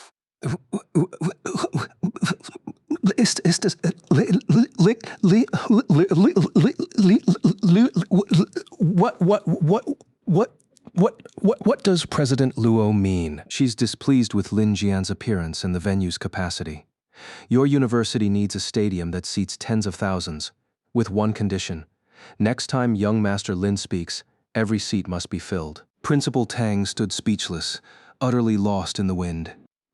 5 minutes later, the live stream resumed. Lin Jian's group had long been escorted out. Seizing the moment, Wu Zhishang began his promotion. Originally, the school had allotted him a mere 30 seconds for ads at the end. But with Lin Ran's unprecedented popularity, the staff urgently reported to Principal Tang, who blurted, "Holy shit, get Wu Zhishang on stage now." Wu Zhishang boomed. Everyone, Lin Jian was a fake brother. I'm the real one, currently managing at Lin Ran's Warm Yao Media. On behalf of the company and Lin Ran, I announce, he milked Lin Ran's fame to perfection. Though viewership had halved, the numbers remained staggering.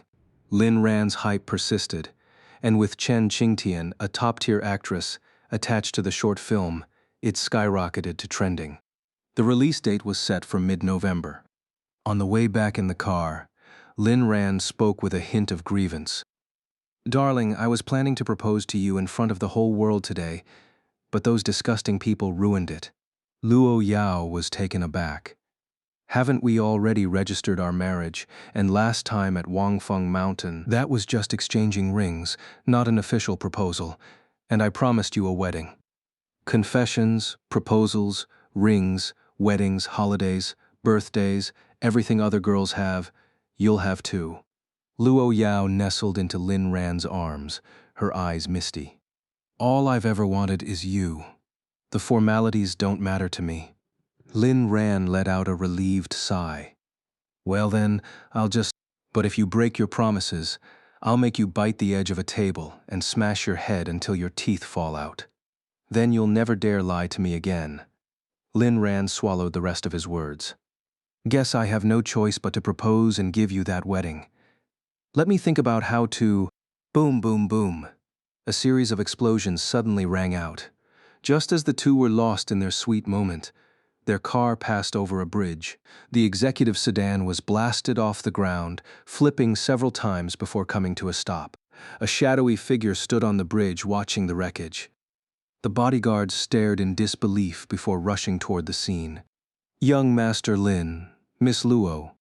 Wang Bao moved to help, only for two bodyguards to press their hands against his chest. "You too? Sorry, Captain. We're traitors." Only then did Wang Bao notice two figures on the bridge, Little Tong and a person clad in black. The black-clad figure leaped down and strode toward Wang Bao. Surprised, "I'm back. Let's see just how unkillable Luo Yao really is." The voice was distorted, making it impossible to discern gender or age. "See clearly now?" The black-clad figure froze. That was Luo Yao's voice. But hadn't she just been blown to pieces in the explosion? Unless the intel was wrong, Luo Yao was never in that car. She turned to Little Tong, whose expression remained eerily calm, and realized she'd been played. Spinning around, she came face to face with the last person she wanted to see. Lin Ran and Luo Yao stood behind her, their gazes locked onto the black-clad figure. Luo Yao's voice was icy, like a demon emerging from hell. "You're really that stupid, huh? Did it never occur to you how conveniently you kept escaping that place?" The black-clad figure, Luo Wuyo, stammered. How did you know it was me?" Meanwhile, the two traitorous bodyguards exchanged glances and tried to flee, only to be swiftly subdued.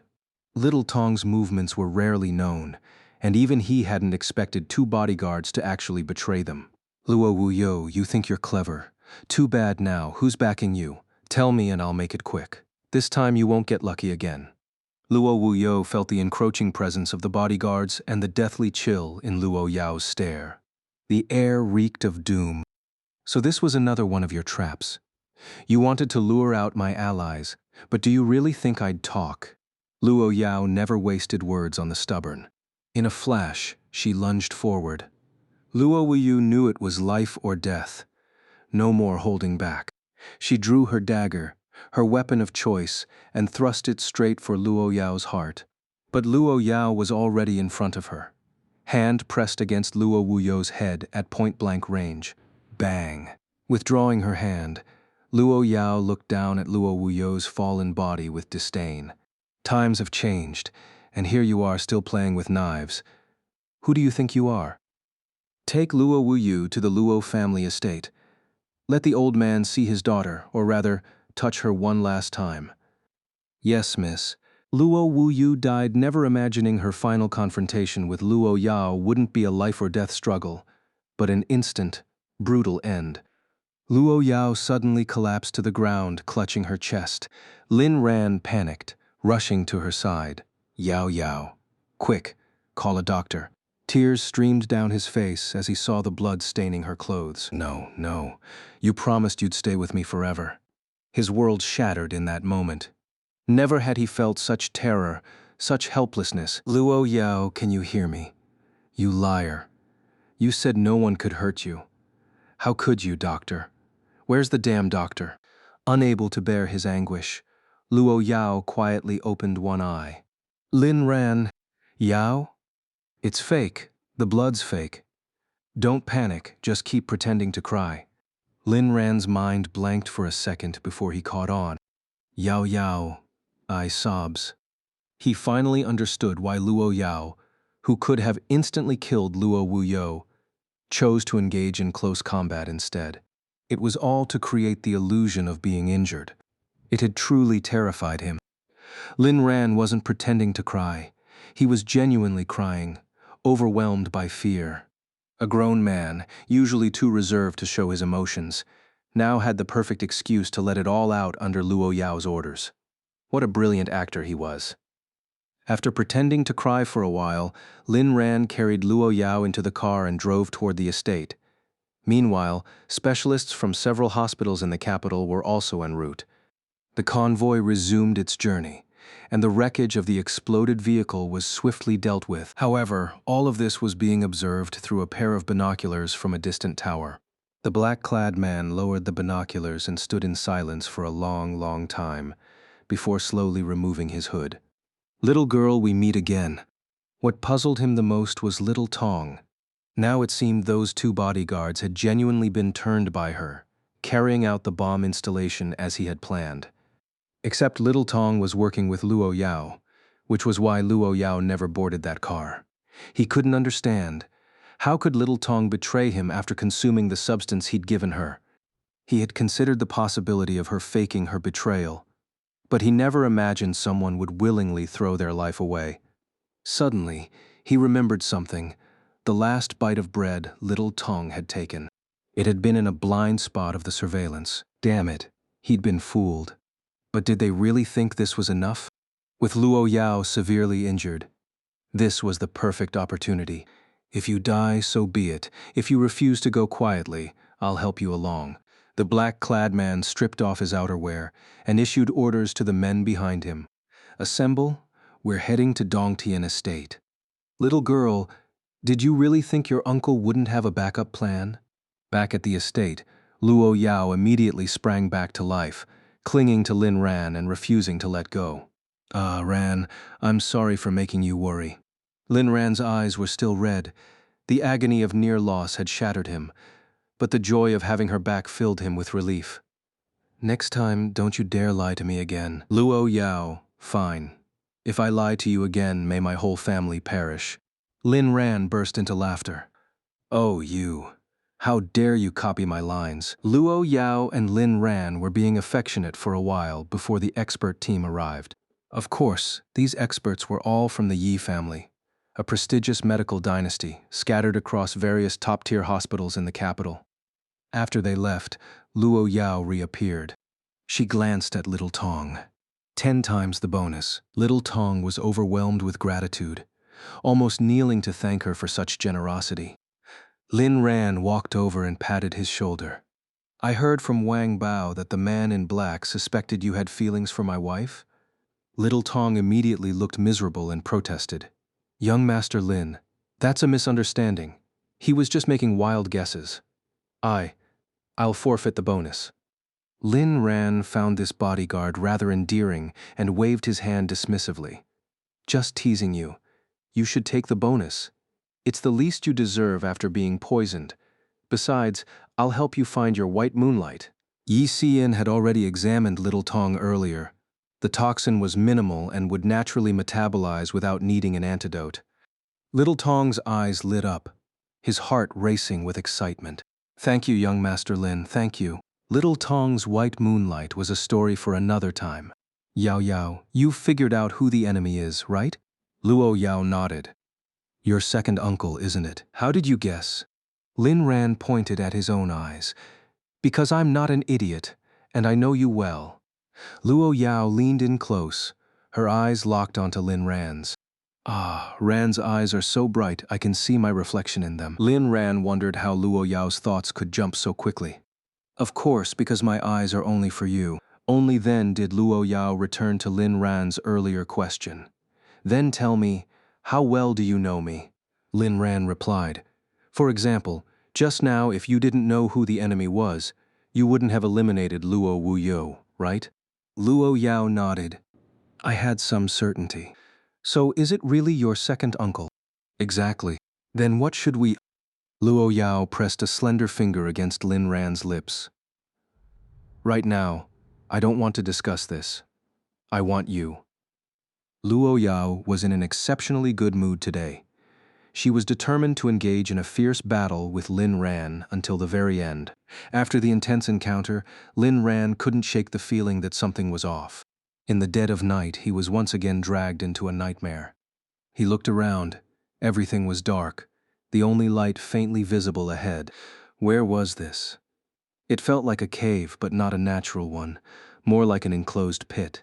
When he looked up, he saw a sky full of stars. Was he in a dried-up well? No, that didn't seem right. Big brother, will you come to me yourself? Amid the dim starlight, Lin Ran thought he heard Luo Yao's voice. You don't want to? Huh? Lin Ran was confused. Suddenly, a flash of crimson alerted him to danger. I will catch you. A sharp meow jolted Lin Ran awake. Another nightmare. Drenched in cold sweat, he looked beside him. Luo Yao was gone. What did this dream mean? Wait, had he been woken up by Little Black? Little Black? Just as he turned to look, he spotted a pair of eyes staring at him from outside the window. Lin Ran jumped in fright, but when he looked again, The eyes hopped away into the darkness. Little Black. Damn it! Are you trying to scare me to death in the middle of the night? Lin Ran hurried downstairs and chased after it. There was no sign of Luo Yao downstairs. Even Uncle Fu was nowhere to be found. After a moment's thought, he followed the direction Little Black had gone. He trailed it all the way to the edge of the estate before the cat vanished, leaving Lin Ran bewildered. Then, he spotted Luo Yao. She had dozens of bodyguards surrounding a group of men in black.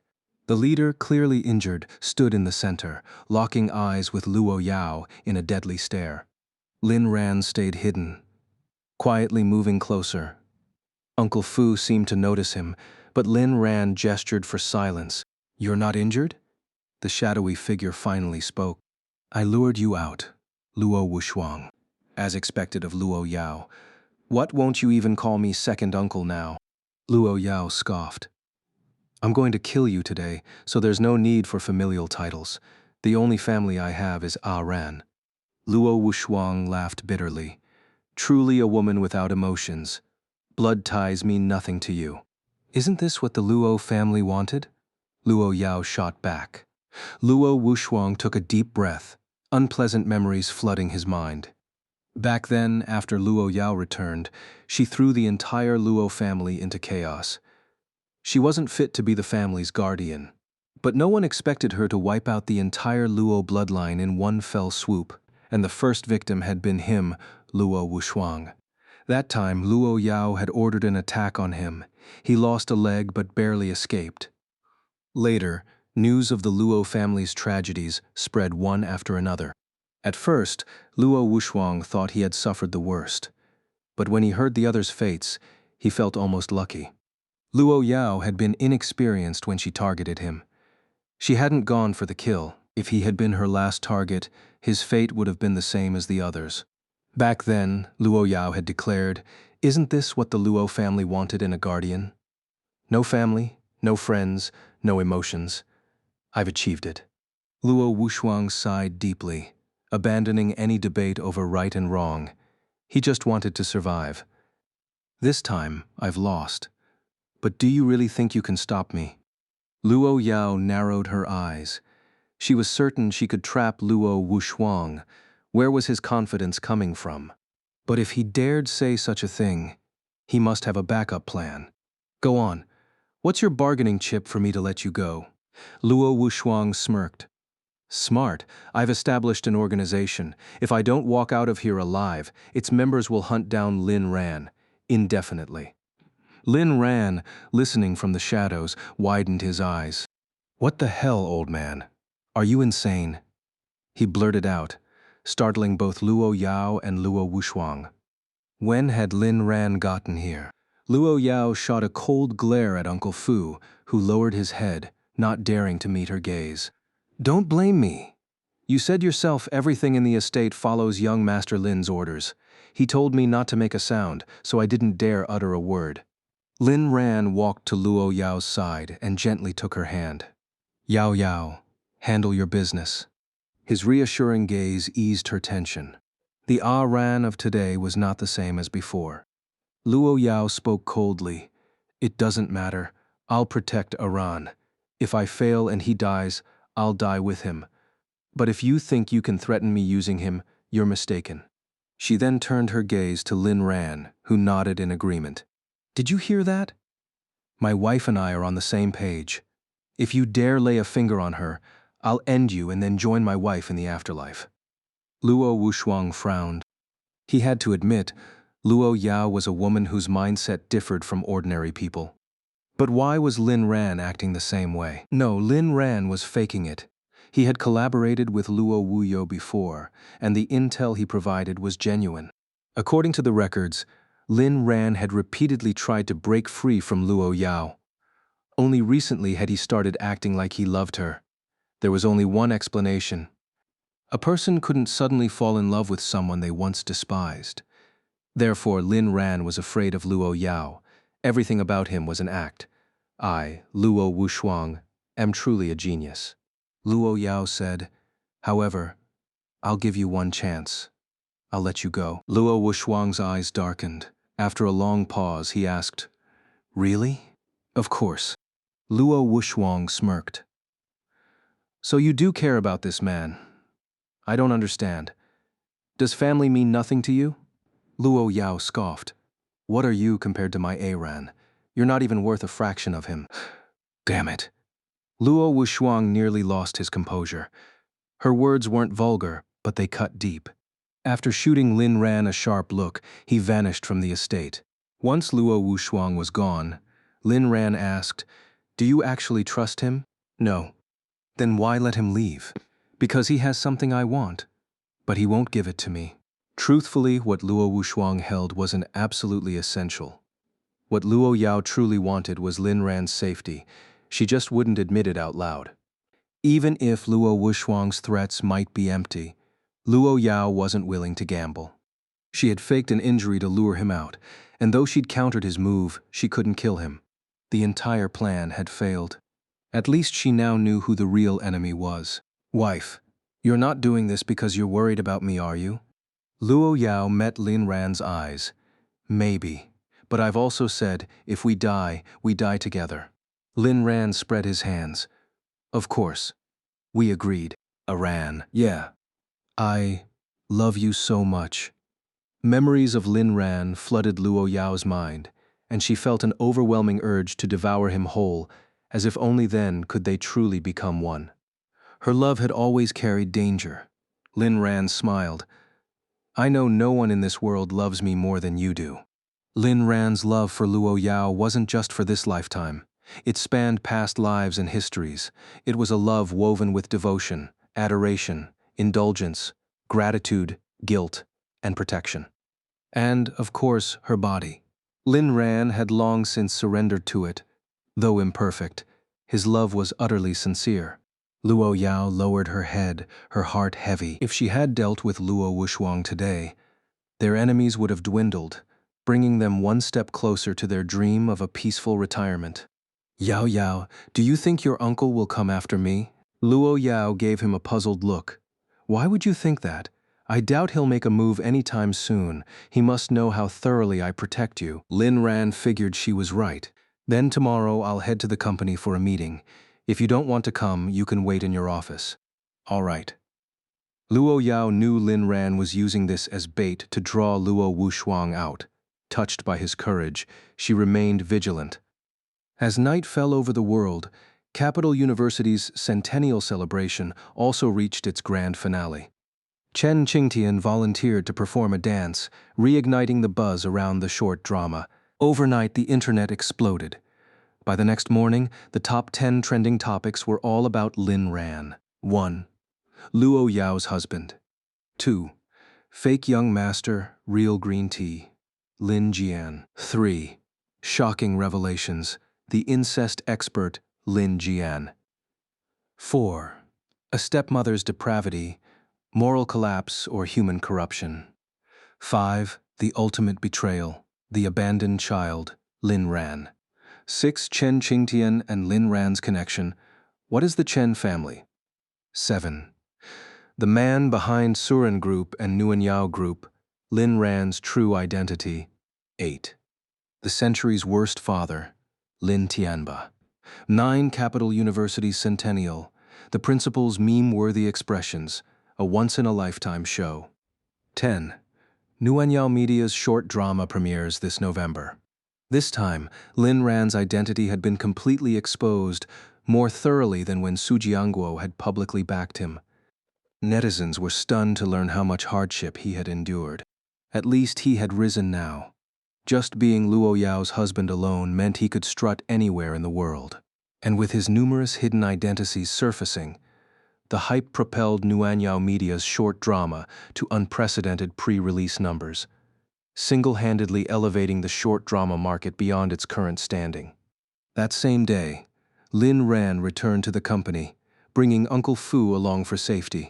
As the head of Nguyen Yao Media, this was his first time attending a pivotal meeting. Charging for it? Who said we're charging for the short drama? The executives were baffled. If we don't charge, how do we make money? Lin Ran signaled Wu Zhishang to present the original proposal. Soon, everyone realized just how brilliant Lin Ran was. Gentlemen, the profit model was planned from the start. Since this morning, countless brands have reached out for collaborations, so we're reverting to traditional monetization. First ads. We'll insert commercials before and after episodes. Our production costs are low, so ad revenue alone covers expenses. Just this morning, multiple brands already contacted us.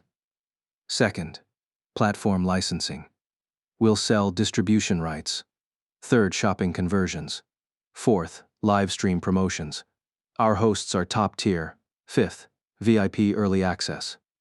Beyond these, there's untapped potential. Building this IP will grow our fan base, securing future projects, and landing our actors better endorsements.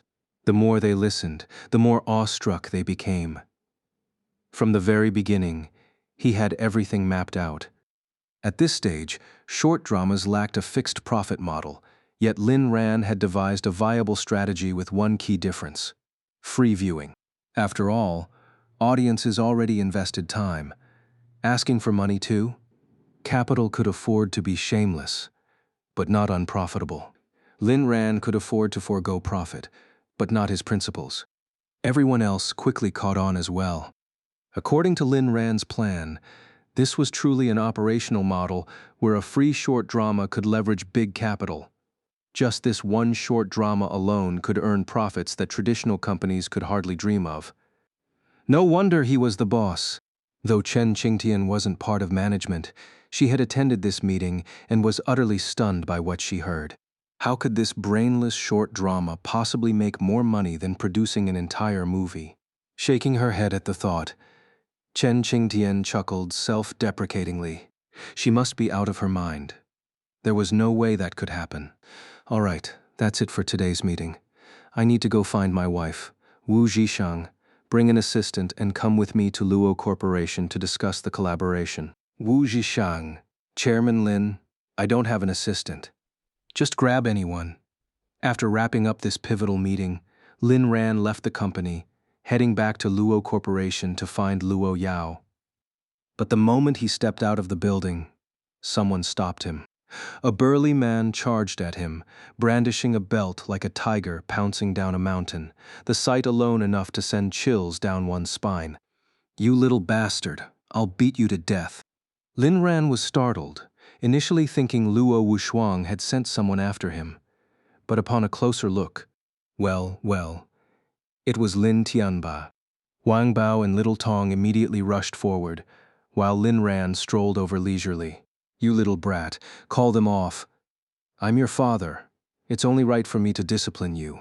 Lin Ran narrowed his eyes. He knew Lin Tianba was already on the verge of collapse. Otherwise, with his spineless nature, how would he dare to pick a fight? This time, Lin Ran decided to use both psychological and physical attacks. He walked up and slapped Lin Tianba's face, once, twice, thrice, each strike filling Lin Tianba with humiliation. "You little bastard, what are you doing? Let me go." Lin Ran tisked. "Not just pitiful, but stupid too. Coming after me alone, are you underestimating me or Luo Corporation's security team?" Lin Tianba bared his teeth and snarled, "You're the pitiful one, a heartless beast with no family, no love. You'll never receive the fatherly love only I can give." Lin Ran nearly burst out laughing. "Old man, sometimes I really pity you lot. You're stuck in your own delusions, thinking the world revolves around you. But it's all just fantasy. Let me make one thing clear. I have family, my wife, I have love, all of it belongs to Luo Yao. As for you, I don't even hate you. After all, you can't blame a pile of shit for stinking, right?" Lin Tianba finally experienced firsthand Lin Ran's mercilessness. Understanding now what Lin Jian and Liu Yimei had felt during yesterday's livestream. After the mother-son duo returned home, Lin Tianba had flown into a rage. With millions watching the stream, they'd become infamous nationwide. Liu Yimei hadn't even made it home before being doxxed. This had pushed Lin Tianba's hatred for Lin Ran to an all-time high, leading to today's confrontation. "You ungrateful wretch. Don't you feel the slightest urge to kneel and apologize when you see me?"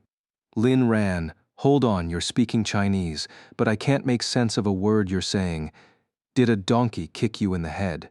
Lin Tianba was livid. Fine. You've lost your birth father for good. Mark my words, you'll never know a father's love. Lin Ran kicked Lin Tianba square in the mouth, sending several teeth flying with a sickening crack. Damn, you're truly pathetic. I have Luo Yao, that's all I need. You're the real loser here, with no one to love you. Spitting out blood and broken teeth, Lin Tianba glared at Lin Ran with venom. I have a wife, a son though, I mean, Lin Jian, not you. Lin Ran smirked, flashing his perfectly aligned teeth, as if mocking Lin Tianba's missing ones. Oh yes, of course. Let's hope you can handle it when you find out your wife's been fooling around with other men. Let's hope you can handle it when you learn your son isn't actually yours. Let's hope you can handle it when they abandon you for money. Lin Tianba roared, you're lying. How dare you slander them? Yeme is gentle, dignified, graceful, a rare and virtuous woman. Lin Ran doubled over laughing, the sound almost unsettling. What's so funny? Oh, Lin Tianba, I'd advise you to go home and see what your virtuous wife is really up to these days. Graceful? More like tree-hugging graceful. Lin Tianba's eyes bulged with rage. I won't let you speak of your mother like that. Lin Ran's smile vanished. Say that again, and I'll turn you into a corpse. You know who my wife is, Luo Yao. For the first time, Lin Tianba sensed genuine killing intent from Lin Ran. Lin Ran snatched the belt from Lin Tianba's hand, flipping it to strike him with the buckle. Ugh. Lin Ran. How many times must we do this? Still acting tough in front of me. I've cut ties with the Lin family. Did you forget, or are you just senile? He whipped Lin Tianba until he was exhausted, then tossed the belt onto his head. Funny how the pitiful always bring it upon themselves. Face reality, or Batman might come for you next. Lin Tianba. Uncle Fu delivered the final blow. Clown. Lin Tianba passed out from sheer rage. What a shame. I was going to show him something interesting. Guess it'll have to wait. Uncle Fu remarked, Young Master Lin, you've changed a lot lately. Lin Ran glanced at him. Oh, for better or worse. You've regained your sight. Lin Ran. Since when do you joke? Arriving at Luo Corporation, Lin Ran headed straight to the 88th floor, while Wu Zhishang took his assistant to the project proposal meeting room. On the 88th floor, Lin Ran entered Luo Yao's office, where Liu Meng happened to be as well. The moment Liu Meng saw Lin Ran, she froze like a mouse spotting a cat, scrambling to leave. Lin Ran stopped her. Assistant Liu, Wu Zhishang is here to discuss the collaboration. Assign someone to handle it. Right away, young Master Lin. Liu Meng left the office, exhaling in relief. Close call, almost got force-fed dog food. Entering the assistant's office, she scanned the room. One assistant asked, What's up, Liu Ji? Liu Meng. There's a client downstairs who's free to come with me. Before anyone else could respond, a hand shot up eagerly. Me. Pick me. Pick me. Liu Meng had no complaints about Wu Zhishang's arrival. At young Master Lin's company, who needed an appointment? Of course, this was just a formality after all. With Lin Ran around, blood ran thicker than water. Though it was just a small collaboration regarding promotions, Liu Meng still intended to handle it personally. Meanwhile, in the office, Lin Ran and Luo Yao were finally alone again.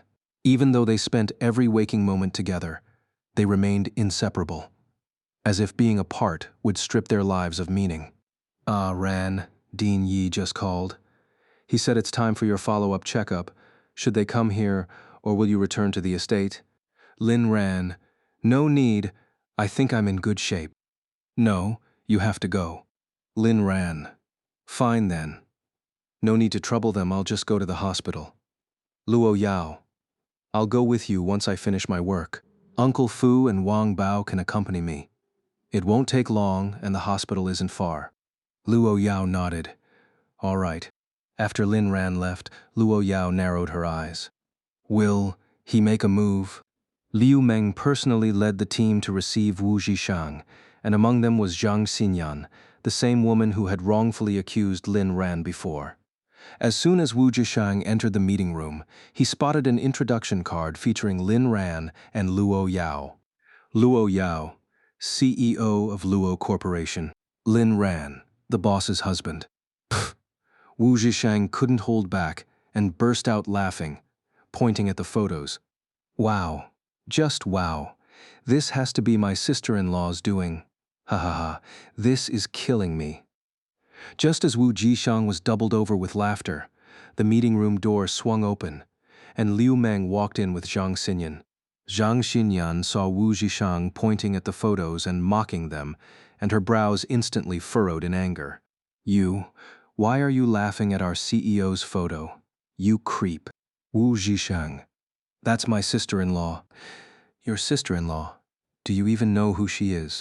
Liu Meng coughed. Zhang Xinyan, how many times have I told you, you can't be this rude in public? Zhang Xinyan huffed and stood beside Liu Meng, her frustration boiling over. Luo Yao was her idol. She had admired her for years, in a completely professional way, of course. She worshipped how Luo Yao, at such a young age, had risen to become the top business heiress. To a girl like Zhang Xinyan, it was nothing short of legendary. But when she learned that even a powerhouse like Luo Yao had gotten married, Zhang Xinyan felt like the sky had fallen. Did legends even need men? That was why she had lashed out at Lin Ran the last time they met. Afterwards, she had tried to rationalize it but still couldn't understand her own reaction. Now, this friend of Lin Ran's was cut from the same cloth, laughing at the photos like some kind of jerk. Mr. Wu, I've reviewed your proposal. Honestly, it's quite good. I'll submit it, and our operations team will reach out to you later. Wu Zhishang nodded politely and expressed his gratitude. Pleasure working with you. Likewise. As Wu Zhishang was leaving, Zhang Xinyan stealthily stuck out her foot and lightly tripped him. Wu Zhishang face-planted spectacularly. Why did you trip me? Which eye of yours saw that? Wu Zhishang took a deep breath and composed himself.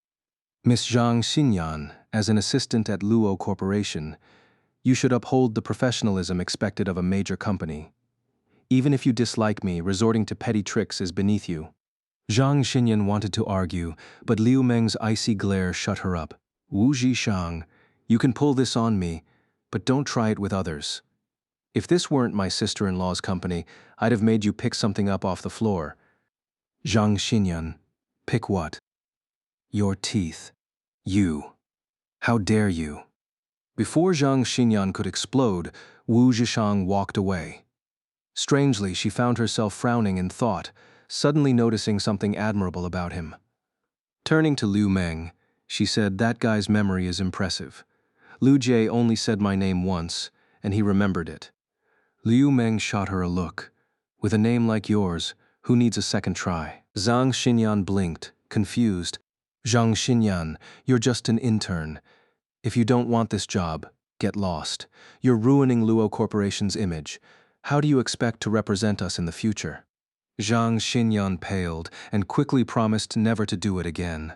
She just couldn't help it, mainly because Wu Zhishang was Lin Ran's friend, and she had no love for Lin Ran. After all, he had stolen her idol. When Wu Zhishang returned to the Warm Yao media office, he found Lin Tianba had just woken up. Wu Zhishang walked past him without a glance, forcing Lin Tianba to slink away in embarrassment. Meanwhile, unbeknownst to them, Liu Yumei's business was booming today. She had become famous. The reason? Her appearance at Jingda University's centennial celebration had gone viral. Many mistook her for a pseudo-celebrity, and her clientele had skyrocketed. Especially the regulars, when they realized Liu Yuemei was the former madam of the Suran group, they were beyond thrilled. Brother Dao couldn't stop grinning. At this rate, Liu Yuemei was turning into a cash cow for the establishment. But due to some clients' excessive demands, Liu Yuemei fell ill. She felt unbearably sore and itchy, so she went to the hospital for a checkup. The doctor examined her report and sighed in amazement. Well, you're quite the extraordinary woman. Ma'am, you've been overexerting yourself. There's inflammation, and I'm afraid you've contracted a fungal infection. Liu Yumei's eyes widened in shock. The doctor, having seen it all, continued calmly. Also, you're currently menstruating today. You sigh. I'll prescribe some medication, but remember, no intimacy with your husband for a while. That dog of a man should know better than to push you like this. Liu Yumei hung her head in silence. Dizzy with disbelief, she took the report and left the examination room. Meanwhile, Lin Ran strode into the hospital, heading straight for Dean Yi's office. But as he walked, a sudden sense of foreboding gripped him. His body tensed instinctively. Ever since his rebirth, he'd noticed something uncanny. His intuition had sharpened unnervingly, especially toward unseen dangers. He scanned his surroundings warily. Wang Bao noticed Lin Ran's unease and asked, "Young Master Lin, is something wrong?" Lin Ran nodded. "Possibly." "Possibly? Trust a man's instincts." Wang Bao cautiously surveyed his surroundings, but found nothing unusual. Arriving at the dean's office, Yi Buhao was already attending to his second patient of the day. His rule was to see only 3 patients daily, and Lin Ran was the third. Lin Ran knocked on the door and saw only one woman inside consulting with Yi Buhao, who smiled and gestured for Lin Ran to wait. Frowning, Lin Ran felt the woman looked familiar. "Brother Wang, go check out that woman. What's her deal?" Wang Bao immediately barged in, prompting Yi Buhao to exclaim, "Hey, what are you doing? I'm treating a patient here." Wang Bao approached the woman and noticed she wore a mask. One arm hidden in the loose folds of her skirt, her chest flat as a board. Sensing she might pull out something dangerous at any moment, Wang Bao shot Lin Ran a warning glance. Just as tension filled the air, Lin Ran spoke up. "Brother Wang, step outside." He had recognized the woman. Wang Bao could see something off in her eyes, a flicker of fear. "Young Master Lin, I should stay here." "No, leave now." Not daring to disobey, Wang Bao retreated to the doorway, standing guard without moving an inch. Dean Yi Buhao glanced between Lin Ran and the woman. "Young Master Lin, shall I attend to you first?" Lin Ran shook his head. "No rush. Continue with her." Yi Buhao nodded, thinking to himself, "Young Master Lin is quite considerate." "Ms. Bai, the wound on your hand has mostly healed, but there's a risk of infection in your chest area. I recommend." Before the dean could finish, the woman turned to Lin Ran. Slowly, she removed her mask with one hand and opened her mouth, a horrifying sight, her tongue missing. "Lin Ran, Biaolian," the woman nodded. "Ah, I remember you. Biaolian. My second uncle's wife, Biaolian, the Luo family's Biaolian, the foul-mouthed Biaolian." Biaolian found Lin Ran's tone odd. She stood and began walking toward him, triggering alarm bells for Wang Bao outside. Lin Ran raised a hand to stop her. "Freeze. Don't take another step, or I won't be polite." Bai Yaolian thought, "This guy's sharp." She halted. Lin Ran gave her a once-over. Slowly, Bai Yaolian raised both hands to show she meant no harm. One hand was missing its palm. With the other, she held up her phone to Lin Ran, displaying a message. "Lin Ran, today's me is tomorrow's you," Lin Ran scoffed.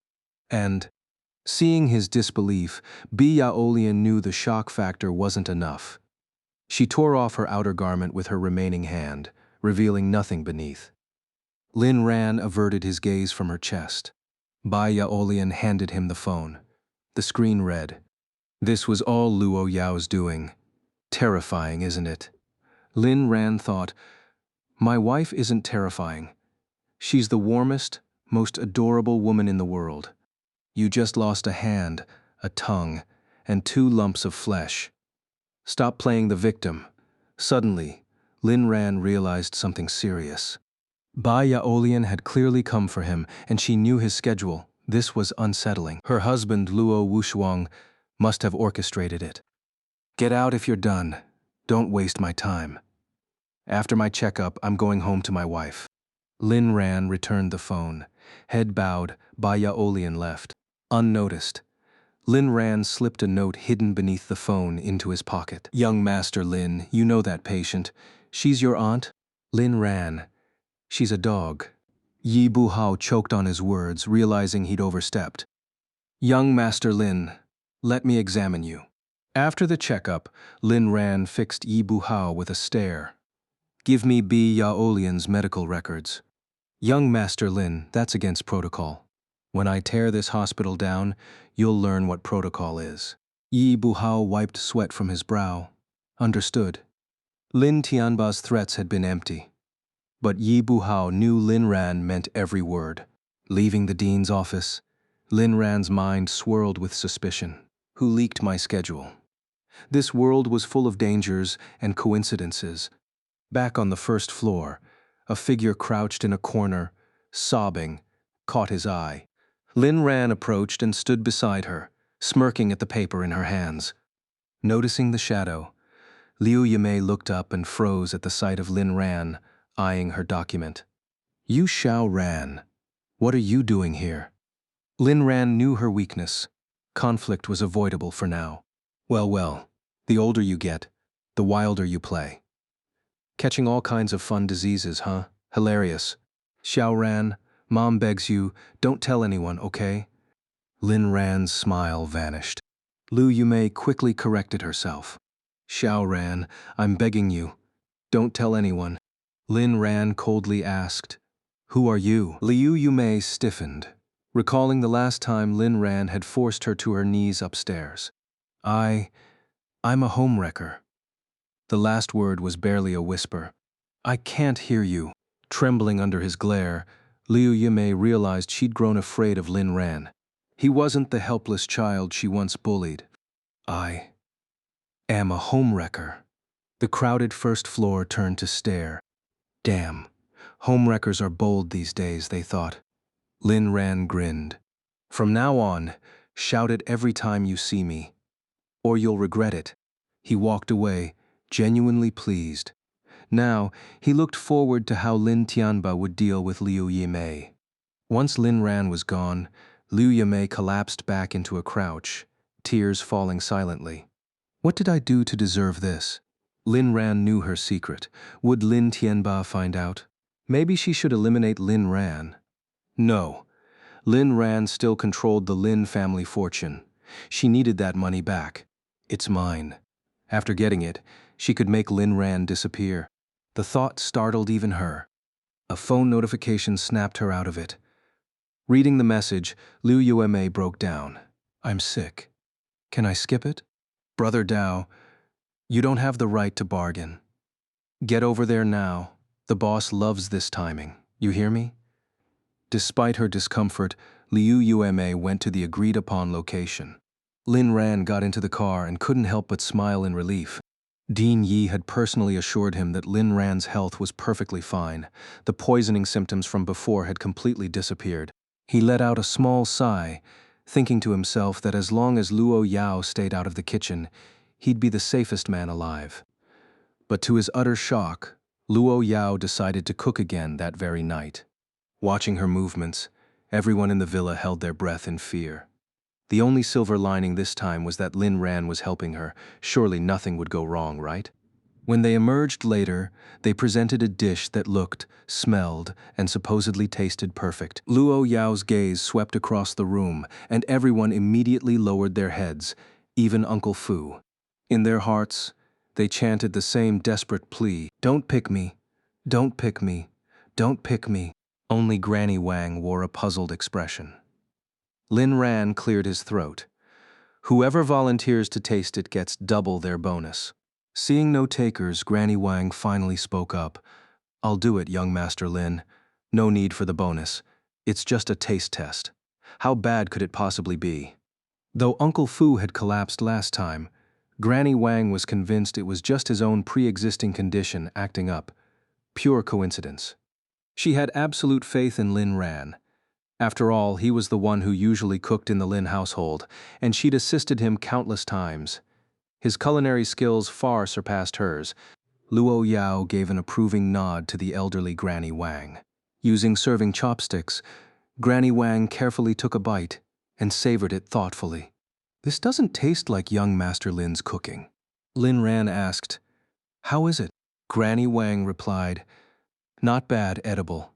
Yet no one moved, silently observing Granny Wang instead. Lin Ran reassured himself this time. He'd supervised Luo Yao every step of the way. Surely nothing could go wrong. Half an hour later, Granny Wang collapsed. Luo Yao sighed. "It seems I'm really not cut out for cooking." Lin Ran quickly consoled her. "A household only needs one person who can cook. No need for a second. Besides, you work so hard to provide for us. Leave the kitchen to me." Still, Lin Ran couldn't figure it out. He'd watched Luo Yao's every move. How did things still go wrong? Was the poison not in the kitchen, but on Luo Yao herself?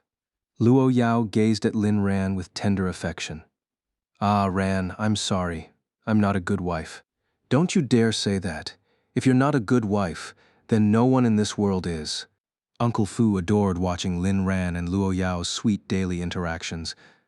Though memories of the past made his heart ache slightly, he side-eyed them and muttered inwardly, "Oh, if you're not a good wife, then no one in this world is." Lin Ran and Luo Yao frowned in unison. "What's with that look?" Uncle Fu feigned innocence. "What look?" "Your bonus for this month is revoked." Uncle Fu. The sky has fallen. Desperate, Uncle Fu shot Lin Ran a pleading glance, hoping he'd intercede like last time. But Lin Ran showed no intention of helping. In fact, he made it worse. "Why are you looking at me?" "I have to listen to my wife." Uncle Fu sighed deeply. This world truly had lost all meaning. Luo Yao turned to Lin Ran. "Ah, Ran, I want." All right. You won't stop until you break me, is that it?" The next morning, Luo Yao went to Luo Corporation alone. Why wasn't Lin Ran with her? Because he hadn't woken up yet. As an ordinary man, he couldn't keep up with Luo Yao's adrenaline-fueled stamina. The employees at Luo Corporation collectively sighed in relief when they saw Luo Yao arrive without Lin Ran. Lately, they'd been force-fed so much dog food, they were practically stuffed. Can't find the book by title? Try searching the author, maybe it's just been renamed. Lin Ran finally got to sleep in. When he woke up, Luo Yao was already gone. He called for Uncle Fu. "Young Master Lin, you needed me?" "Where's my wife?" "Miss went to the company. She said you were tired and should rest, so I didn't wake you." "Tired?" Well, he was a little tired. "Fine. You can go if there's nothing else." Uncle Fu hesitated. "Young Master Lin, should I prepare some tonic soup?" Lin Ran shot him a look. "My constitution is fine." "Not today." Lin Ran grumbled inwardly. Times had truly changed. Even the butler was looking down on him now. But he was strong, damn it. Not to boast, but surviving under Luo Yao's care was no small feat. "Understood. I'll take my leave then." Lin Ran nodded. As Uncle Fu walked away, he sighed internally. Young Master Lin, always so stubborn about saving face. After Uncle Fu left, Lin Ran suddenly remembered he hadn't asked about Granny Wang's condition. But before he could dwell on it, something else came to mind. Lin Ran recalled the note Bai Yaolian had slipped him yesterday and went to retrieve it. It contained a phone number. He dialed, and the call was answered almost immediately. "I knew you'd call." The voice sounded familiar. Luo Wushuang. The person on the other end confirmed. "Technically, you should call me second uncle." "Don't push it. You might not be around much longer." "What do you want?" Luo Wushuang was taken aback by Lin Ran's tone. He double-checked his intel. Something didn't add up. "I'm proposing a partnership. You want to escape Luo Yao's control too, don't you?" Lin Ran narrowed his eyes. Wasn't this the same script as Luo Wuyo? What he didn't know was that Luo Wushuang was in a league of his own compared to that woman. Luo Wushuang was cunning, ruthless, and scheming. The biggest difference. He knew how to bide his time, hence his long disappearance. Luo Wuyo, on the other hand, was impulsive. Of course, they shared one belief that Lin Ran was Luo Yao's plaything, that he despised her and yearned to break free. What if I say no? Though Lin Ran knew Luo Wushuang wanted an alliance, He played hard to get. Agreeing too quickly would raise suspicion. Sure enough, Luo Wushuang's tone remained relaxed. Don't rush to refuse. I know you're only complying out of fear, but rest assured I won't control you. The choice is yours. You could even report this to Luo Yao, but I doubt you will. Lin Ran stayed silent, letting the pause linger before replying. What's your goal? The voice on the other end was eerily calm.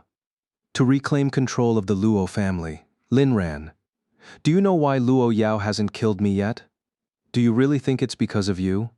Lin Ran scoffed. What the hell do you know? A beat of silence. Must we resort to such language?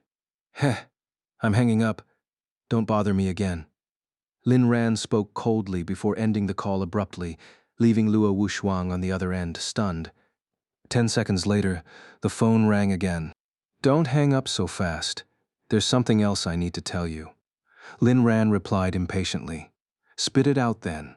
Suppressing his anger, Luo Wushuang said, Listen, if you think Luo Yao hasn't dared to touch me because of you, you're wrong. I still have value. Things she wants are in my hands, and I hold some standing in the Luo family. If she really tries to eliminate me, the rest of the family will turn against her. She doesn't love anyone. To her, you'll always just be a plaything.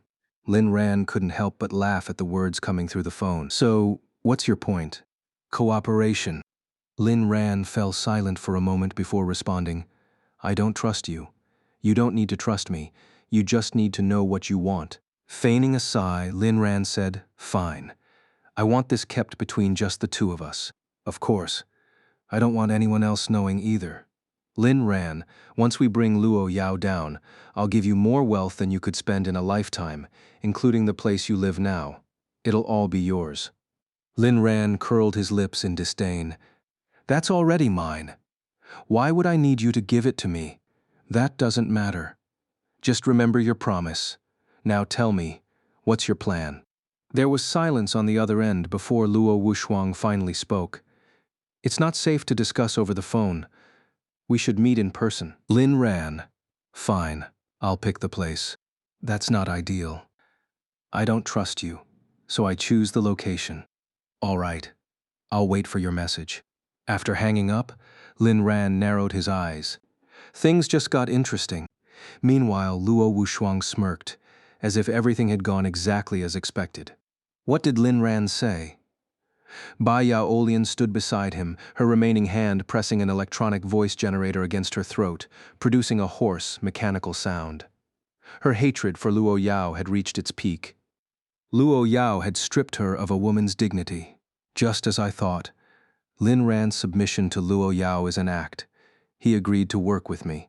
Bai Yaolian frowned, recalling Lin Ran's wild behavior the last time they met at the Luo family estate. Was all of that just an act? Her distorted voice rasped through the device. Could this be a trap? Unlikely. I trust my instincts. My investigation confirmed that Lin Ran's past has no connection to Luo Yao. Over the years, he's done everything to escape her control. He's definitely pretending, he's just very convincing, which is why you were fooled. Luo Wushuang narrowed his eyes. Think about it. How could someone who despises you suddenly fall in love? From the moment Luo Yao met Lin Ran, she showed extreme possessiveness. What man wouldn't be terrified? Bai Yaolian found his reasoning sound. So that's how it is, husband. Once we turn the tables, we must make Luo Yao suffer. Luo Wushuang's gaze darkened as he stared at her, making her flinch. Husband, what's wrong? Yesterday, when you passed information to Lin Ran, the bodyguards saw you, didn't they? Bai Yaolian quickly shook her head. No, they didn't notice. Luo Wushuang scoffed and said nothing more. Stupid woman. Meanwhile, in Luo Corporation's office, Luo Yao toyed with her phone, her expression unreadable. Ah, Ran, I'm trusting you so much now. I hope you don't disappoint me. Liu Meng knocked and entered. President Luo, it's time to go. Luo Yao stood and left the office with Liu Meng, departing Luo Corporation. After a journey of over half an hour, Luo Yao arrived at an underground entertainment den. When Brother Dao heard of her arrival, tension gripped him. Outwardly, he was a feared underworld boss, But in truth, he was nothing more than Luo Yao's loyal subordinate. The reason? About 5 years ago, Brother Dao wasn't yet the undisputed ruler of the underground. Back then, 3 major factions coexisted, maintaining an uneasy peace, each keeping to their own territory, avoiding conflict, even sharing drinks occasionally. But peace never lasts. As the saying goes, the empire long divided must unite, long united must divide. One of the bosses grew ambitious, dreaming of unifying the capital's underworld, not just for greater profits, but to achieve what no one had in decades. He invited Brother Dao and the other leader to a meeting, secretly mobilizing all his forces to eliminate them both. One of them paid with his life. Brother Dao was stunned. Back then, he still believed in loyalty. Watching one brother betray and kill another, now targeting him, left him broken. He fled and hid, but the seed of vengeance took root. Not long after, Brother Dao returned with an unknown force, sweeping through and wiping out the traitor in one swift strike. When everyone expected him to claim dominance, he shocked them all by declaring that gangs would no longer exist in the capital. Instead, he opened this underground entertainment den, which slowly became a gold mine. Though he stepped back from the underworld, new factions still arose. Yet no matter who rose to power, all acknowledged Brother Dao's status. Everyone still called him Big Brother. With him around, no upstarts dared challenge the order. That was Brother Dao's story. From a righteous leader to a ruthless yet principled figure, he had transformed. But few knew his most unexpected identity. Though his actions seemed reckless, they were actually part of a government strategy. Criminal elements were like ants, impossible to eradicate completely. With Brother Dao in place, smaller factions stayed in line. Without him, unruly newcomers would multiply unchecked, eventually forming new powers beyond control.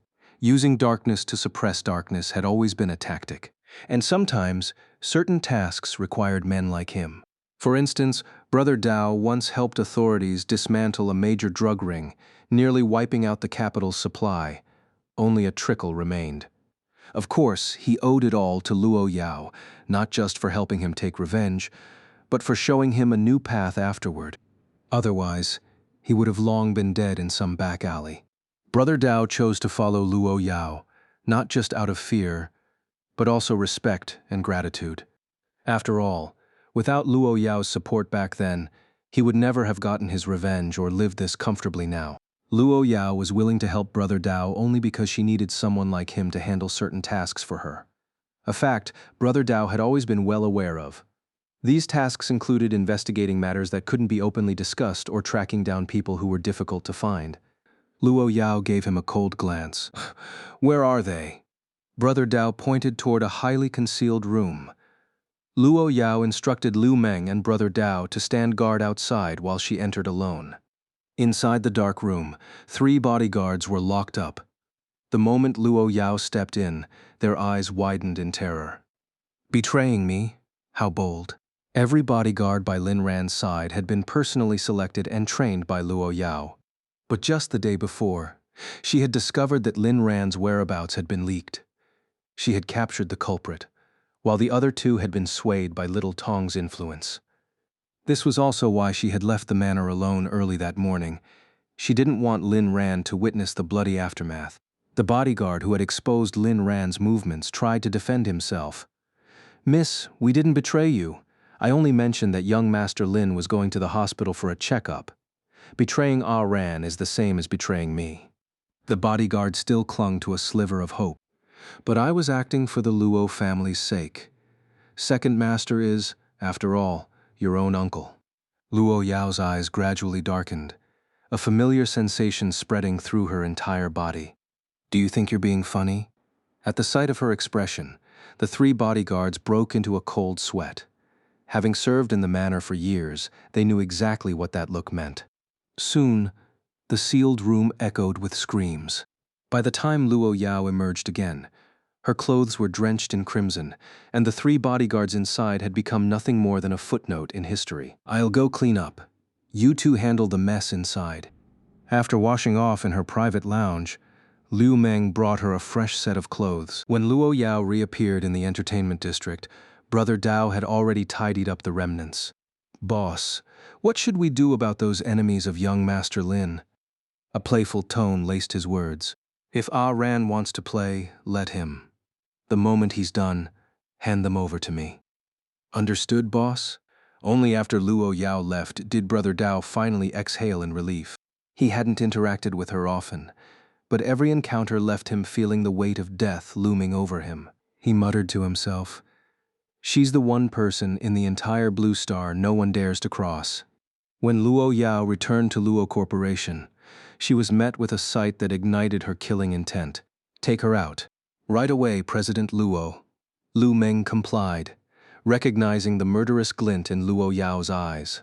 Half an hour earlier, Lin Ran had hung up Luo Wushuang's call, pocketed his phone, and headed out with his bodyguards. Naturally, he was looking for Luo Yao. They had been apart for hours, and if he didn't see her soon, Lin Ran felt like he would die. Besides, they had an agreement. If they weren't at the manor, they had to stay together. Though it sometimes felt like being caged, Lin Ran never resisted. He couldn't bear the thought of making Luo Yao even slightly unhappy. Soon, Lin Ran pulled up in front of Luo Corporation's building, but when he glanced up, he was met with an unexpected sight. Huo Haini, whom he hadn't seen in ages, was standing there as if waiting for him. "Lin Ran, where's Miss Luo?" Huo Haini had been wanting to approach Lin Ran for a while, but every time, he was with Luo Yao, making her too afraid to get close. Today, by sheer coincidence, she had finally caught him alone. "What's it to you?" "Lin Ran, what a coincidence. Let's chat, shall we?" Lin Ran couldn't fathom Huo Haini's thought process. Had she already forgotten how he'd kicked her out of his car last time? "What now? Another one of your outrageous declarations." Huo Haini gazed at Lin Ran, mesmerized by how manly, handsome, and wealthy he was. He was exactly the kind of boyfriend she had always dreamed of. "Lin Ran, I like you. I've liked you for so long. Back when you were chasing Liu Rushu, I was jealous of her, so I acted like I hated you.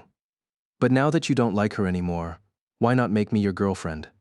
Huo Haini felt her previous confession hadn't been convincing enough, so today, with Luo Yao absent, she decided to try again. After all, Lin Ran was the wealthiest man she could ever hope to get close to. Chairman of Suran Group, owner of Nuanyao Group. "What nonsense are you spouting? Don't you know I'm married?" Huo Haini was well aware of Lin Ran's situation. She had been at the school event too, and she thought his grand gesture was incredibly romantic. But why did Luo Yao have to be the one on that stage instead of her? "Lin Ran, you could divorce Luo Yao and be with me instead. I wouldn't hold it against you. Once we're married, you can focus on your career while I manage the household and your assets. I could even bear your children. Doesn't that sound perfect?" Huo Haini was convinced Lin Ran no longer loved Liu Ruxui, but she refused to believe he loved Luo Yao either. That woman was downright unhinged. Any sane man would steer clear of her. Who could possibly love someone like that? Lin Ran must have only acted that way out of fear. What she didn't know was that Lin Ran was anything but normal. "Huo Haini, you and Liu Ruxui really are cut from the same cloth. Both love playing the other woman. Too bad I've got no taste for green tea. Why don't you go find some stray dogs on the street? After all, humans don't eat garbage." As he spoke, Lin Ran pondered how best to teach Huo Haini a lesson. Sometimes, she was even more insufferable than Liu Ruxu. "Huo Haini, Lin Ran, even if you insult me, I don't care. Admit it, you don't love Luo Yao. As for Liu Ruxui, she only ever saw you as a backup plan, a pathetic simp. But with me, you'd always be my number one. I'd never take advantage of you like they did. I'd only ever cherish you." Lin Ran was utterly dumbfounded. What kind of delusional fairy tale logic was this? Where did she get such confidence? Did someone hand it to her? Just then, Liu Ruxui's voice rang out from behind Huo Haini. "Nini, I never thought you'd stoop this low." Lin Ran froze for a second before signaling his bodyguards to bring him a chair. This was going to be good. Huo Haney stiffened but quickly regained her composure.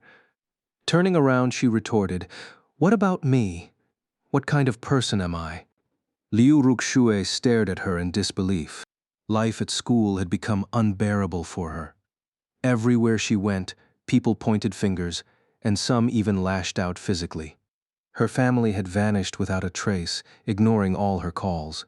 With nowhere else to go, she had rented a place off campus.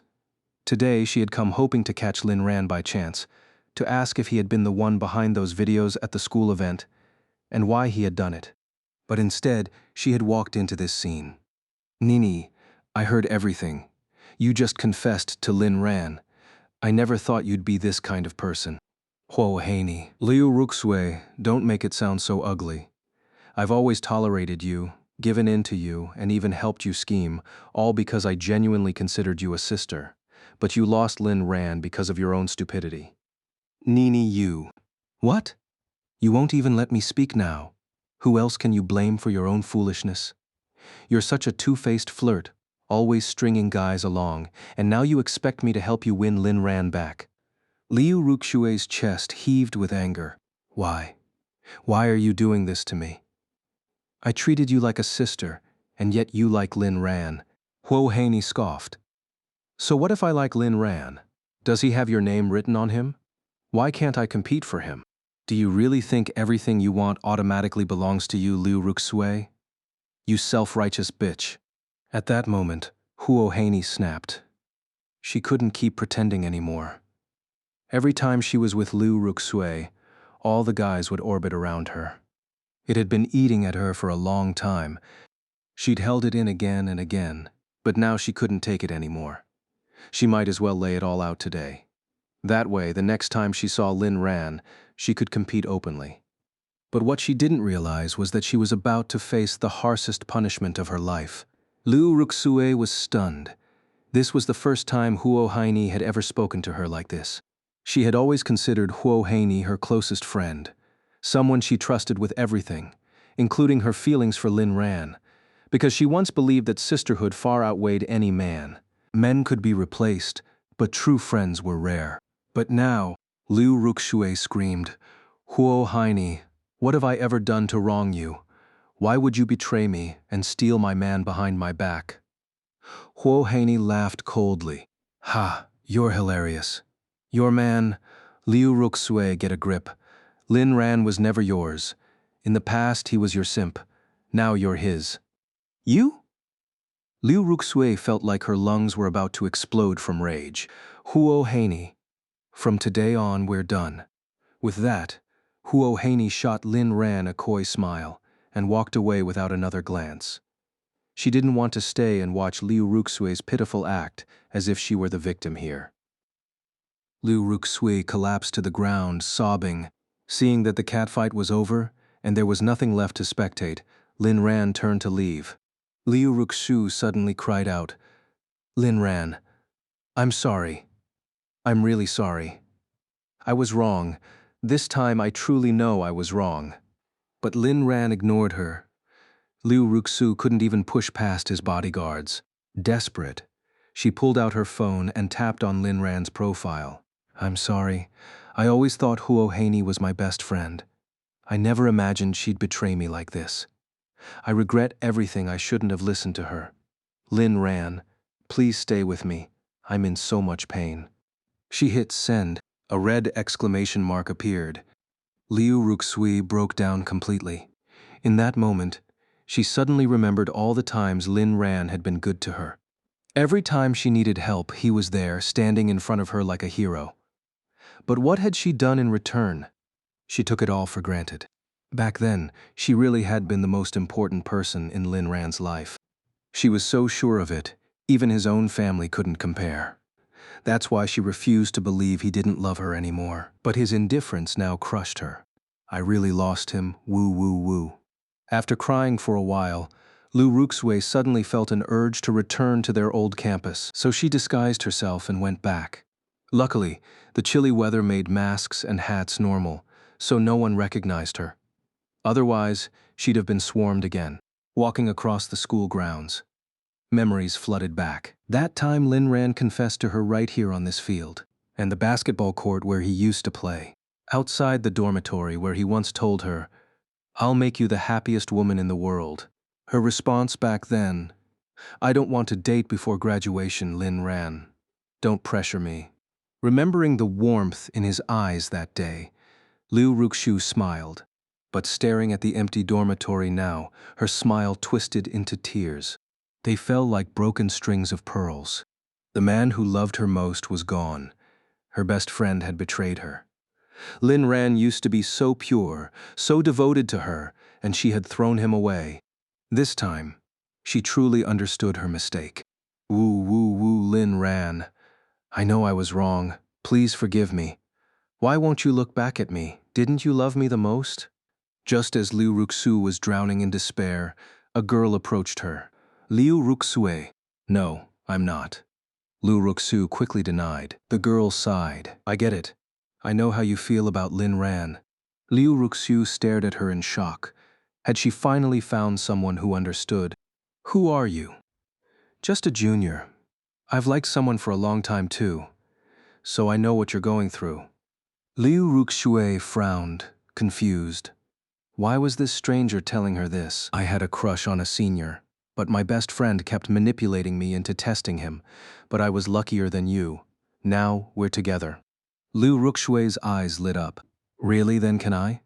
Why won't Lin Ran forgive me? I was just manipulated by Huo Haney too, and that thing with Lin Jian, he tricked me. I was just a victim. I've always loved Lin Ran the most. Why doesn't he get that? The girl's eyes filled with pity, but inside, she was screaming. Oh my God, what kind of delusional princess is this? Do you know why Lin Ran won't take you back? Why? Because of Huo Haney, he resents her. Every time he sees you, he remembers how you neglected him. And Huo Haney was the one who orchestrated it all. Liu Ruxui's gaze sharpened. I bet Huo Haney repeatedly told you not to commit to Lin Ran, but also not to let him go, right? It was that push and pull that made him give up on you completely. She was right. This was all Huo Haney's fault. Liu Ruxui remembered clearly. There was a time she had been so moved by Lin Ran, ready to say yes, but Huo Haney intervened, convincing her to test him for a few more years. Why are you telling me all this? Because I genuinely feel for you. Seeing you now is like looking at my past self. Do you know how happy I am? My senior just proposed to me yesterday.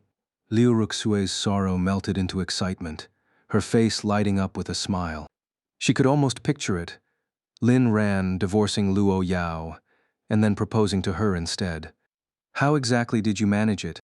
The girl's lips curled into a smirk as she locked eyes with Liu Ruxue. Because I proved my determination to the person I love. Liu Ruxue grew even more puzzled. Proved your determination? How? I turned my former best friend into an enemy, ensuring she'd never interfere with our relationship again. Liu Ruxue's expression turned blank. Never interfere? Right. But that was my method. It might not work for you. What you do is up to you. Just remember, you have to be ruthless. Otherwise, your enemy will retaliate like crazy once they recover. Liu Ruxue, did your friend ever retaliate? The girl's gaze hardened. My friend, she never got the chance. With that, the girl walked away, leaving Liu Ruxu standing there stunned. What did that mean? How could she ensure her enemy never got the opportunity for revenge? Liu Ruxue's rationality began slipping away. Yes, it was time to end this fake friendship with Huo Haney once and for all. Luo Corporation. As Lin Ran approached, he noticed everyone in the company staring at him strangely. Did he have something on his face? These people were acting weird. What he didn't know was that every employee at Luo Corporation was screaming internally. Ah, why was this guy back? Here to flaunt his relationship again. Inner monologue. Groundhog screech. Insert meme face here. 0? When Lin Ran reached Luo Yao's office, she wasn't there. Neither was Liu Meng. Assuming they were in a meeting or handling business, he pushed open the office door. What do you think you're doing? A vaguely familiar voice called out. Lin Ran turned. Well, well. The little troublemaker. You're that. What's your name? Schemer? Zhang Xinyan. Oh, right. What do you want? Who gave you permission to enter? Company rules state no one enters the CEO's office without approval from President Luo or Assistant Lu. Lin ran. I'd advise you to stop talking to me. What's that supposed to mean? Exactly what it sounds like. Once a woman talked to me. Your President Luo slapped her unconscious. Zhang Xinyan frowned. That's impossible. You're lying. Hitting people is illegal. Lin Ran's eyebrow twitched. Excuse me? Are you saying my wife doesn't have the right to slap you? Zhang Xinyan paused, realizing Lin Ran had a point. Luo Yao absolutely had that authority. She wavered, unsure whether to let him in. Letting him in broke the rules, but stopping him might get her punished. Being an employee was tough. Just then, another assistant pulled her aside. Are you insane? That's young Master Lin, President Luo's most treasured man. The last person you want to mess with. Zhang Xinyan rolled her eyes, muttering defiantly. What's so great about a freeloader anyway? The senior assistant Wang Ji froze, giving her a strange look. Zhang Xinyan, grow a brain. Do you have a death wish spouting nonsense like that?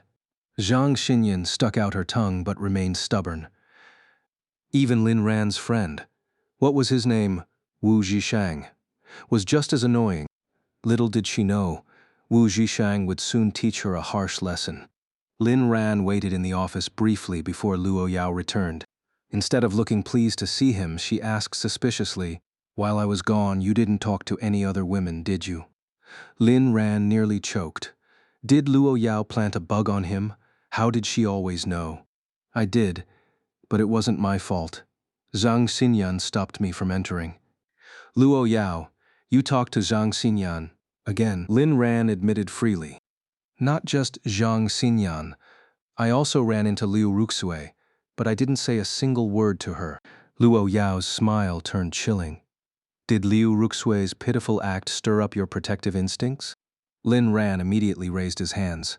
Wife, I swear on our son Lin Tianba's life, if I spoke to her, may he become a worthless turtle. Luo Yao gave him a strange look but nodded. Fine, I'll believe you for now. But I heard Huo Haney confess to you? Oddly, Lin Ran wasn't nervous about this one. What kind of idiot would fall for Huo Haney? She did, but I ignored her. The sight of her disgusts me. Wife, you're not seriously jealous of her, are you? She's not even fit to shine your shoes. Just have her eliminated. Luo Yao fell silent for a moment. Huo Haney won't live much longer. Lin Ran, wait, you're actually jealous? Instead of answering, Luo Yao called Liu Meng in. Liu Meng, how long have you worked for me? Liu Meng broke into a cold sweat. 8 years. That long, yet you can't even manage your subordinates. Liu Meng was baffled. That Zhang Xinyan, she's fired. Effective tomorrow. One more slip-up and you're out too. Liu Meng instantly understood. Zhang Xinyan must have provoked Lin Ran again. Without hesitation, she had Zhang Xinyan pack her things and leave. When Zhang Xinyan got the news, she was stunned. Why? No reason. You're just not a good fit for Luo Corporation. Obviously, it's because you offended someone you shouldn't have. Why even ask? Liu Meng thought to herself, be grateful you only annoyed young Master Lin instead of falling for him. Otherwise, you wouldn't leave here alive. Zhang Xinyan felt like the sky had fallen. With no choice, she left Luo Corporation. The autumn air was cold, but not as cold as her heart. Tears streamed down her face as she walked through the biting wind. She had beaten countless competitors to join Luo Corporation's assistant team, only to be dismissed just like that. Sure, the company would pay a penalty, but money meant nothing to her. What mattered was being able to prove her worth. Once Liu Meng reported Zhang Xinyan's termination, Luo Yao's expression softened, and Lin Ran finally relaxed. Looks like he dodged a beating this time. Close call. Luo Yao continued, Aran about Liu Ruxue, Huo Haney, Zhang Xinyan, Zhang Xiaonuan. Lin Ran immediately cut her off, saying, Darling, I love you. I don't want anyone but you. I won't even glance at anyone else. Right now, all I want is you. After wrapping up a business deal worth hundreds of millions, Liu Meng knocked on the door. President Luo, young Master Lin, a popular show has extended an invitation. They'd like to know if you'd be interested in participating. Luo Yao and Lin Ran exchanged puzzled looks. Had Liu Meng lost her mind? With their status, why would they ever need to appear on an interview show? In fact, even Liu Meng had been stunned when she first heard the request. But the assistant's explanation had instantly enlightened her. Seeing the skeptical expressions on Lin Ran and Luo Yao's faces, Liu Meng didn't dare delay and quickly clarified. This interview program is quite famous. It's called The Boss and His Better Half. It primarily features successful entrepreneurs, though they occasionally invite celebrities as well. The show documents their weekend routines, but since it's a live broadcast, it would require some of your time on Sunday morning. President Luo, what do you think? After delivering her pitch, Liu Meng waited for Luo Yao's response. There were two reasons she had brought this to Luo Yao. First, as the president's executive assistant, she knew her boss well. Anything involving young Master Lin was something Luo Yao would be interested in. The second reason was far more mischievous. The assistant had remarked, "We get fed dog food every day, while others miss out. Isn't that just unfair?" And so this devious reasoning became Liu Meng's motivation. Why should we be the only ones suffering? Let the whole world experience this joy too. Let everyone see just how shamelessly lovey-dovey their boss and her husband could be. Of course, Liu Meng had one concern: whether Lin Ran would agree to participate. After all, the final decision rested with him. Luo Yao turned to Lin Ran and asked, "Ran, do you want to do this?" Without a second thought, Lin Ran replied, "I'll go along with whatever you decide." Luo Yao lowered her head in thought. As the young lady of the foremost financial conglomerate, appearing on such a program would be beneath her dignity. But the thought of flaunting her relationship with Lin Ran in front of the entire internet, declaring to the world, "This man is mine," sent her spiraling into a honey-sweet euphoria. It would also serve as a warning to any woman who dared set her sights on Lin Ran. A feeling called desire exploded in Luo Yao's heart. "Fine. Go ahead and schedule it." Seeing Luo Yao's agreement, Liu Meng added, "Oh, President Luo, the show might also ask some rather personal questions. That's actually why it's so popular." Got it. With Luo Yao raising no objections, Liu Meng was practically giddy with delight. "Everyone thinks my job as the executive assistant is so easy, huh? Just wait, in a couple of days, they'll see just how easy it really is." With that, Liu Meng promptly contacted the production team. The show's director was in the studio, preparing materials for other guests, when the assistant director approached him. "Director, didn't we already invite Luo Yao and Lin Ran? Why are you still prepping questions for other people?" The director looked at him as if he were an idiot. "What kind of nobodies are we? Do you really think Luo Yao would ever agree to appear on our show?" The assistant director frowned. "Then why did you have me send the invitation?" "It was just a symbolic gesture to appease the audience. Lin Ran's popularity is through the roof right now. Everyone wants to see him. But who is President Luo? Forget her. Even Lin Ran is way out of our league. Our backers can't even compare to them. We're not in the same stratosphere, got it?" Seeing the assistant director's confusion, the director sighed and continued impatiently. "Let's be real. Our boss is just a seasoned entrepreneur in the entertainment industry. The guests we usually get are either B-list celebrities or small-time business owners with a bit of clout. Do you really think a financial giant like the Luo Corporation would give us the time of day? Can't find the book by title? Try searching the author. Maybe they just changed their name. To put it bluntly, our boss is worth a few billion at most. He only got this show off the ground because of his seniority in the industry. In front of real financial dynasties, we're nothing." The assistant director hesitated. "But what if?" "There is no what if. That scenario doesn't exist. If it somehow happens, I'll stand on my head and, well, you get the idea." The assistant director sighed at the director's brutal self-awareness. Just then, his phone rang. Seeing an impeccably prestigious number flash on the screen, he scrambled to answer. "Hello? Hello. This is Liu Meng, assistant to President Luo of the Luo Corporation. Regarding your show's invitation, President Luo and her husband, Lin Ran, have agreed to participate. You may proceed with filming the day after tomorrow." "What? What?" The assistant director stood frozen like a wooden chicken. Liu Meng continued. "I said, President Luo has agreed to appear on an episode of your show. Make the necessary preparations and coordinate the rest with me directly." After hanging up, the assistant director remained motionless, phone still pressed to his ear. The director snapped. "What's wrong with you? If you've got nothing to do, go work. Why are you staring at me like that?" Director: "Yeah. What exactly does standing on your head and look like?" Director: "At Skyreach Manor, Uncle Fu left the main villa and knocked on the door of the servants' quarters. Soon, a familiar voice called out from inside. 'Who is it?' 'It's me.' After a long pause, the door opened. Granny Wang looked at Uncle Fu and asked, 'What do you need?' Uncle Fu handed her a card. 'This is compensation from young Master Lin and the young lady. Take it.' Granny Wang didn't refuse. She needed the money. 'If that's all, Uncle Fu, you may leave now.' Uncle Fu frowned. 'Don't you have anything else to say to me?' 'What should I say? That I left without a word back then? Or why I disappeared so suddenly? Isn't that the truth?' 'Yes, and I'm not denying it. What else do you want?' 'To use your authority as the butler to fire me.' For once, a trace of anger flickered across Granny Wang's face. Uncle Fu sighed and turned to leave, bewildered by what he had done wrong. Watching Uncle Fu's retreating figure, Granny Wang's eyes dimmed, returning to their usual dullness. She sighed inwardly. Some things, once missed, are gone forever. The present is all that matters. But why couldn't she hide the loneliness in her eyes? Before long, Lin Ran and Luo Yao returned.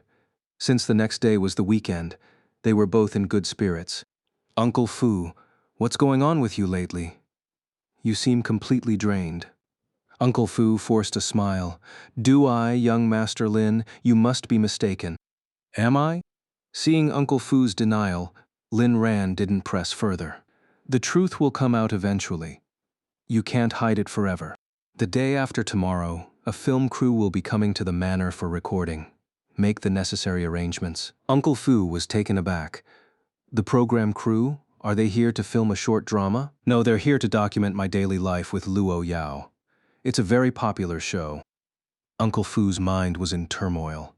He couldn't quite comprehend such a thing, but his professionalism quickly helped him regain his composure. "Understood, young Master Lin." On Saturday, Lin Ran had no plans to go out. First, because these were extraordinary times. Though he had agreed to cooperate with Luo Wushuang, he couldn't be sure whether this was just a ploy to lower his guard before using him to threaten Luo Yao. Second, because he was lazy and didn't feel like leaving. "Darling, how about we spend the day exploring the estate? I haven't really taken the time to properly tour it yet." Luo Yao replied, "Sure." Wherever Lin Ran wanted to go, she would follow, even to the ends of the earth.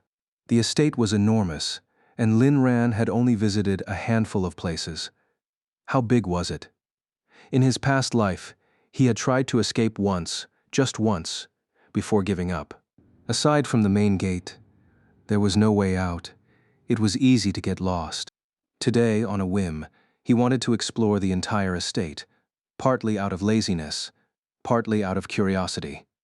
Aside from that one time he got lost, Lin Ran had only been to Villa Number 1, the Sky Garden, the Secret Chamber, and the Crocodile Pond. These places were just the tip of the iceberg. The two arrived at the private zoo, where the exotic animals were unmatched by anything outside. Though Lin Ran had always known about the private zoo on the estate, this was his first visit. Even in his past life, he had never been. The only animals he had seen before were the crocodiles in the pond and 2 snow leopards. He had fed the crocodiles pesticide, and the snow leopards well. They got a different kind of treatment, aphrodisiacs. As the saying goes, one mounts, one moans. Next year the cubs will greet you with grins. Remembering the past, Lin Ran couldn't help but chuckle. "What's so funny, Ran?" Lin Ran pointed at the 2 peacocks in the glass enclosure. "I was just thinking, what if we separated them? Wouldn't that be amusing? Uncle Fu, separate them. Lin Ran quickly stopped him. Hey, hey, hey, no need. I was just joking. They're a pair. Why split them up? It'd be like someone trying to separate you and me. No such person exists, Iran. No one will ever be able to tear us apart. If anyone dares try, I guarantee they won't live to see the next sunrise. Lin Ran, exactly. So, can we spare these two creatures? If you separate them, you might as well turn them into dinner. Did you hear that? Aran wants to eat them. Take them out. Uncle Fu wiped his sweat, but Lin Ran stopped him again. Darling, I don't actually want to eat them. I only want to eat you. Luo Yao's eyes softened with affection. If anything, I should be eating you. The zoo emptied. Bodyguards, butlers, and servants all retreated. Every animal averted its gaze. After a battle for the ages, Luo Yao asked, Ran, is there anything you're keeping from me? Lin Ran feigned confusion. I don't think so. I've already confessed everything. A flicker of something unreadable passed through Luo Yao's eyes. Oh, right. I almost forgot. Luo Wushuang reached out to me. If you hadn't asked, I might have completely blanked on it. Luo Yao's heart eased, but her gaze turned icy. I'm glad you told me, Ran. But the fact that I had to pry it out of you, I don't like that. Lin Ran. I'm sorry, darling. I really just forgot. Honestly, it's not even important to me. Then what is important? You, of course. You're the only thing I care about. The only reason I'm alive in this world is to love you properly. Luo Yao's heart swelled with emotion. Her feelings were becoming more complex by the day. Gazing into Lin Ran's eyes, she asked, What does Luo Wushuang want from you? Truthfully, Luo Yao already knew. She just wanted to hear the answer from Lin Ran's lips. Obviously, he thinks I'm useful. But since we haven't met yet, I don't know the specifics. Lin Ran paused, then added, But I can guess. He probably wants to use me against you, or maybe capture me to threaten you. And what do you want to do about it, Aran? Lin Ran looked at her in disbelief. The old Luo Yao would never have asked such a question. She would have acted on her own instincts. Even last time, when she agreed not to lock him in the secret chamber, it was only after his persistent efforts. But now, she was actually asking for his opinion. I was thinking we could play along, but I don't want you taking risks. Lin Ran, darling, life is full of risks. You could get hit by a flower pot just walking downstairs.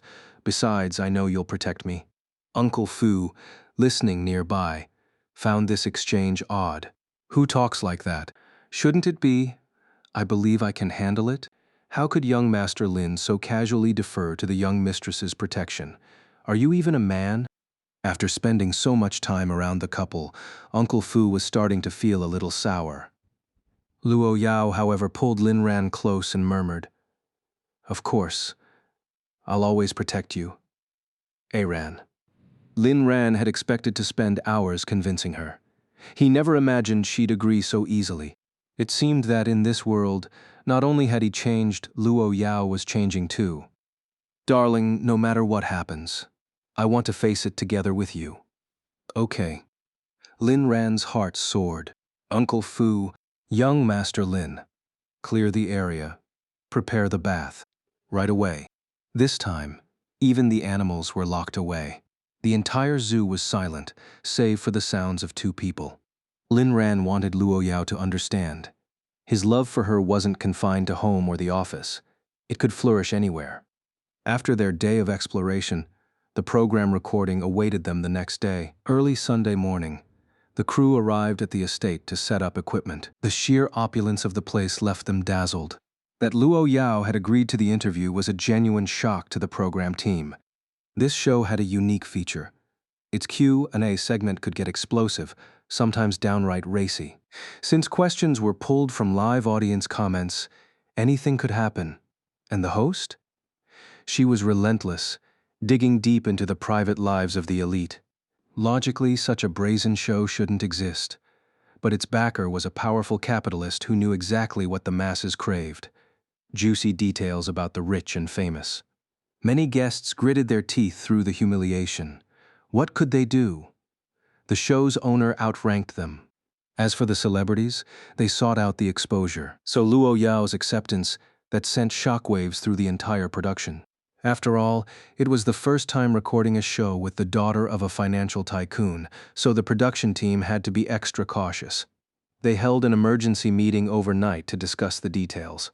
In the end, it was decided to cancel the segment where they respond to live comments. This show has had its share of mishaps before, like the last episode with the female boss, who was drenched in sweat under the program's questioning, giving answers that made no sense at all, while her husband outright lost his temper on the spot. Then, one live comment exposed the fact that the boss was keeping a young lover. The two ended up in a domestic violence scene, forcing the show to be interrupted. But those were just ordinary business owners, no big deal. Today, however, they were interviewing Luo Yao and Lin Ran, and they couldn't afford to mess this up. At 8 a.m., the live broadcast began. The moment it started, hundreds of thousands of viewers flooded in, with the numbers rising at an astonishing rate. Host: Hello everyone. I'm your old friend Liu Yishou. Today we're honored to be at the private estate of the CEO of Luo Corporation. This is also where Luo Yao and Lin Ran live. Immediately, Luo Yao and Lin Ran's profiles appeared on the live broadcast screen. Live comments, what's even real? Holy crap, the show actually got Luo Yao and Lin Ran. For real? I thought they were joking. Harry Potter fan. This place is ridiculously luxurious. That vase by the entrance could probably buy my entire life. Before the university anniversary celebration, very few people had seen Luo Yao's real face. The classmates who saw her at the freshman party had their photos deleted on the spot by bodyguards. But the last university anniversary was live-streamed nationwide, and everyone finally got a glimpse of her. Photos of her started spreading like wildfire online. Though the footage wasn't crystal clear, just a few seconds of video and some blurry photos, it was enough to leave countless people in awe. Host: Honestly, when I first arrived here, I was stunned by the sheer opulence. We've interviewed many celebrities and business owners before, but compared to this, those places seem almost insignificant. We'll be recording here for the entire morning, and I'm sure you're all as excited as I am. Now, let's follow the camera into the owner's home. As the camera moved, the grand hall of the villa came into view. Uncle Fu gestured for them to enter. Just that simple gesture instantly ignited the live chat. Not the emperor's uncle. Is this the butler of a luxury estate? This uncle is way too handsome. Arrogant Ultraman. Even the maids in the background are stunning. The life of the rich is truly unpretentious.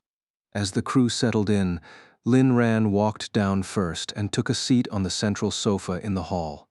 The cameraman immediately focused on him, and Lin Ran waved at the camera. Hey everyone! One of the reasons this show is so popular is that it's completely unscripted and live. No one knows what'll happen next. Host: Good morning, Mr. Lin. Where's President Luo? Lin Ran glanced back toward the staircase. Sure enough, Luo Yao appeared there with her usual icy expression. Once she reached the first floor and sat down, her cold gaze swept over the camera. The two of them delivered a visual feast to the entire internet. Voice ruined from singing. Ah, Lin Ran is so handsome, and Luo Yao is so beautiful. What level of loser am I to witness such perfection? Attack of the Green Giant, the show is insane. I thought the promo about filming the top tycoons today was fake, but it's actually real? Love Guru. Wow. Is this the heiress of the top financial empire? She's unreal. What kind of divine beauty is this? Crayon Grudge, that aura is unmatched. No socialite can compare. Seriously, Lin Ran gets to eat this well every day? I'm jealous. The host smiled. President Luo, Mr. Lin, hello. Lin Ran returned the smile. Just call us by our names. I don't like being called president.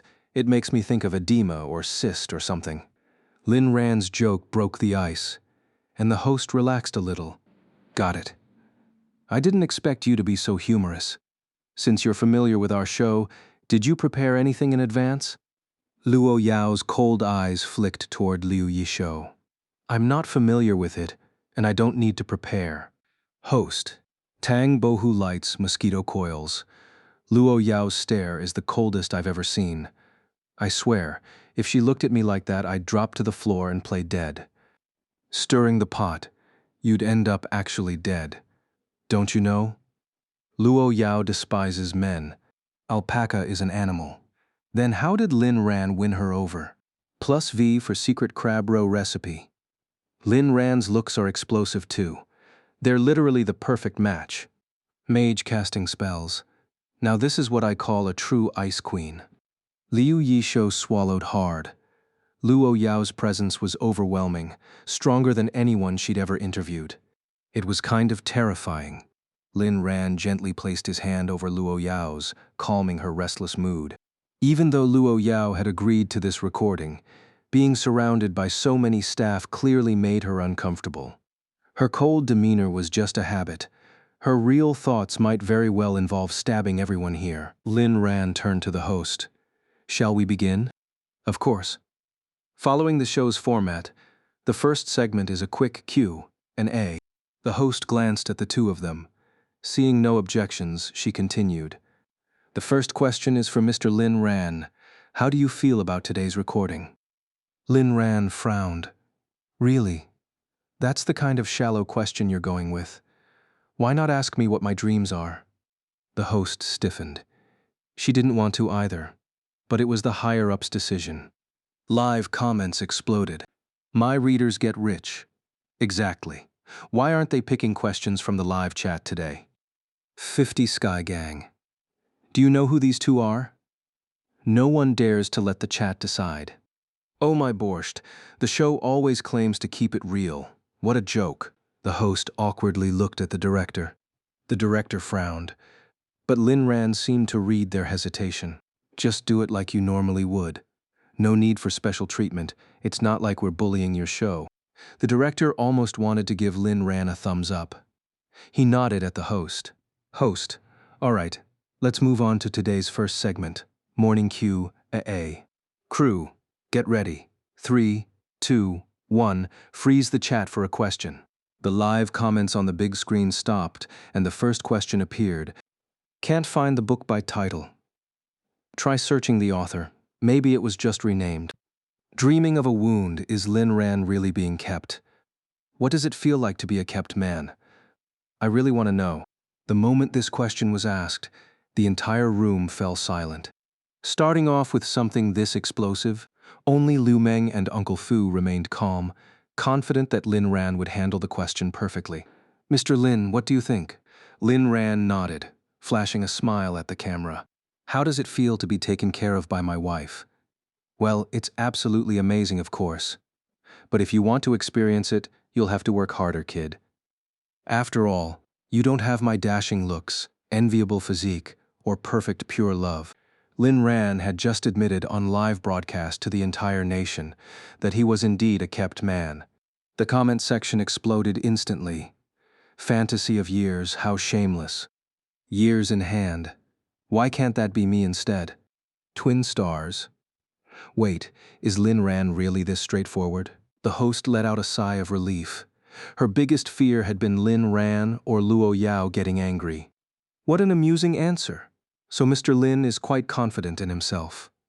Let's move on to the second question. 3, 2, 1, go. All right, the second question is for Miss Luo Yao. A netizen asks, if a third party were to appear, what would Miss Luo do? Luo Yao's lips curled into an eerie smirk, her eyes turning icy cold, sent to the depths of clouds.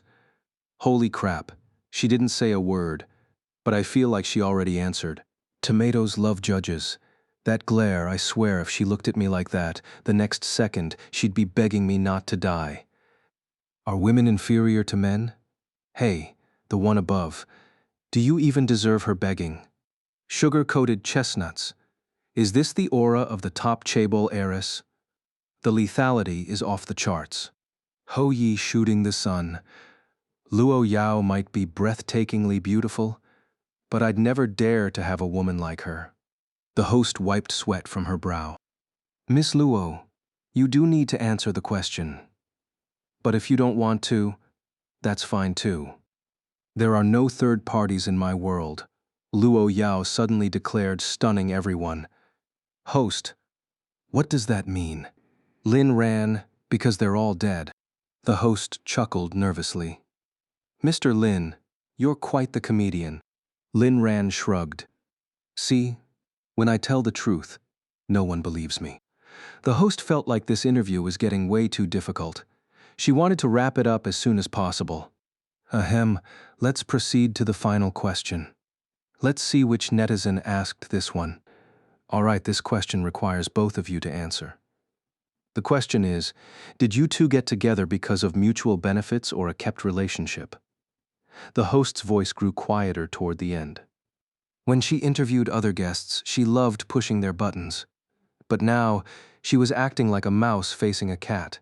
Lin ran, why can't it be because of love? Luo Yao, Aran belongs only to me. Instantly, the host was force-fed dog food. Comments, look at Luo Yao's eyes.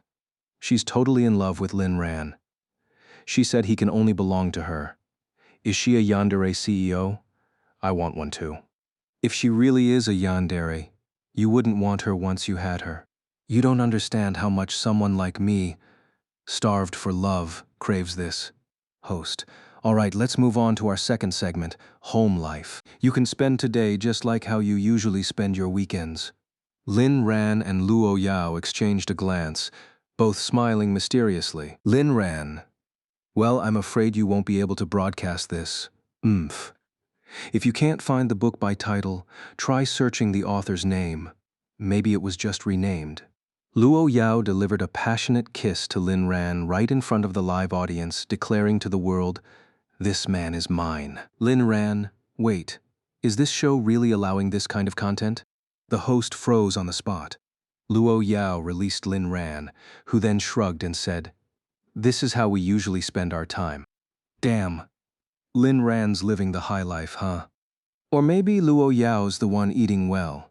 I declare the rest of this live stream should be VIP only. The host cleared her throat. Please behave, you two. Since that's the case, let's have the production team offer 3 options instead. Option A, Mr. Lin Ran will. Lin Ran, I pick C. Mr. Lin, I haven't even finished speaking. I'm picking C. When in doubt, always choose the last option. Host, why? Lin Ran grinned innocently.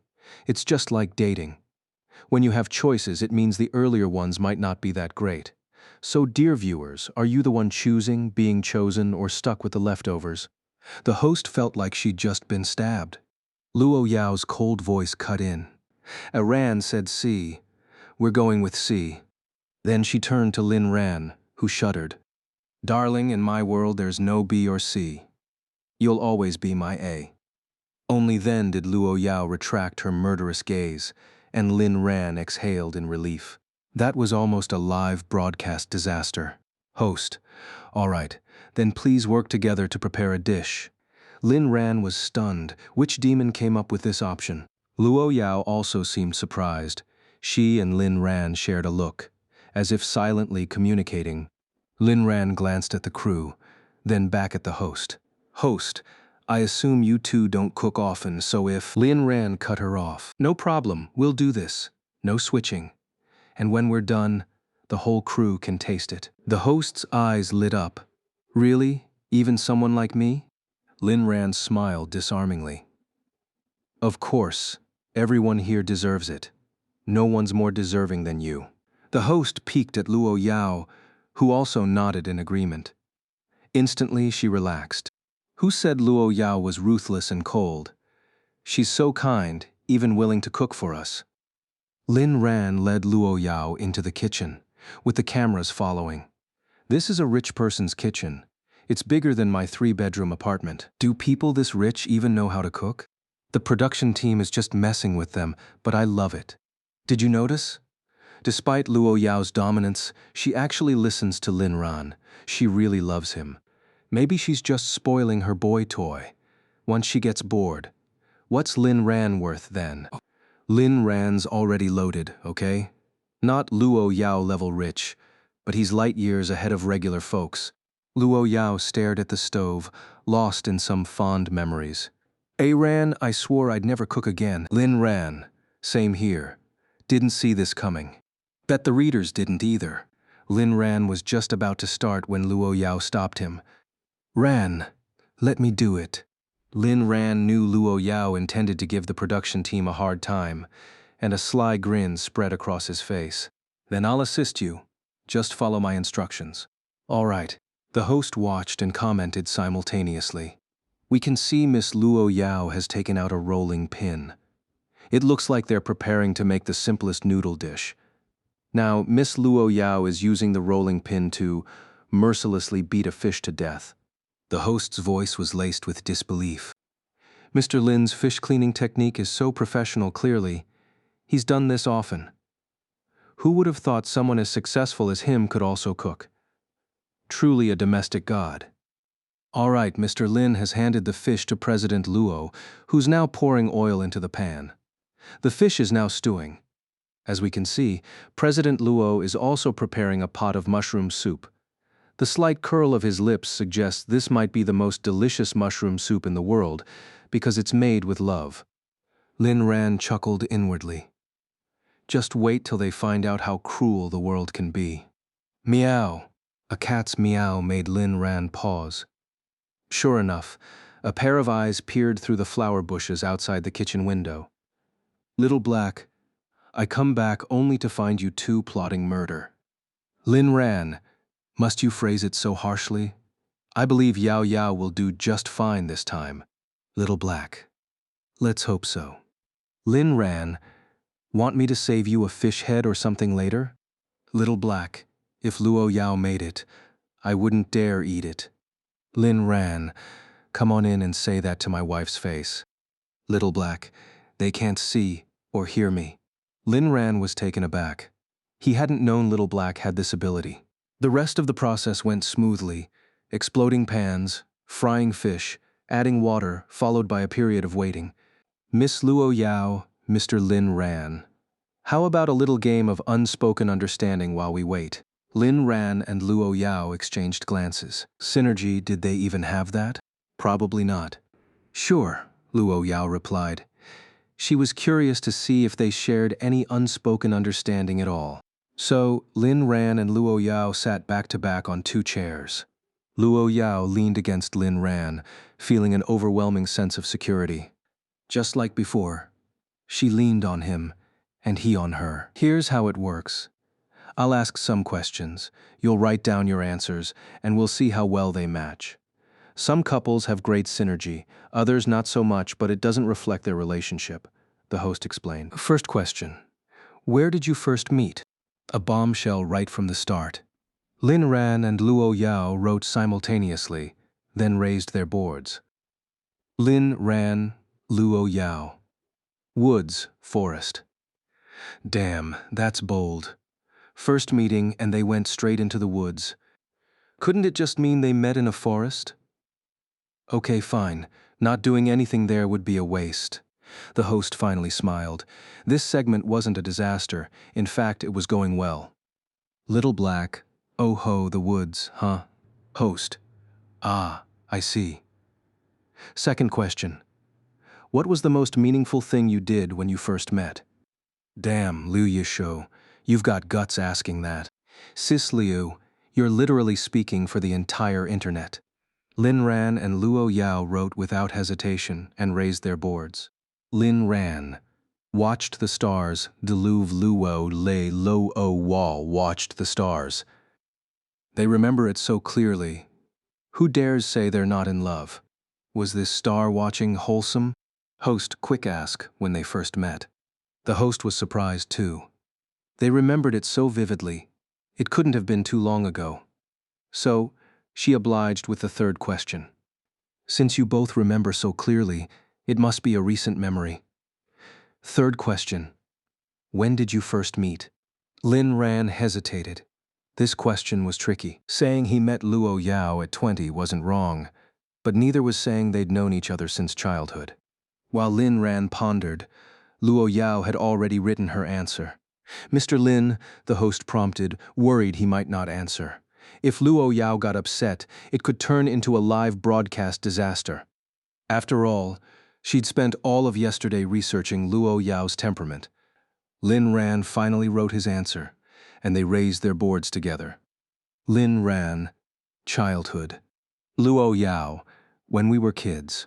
The internet exploded. Wait, I thought this was some sugar daddy drama. Turns out they're childhood sweethearts? So Lin Ran wasn't being kept, they're the real deal. I admit, my mind went straight to the gutter. Childhood love is the most enviable kind. Ugh, so sweet.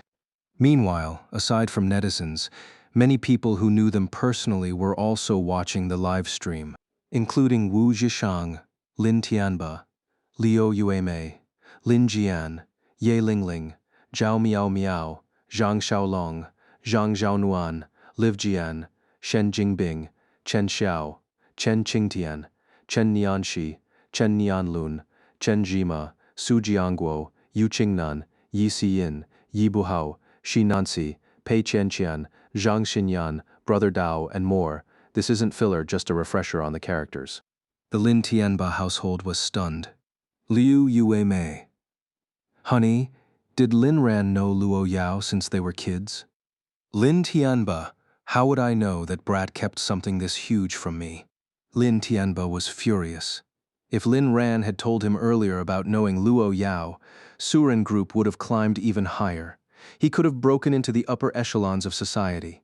Instead, they were practically homeless now. Lin Jian stood frozen, his face twisted with envy and hatred. Finally, he realized why he'd lost Lin Ran's deception.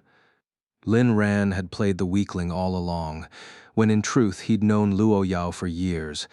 He'd just never revealed it. He was too good at pretending. What a hypocrite. No familial loyalty at all.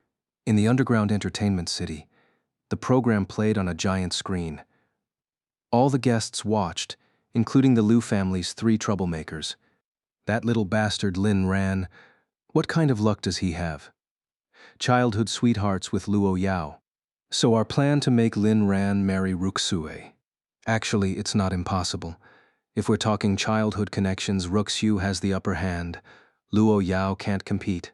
The family had now reached a dead end, with Liu Yuemei no longer caring about them. After enduring the harsh blows of society, they began to think of Lin Ran, the one who could also pull them out of their misery. What are you 3 doing here? Shouldn't you be scrubbing the toilets? Liu Ritian, the toilets are already polished to a shine.